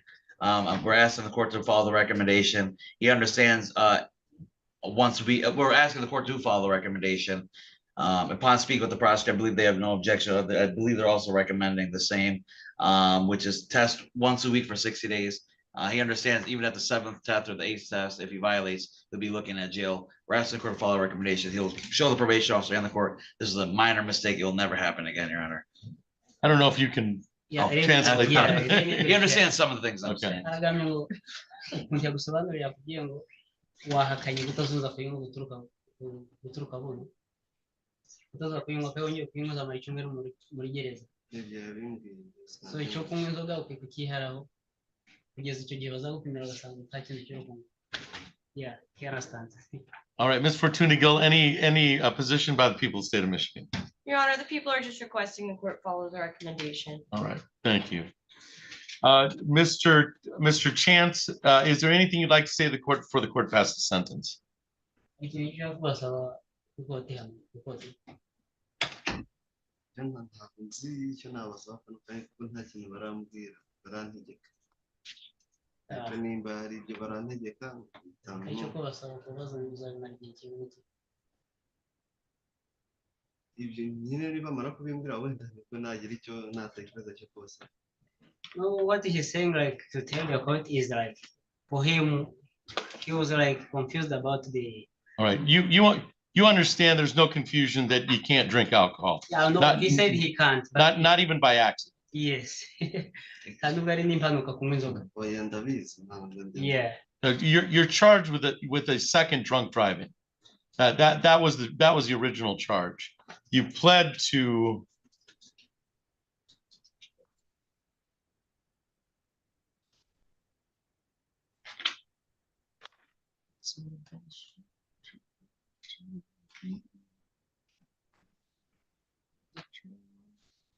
You pled guilty to the attempt R&O and the drunk driving first. So this isn't, we're trying to figure out if you have a problem with alcohol and you've got 2 drunk drivings under your belt.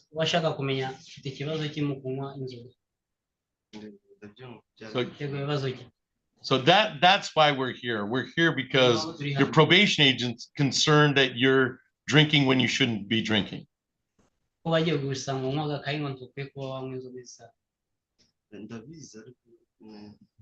he knows that. So you know, as until March 21st, you can't drink anything that's fermented alcohol, accidentally, negligently, anything like that. You understand that, sir?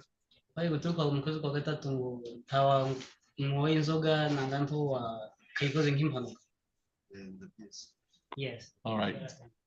Because if you come in, so I'm gonna take this ask for a weekend in jail. I'm gonna follow the recommendation, but I'm gonna assign you to 5 days in jail, and then I'm going to suspend the 5 days in jail as those are the 5 days that I have hanging over your head. Urumva rero niwongeza kwanga kuba ko wabikurikiza bagasanga ugifitemo inzoga muri wewe bazaseninga iminsi 5 muri gereza. So that's 5 days suspended. Then I'm gonna follow the recommendation. He's gonna follow the recommendations. So it's to test 1 time a week for 60 days at AverHealth or the discretion of your probation agent. At the discretion of your probation agent. Unless the probation officer says something else. So unless the probation agent says something else, it's 1 time per week for 60 days. Nze hagize wagufashe gushinja icyaha yongeyeho ikindi kintu ariko ni iminsi 6 gusa guhaye buri cyumweru muri icyo gihe bavuze gishobora kugabanyuka nangwa iyo bashobora kumubwira igihe gitoya kuri icyo. He's like also asking, can the probation ask you for more or for all? Yeah, they can ask, the probation agent can ask for more or less. Okay, yeah, for us, it's completely at the discretion of the probation agent. I'm going to take 5 days and suspend it. So violates again. So yeah, that's essentially if you come back, we're going to spend time in jail. Okay. Okay. He's saying like he doesn't want also. All right. Yeah. Otherwise than that, the probation end date is March 21st, 2026. Probation stops at March. March 21st. So you understand what we're trying to do here. We're trying to figure out if you have a problem with alcohol. And if you don't have a problem with alcohol, this is your time to shine a little bit.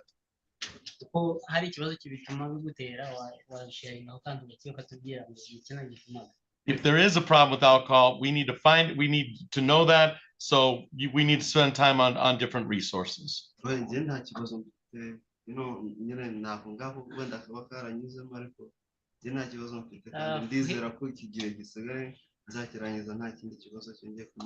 Okay, he's saying like for him he has no problem, he's okay. Maybe the problem which passed on, that was the slight mistake, but he stopped now.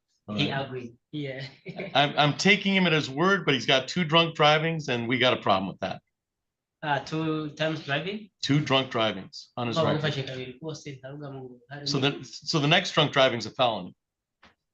The next drunk driving is a 5-year felony, assuming he doesn't kill anybody.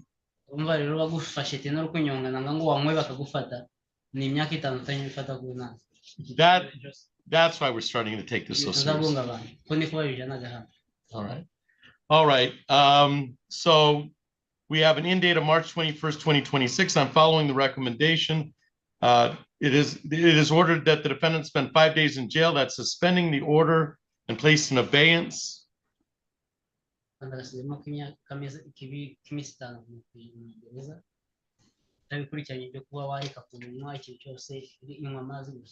While the interpreter's here, we probably should go down to the 5th floor and make sure at least that we're all on the same page with probation agent. It'll be Joseph.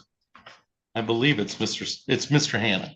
It's Brendan Hanna. I don't know if he's gonna, we'll have to figure out the time. I might go down with him because we can talk pretty reasonably. As long as he understands that he needs Okay. Mr. Hanna's the one who will violate his probation. If you don't have time, that's fine. He can sit. I'll go with you in a little bit. Okay. Anything else for the record in 2401331, Ms. Fortuna Gill? Not for the people, Your Honor. Mr. Annette? No, yeah, thank you. All right, Mr. Tushimi, you're all set. Thank you for your appearance today. I'll come see you. And Unless you have time. Do you have 5 more minutes? 5 more minutes? No. Go Okay. downstairs. On the 50? Yep. all right, sir, thank you for your assistance today. Okay, thank you. That's one if I could get Mr. Gilmore out the way. You want to go on Mr. Gilmore? Yes. All right. All right, so we're on the record in docket 25-01725. That's people of the state of Michigan versus Myron Gilmore. Appearances for the record, Ms. Fortuna Gill. Haley Fortuna Gill on behalf of the people. Mr. Net. Resident APD again, on behalf of my client, Mr. Gilmore, standing to my right. And once again, sir, you are Myron Omar Gilmore, is that correct? All right, thank you. This is the time set for a sentencing. Ms. Fortuna Gill's indicated that there's no further restitution. Mr. Net, have you had the opportunity to go through the pre-sentence report with your client? Yes, Your Honor. Any additions, deletions, or corrections? I guess at the time that it was prepared, no, but since then, Your Honor, my client has taken care of some matters, I believe yesterday with the city attorney. So on the first page, if the court wants to, I don't think it's necessarily based on the day it was prepared. He resolved 2 of his cases with the city. Those were the 2 trespassing issues, right? So, yeah. Okay. Oh, and there'll be a nollie eventually on the last one, set for jury trial, based on negotiations. So all my client now has is soon to be 4 total 54B district court matters. Okay. And his time in Lansing should be done after today, if the court doesn't, if the court hopefully doesn't put my wonderful client in jail today. That All is right. correct, Your Honor, that file would be, can you pull up the number for me? I have the 54A District Court 25-00852 and 25-02437 may have been city files, and those 2 have been resolved. And there Yes. could be another file. Is that 25-02972? Yes, Your Honor, the people will be nollying that file. All right. I mean, we could do that today if Addie would be so generous as to print one out, or we could do one later on. Either or doesn't affect the sentencing in this matter. Okay. There's 2, and then there's 2 pending in East Lansing. Is that correct? And 2 more older, I don't know if they're older or newer, but he needs to be arraigned on those. All right. That you'll have to go in front of the magistrate. And he's for that. gonna be calling in today. All He right. hasn't done so. Other than that, Your Honor, everything looks fairly accurate. So allocution, Mr. Annette. I asked court to follow the code in the matter, Your Honor, and also the bond recommendation. I believe it's appeal credit for time served. My client has some files. There's been issues with mental health, indigency, and homelessness. Since I've known Mr. Gilmore for plenty of years prior to the day, but as of when I handled this case, he's been since living with his mother, who's been helping him out with his day-to-day activities. He's on social security disability, so employment is not something he can be doing right now, Your Honor. His biggest thing is to maintain and do better.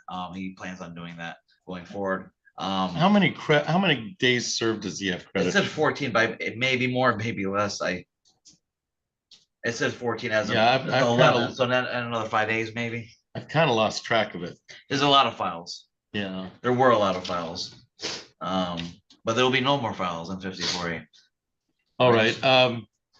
So the request is for the time served in this matter. Is that correct? That's how I read it, Your Honor. Given all the information provided, it is recommended that the defendant be given a jail sentence with credit for time served. This officer would request all finance costs and any restitution be referred to the collections department, which I would ask for as well. All right. Ms. Fortuna Gill, anything you'd like to say before the court passes the sentence on behalf of the people? Your Honor, the people would just request the court follow the recommendation. All right. Mr. Gilmore, is there anything you'd like to say to the court before the court passes the sentence? Sorry for wasting your time. Okay. All right. This is for a guilty plea to retail fraud in the 3rd degree, misdemeanor retail fraud on September 18th, 2025. It is the order of the court that the defendant spend 20 days in jail. Credit is given for 20 days previously served. I think that covers, Mr. Gilmore's been in and out on this case. I would assume that 14 plus the 5 days, we're right around that time. I'm gonna have all, so fines and costs, I'm gonna do $100 fine, $100 cost, crime victims right of 75, attorney state minimum cost of 50 for a grand total of $325. And that will be referred to collections. So we'll refer that to collections with the other amount that Mr. Gilmore owes. So there'll be no probation in this matter. So it's 20 days, 20 days in jail, credits given for 20 days previously served, and then all fines and costs be referred to collections pursuant to the recommendation. Anything else for the record in docket 25-01725, Ms. Fortuna Gill? Not for the people, Your Honor. Mr. Annette? Your Honor, thank you. All right, Mr. Gilmore. Well, good luck to you, sir, okay? Your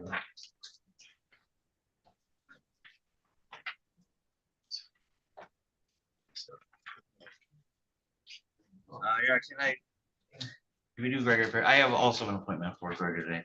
But I'm not trying to rush anybody. I would never do that. But can we do Gregory Perry by chance? We can do Gregory Perry's probation violation, right? Yeah, I think. All right. Ms. Fortuna Gill, are you ready on Mr. Perry? I am, Your Honor. All right. All right, so we're on the record in 25-00973. That is People of the State of Michigan versus Gregory Perry. Appearances for the record, Ms. Fortuna Gill. Haley Fortuna Gill on behalf of the people. Mr. Ned. George and Ned, AP on behalf of my client, Gregory Perry. All right, this is the time set for a probation violation hearing concerning this matter. Ms. Fortuna Gill, how are we proceeding? Your Honor, it's my understanding that the defendant wishes to plead to violation number 16, and violations 3 and 14 would be dismissed. But I will defer to defense counsel. Mr. Ned. That is correct, Your Honor, with allocution from me and my client. I believe the prosecutors indicated they will they will not be objecting to recommending that probation be continued in this case, based on my allocution. I'm not. So we should set this for hearing. You know, it's not going to be. He's not going to get probation today. There's simply, he's done nothing on probation. He's done zero on probation. So I mean, probation is just another way of sentencing somebody. And all Mr. Perry has indicated is that probation is not working out. Can we approach for a brief moment? You may.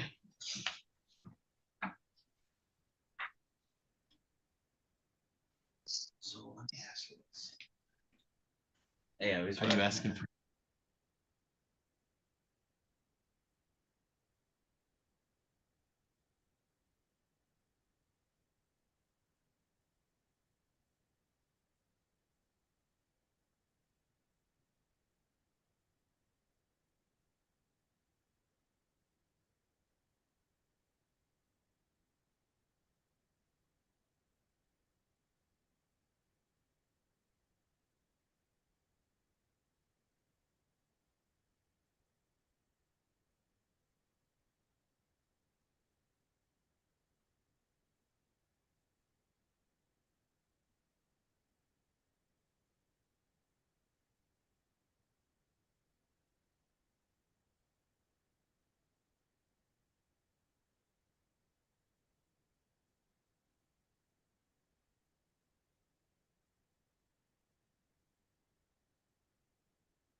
All right, so we're on the record in docket 25-01895. Mr. Clark, did you have the opportunity to speak with Mr. Weber in a breakout room? I did, Your Honor. We came to a resolution in the form of a consent judgment. Okay.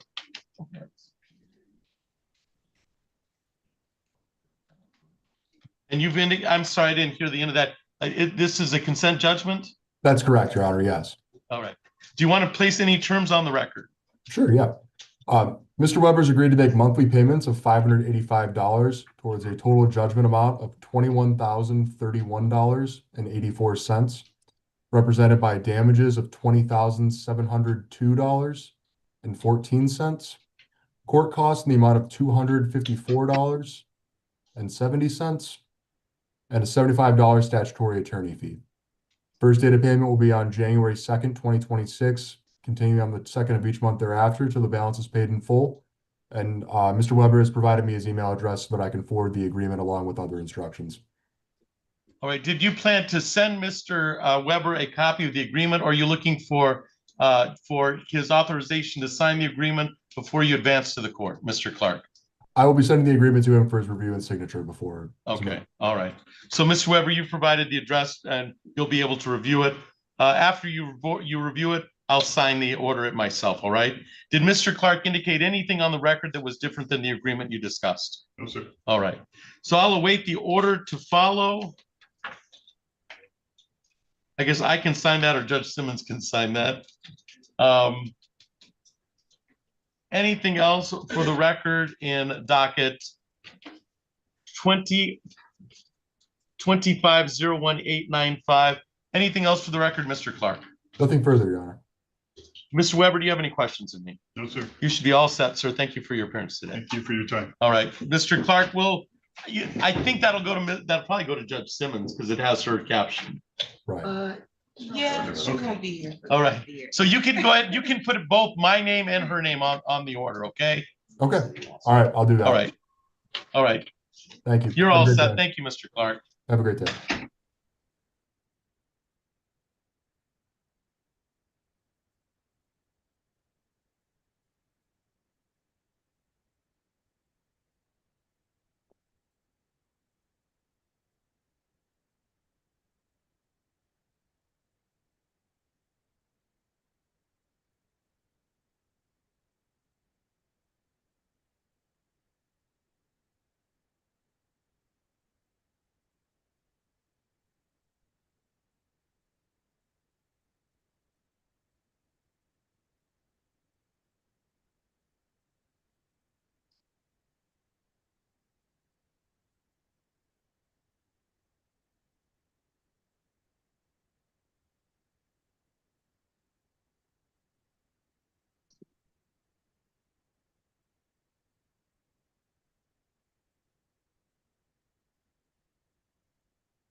So, Mr. Cates, you're here on Credit Corporation Solutions? Mr. Cates? Yes, Your Honor. Oh, if you could Okay. just hold on. Yeah, just he's a right moment, there. please. I was talking on the Zoom, so Okay, I'm sorry. you can come up here, Jennifer. Sorry, I'm very confused. All right. All right, so we're on the record in docket 2505960. Appearance for the record, Mr. Cates. Your Honor, if you could just give me one moment, I'm handling one thing really quick here. Okay. All right, you can go back, Ms. Medler. I think Mr. Cates is in another courtroom. Okay. And then, is anybody here on 4725? Is there a Michelle Bell here? So 2504725. LBNV funding versus Michelle Bell. Nobody appeared. No, I don't see. Okay. All right, so we're on the record in 25047. It's stipulated to dismiss, so it's Okay. closed out. All right. I'll put that on.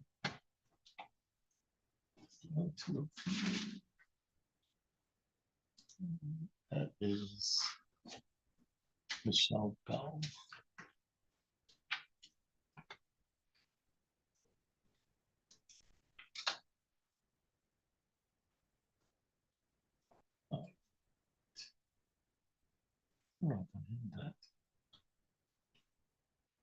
I'm Medler. I'm LVNV funding and Michelle Bell. I might have. Or civil might have, since it was closed yesterday, it looks like. Okay, and then it might be taken off. All right. All right, do we have a representative of the Whitty law? Mr. Bach was here, or Mr. Whitty. He said he was logging out because he had a hearing with Buchanan, but Okay. he'll log back. All right, and ma'am, are you Sean Edwards? All right, Mr. Bach's in another courtroom, so we'll call that in just a second when he gets here, okay? He's on a hearing in another courtroom. What is Wade? I have a, that is December 16th at 2:00. GT Benny Argue Holdings versus Wade that we didn't see today. Yeah, that one was dismissed. That was dismissed? Yeah. Let me put that in the minutes.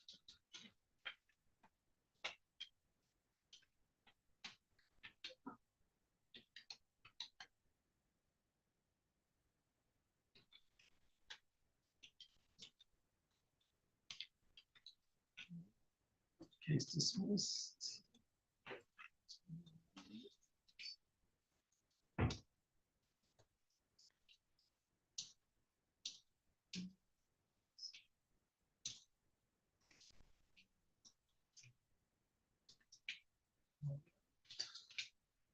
So Ms. Medlers and Mr. Fox.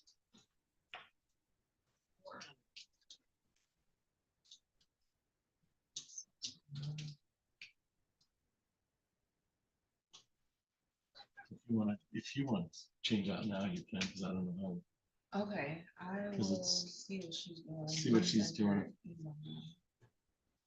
I might get you out of here while we got A break. pause in the action. Yeah.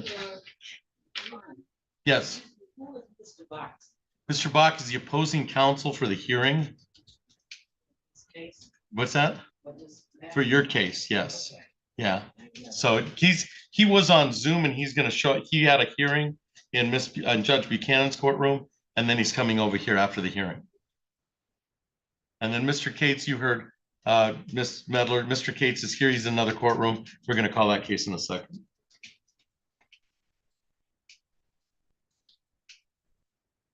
Yeah, Mr. Bach is covering for Mr. Whitty.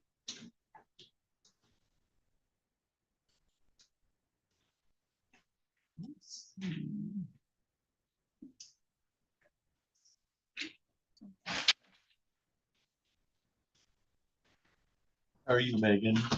Living the dream. Living the dream. You are living the dream.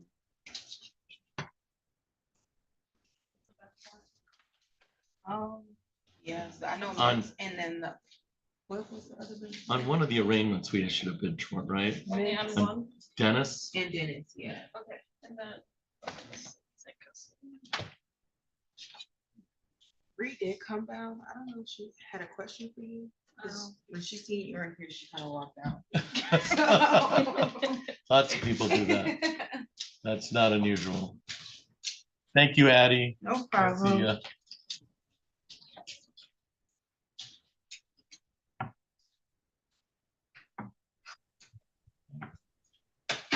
Someone else coming in? Bach is in Buchanan's court and, No, I'm talking about. oh, Mr. Cates is here. Let's go on that. No, I'm talking Yeah, about. we have Shelley supposed Okay. to. Okay, Well, I'm just making sure before we. Appear. all right, Mr. Cates, we're waiting for a court reporter. Shelley from Judge Ward is supposed to come over and then we'll call that case. All right, sir? Thank you, Your Honor. I apologize. Things kind of ran into one another. All right. All right. We'll call your case in just a few minutes. It's set for a pretrial for Miss Medler, okay? Yes. Mr. Cates, did you want to speak with Miss Medler? We could put her on an iPad and you could talk about some of the issues that led to the filing of this complaint. I'll do that on the record, but if you want to do it, we can set it all up right now. Your Honor, I'd actually like to talk to her if she's amenable to that. Miss Medler, would you be amenable to speaking with Mr. Cates? So I'm going to put Mr. Cates in a breakout room, and if you follow my court officer, she'll put you on an iPad. All right.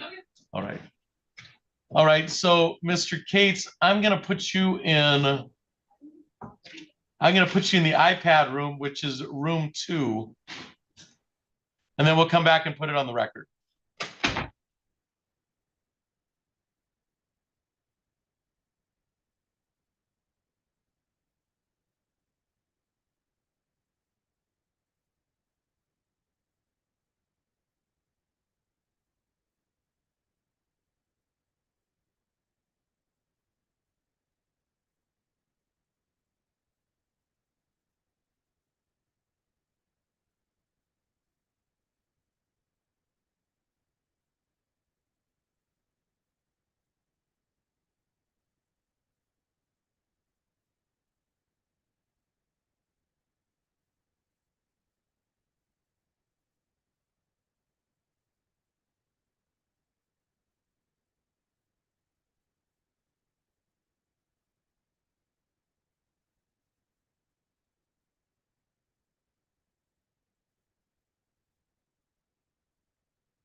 All right, you can have a seat, ma'am. All right, Mr. Bach, we can call your case.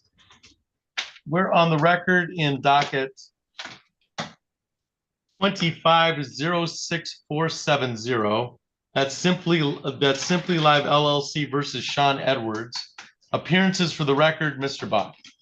Good afternoon, Your Honor. Ronald Box, appearing for plaintiff Simply Live LLC on behalf of Norman Whitty. All right. And ma'am, you are Sean Edwards, is that correct? All right, thank you. This is the time set for a motion to stop an eviction. Mr. Bach, have you had the opportunity to speak with Miss Edwards in a breakout room concerning this motion? I have not. Did you want to speak with Miss Edwards on this motion? I have that there was a consent judgment term placed on the record. And then this, I believe this, if it's a motion to stop the eviction, that's been filed by Miss Edwards.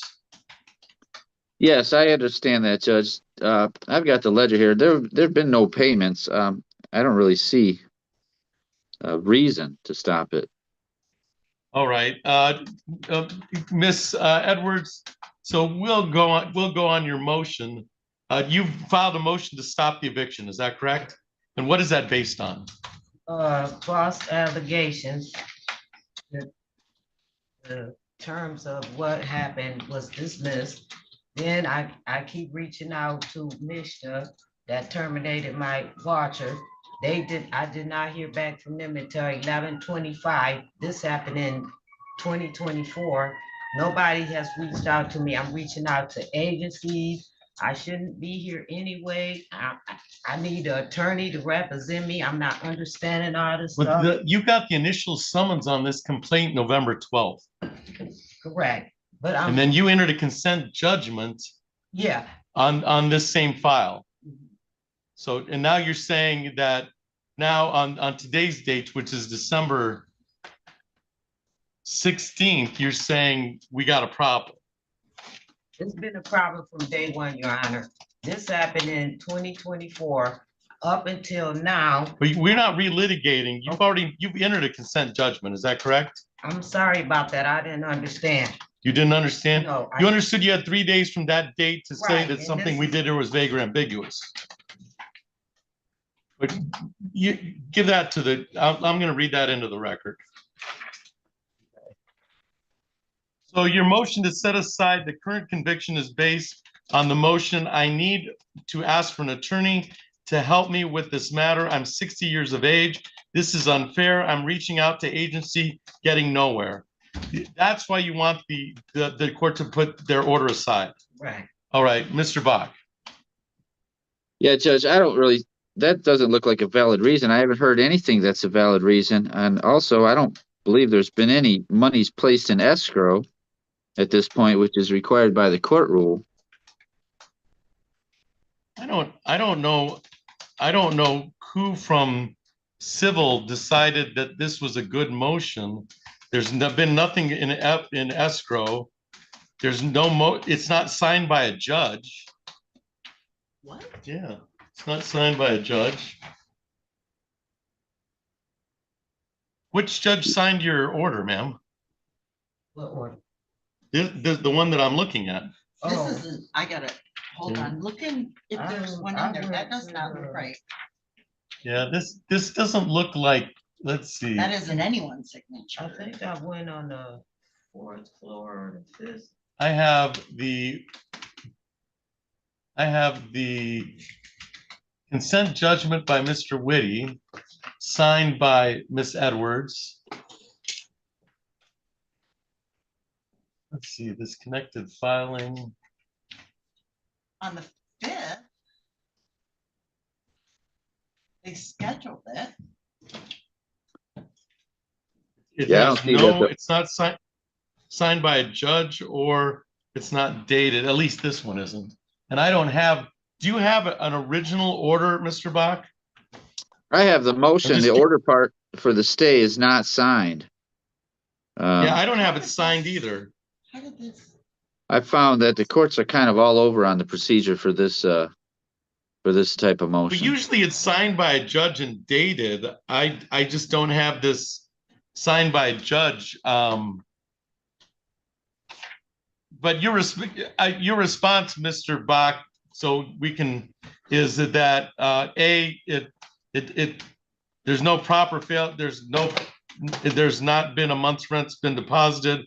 There's no equitable relief, and then there's no explanation concerning why we're still here for reasons for granting the stay. I don't see a need for an attorney to help me with this. I'm 60 years of age. This is unfair. I'm reaching out to agency, getting nowhere. I don't see anything that would indicate that that's a reason to set aside the conviction or to set aside the eviction. Do you have any response to that? I'm kind of at a loss as to why we're here.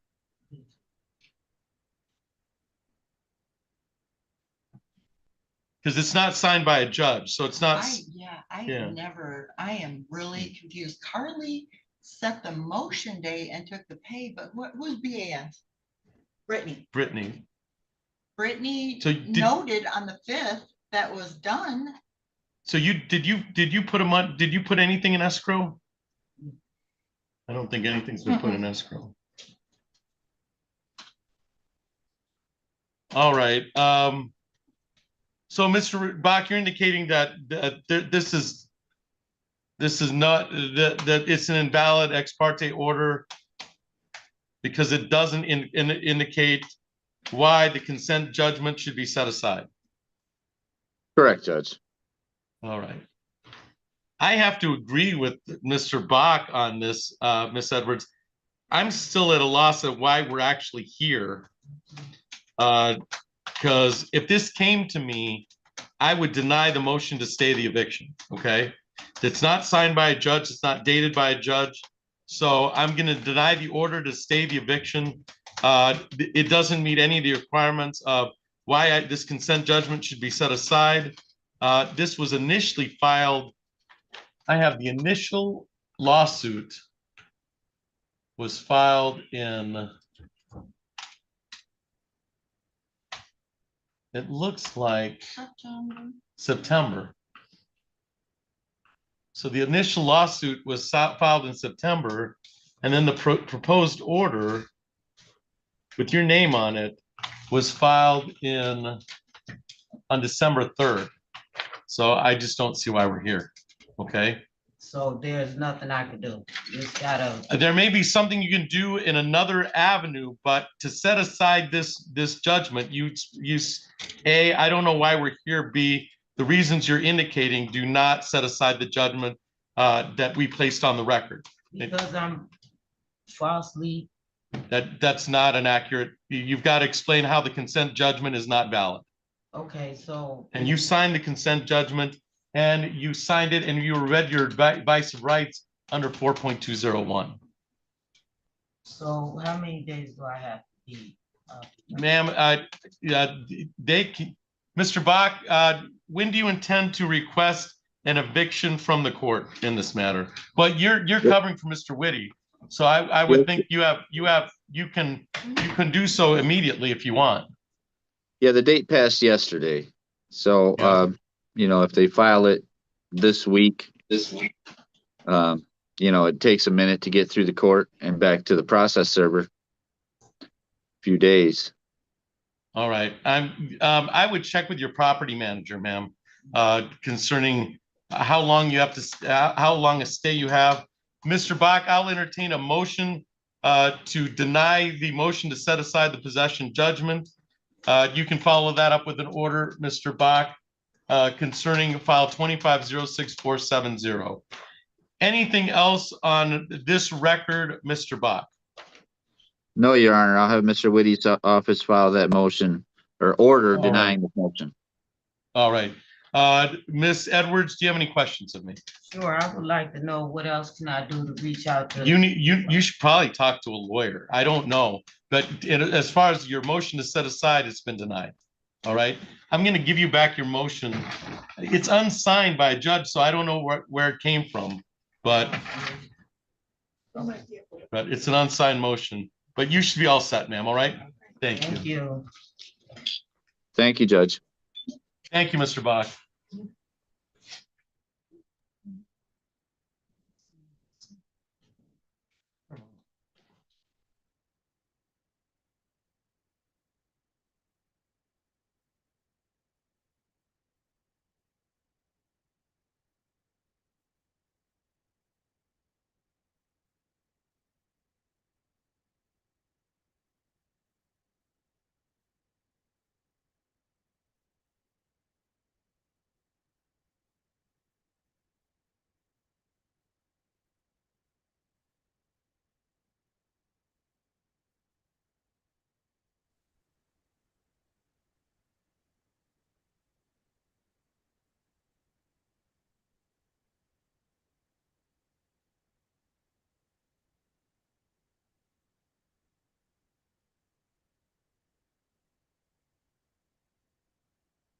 All right, Mr. Cates, I'm going to call your case in just a second. I'm having some technological issues.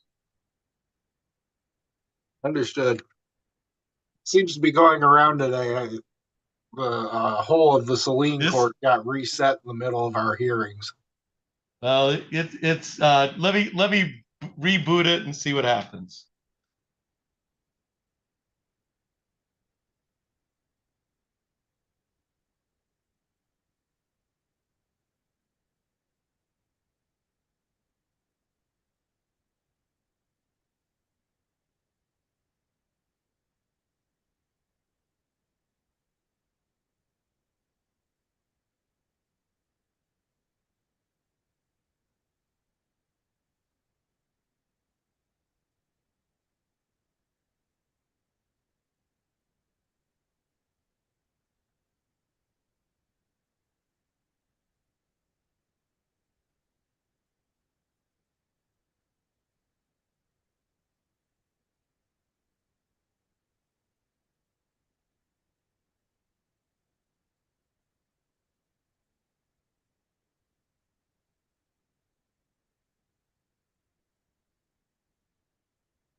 All right.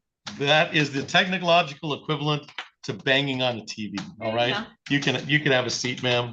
So we're on the record in docket 2505960. That is Credit Corp Solutions versus Jennifer Medler. Appearances for the record, Mr. Cates. Good afternoon, Your Honor. Andrew Cates, P78292 for Credit Corp Solutions. And ma'am, you are Jennifer Medler, is that correct? Correct. All right, thank you. This is the time set for a pretrial on the matter. I'm going to indicate that all parties appeared. I do know that the parties have previously met in a breakout room.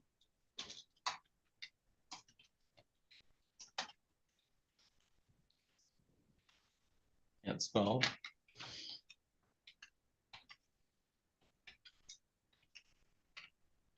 All right. This is the time set for pretrial. Mr. Cates, were you able to meet with Miss Medler in a breakout room? I was, Your Honor. And what, if anything, came from that meeting, or would you like me to fill out a pretrial statement concerning this matter? I am happy to report, Your Honor, that we have reached a consent judgment in this matter. All right. Do you want to place any terms on the record for that consent judgment? Yes, Your Honor. The plaintiff is currently requesting $4,219.91 in damages, court costs and service fees of $115.58, statutory attorney fee of $75, for a total judgment paid for of $4,410.49. The defendant has agreed to pay this amount in installments of $60 a month on the 15th of each month, beginning January 15th, 2026. This judgment will accrue the post-judgment interest rate for this type of account at 13%. All right. And have you gotten the authority from Ms. Medler to sign the document on her behalf to advance to the court, or do you plan on Ms. Medler reviewing the document? I asked for her permission to sign. All right. And Ms. Medler, you've heard all the terms of the agreement. Was there anything that was not discussed in terms of the agreement, Ms. Medler? No, Do you give authority for Mr. Cates to sign your name to the document to advance to the court? that's fine. All right. All right. So the authority's been given on the record. The agreement was ratified by Ms. Medler, and the order is to follow. Anything else for the record in docket 2505960, Mr. Cates? No, Your Honor. Thank you. All right, Ms. Meadow, do you have any questions of me? No. You should be all set. Thank you for your appearance today, ma'am. Thank you, Mr. Cates. We'll wait the order to follow. Thank you, Your Honor. All right. Have you signed this before you take up?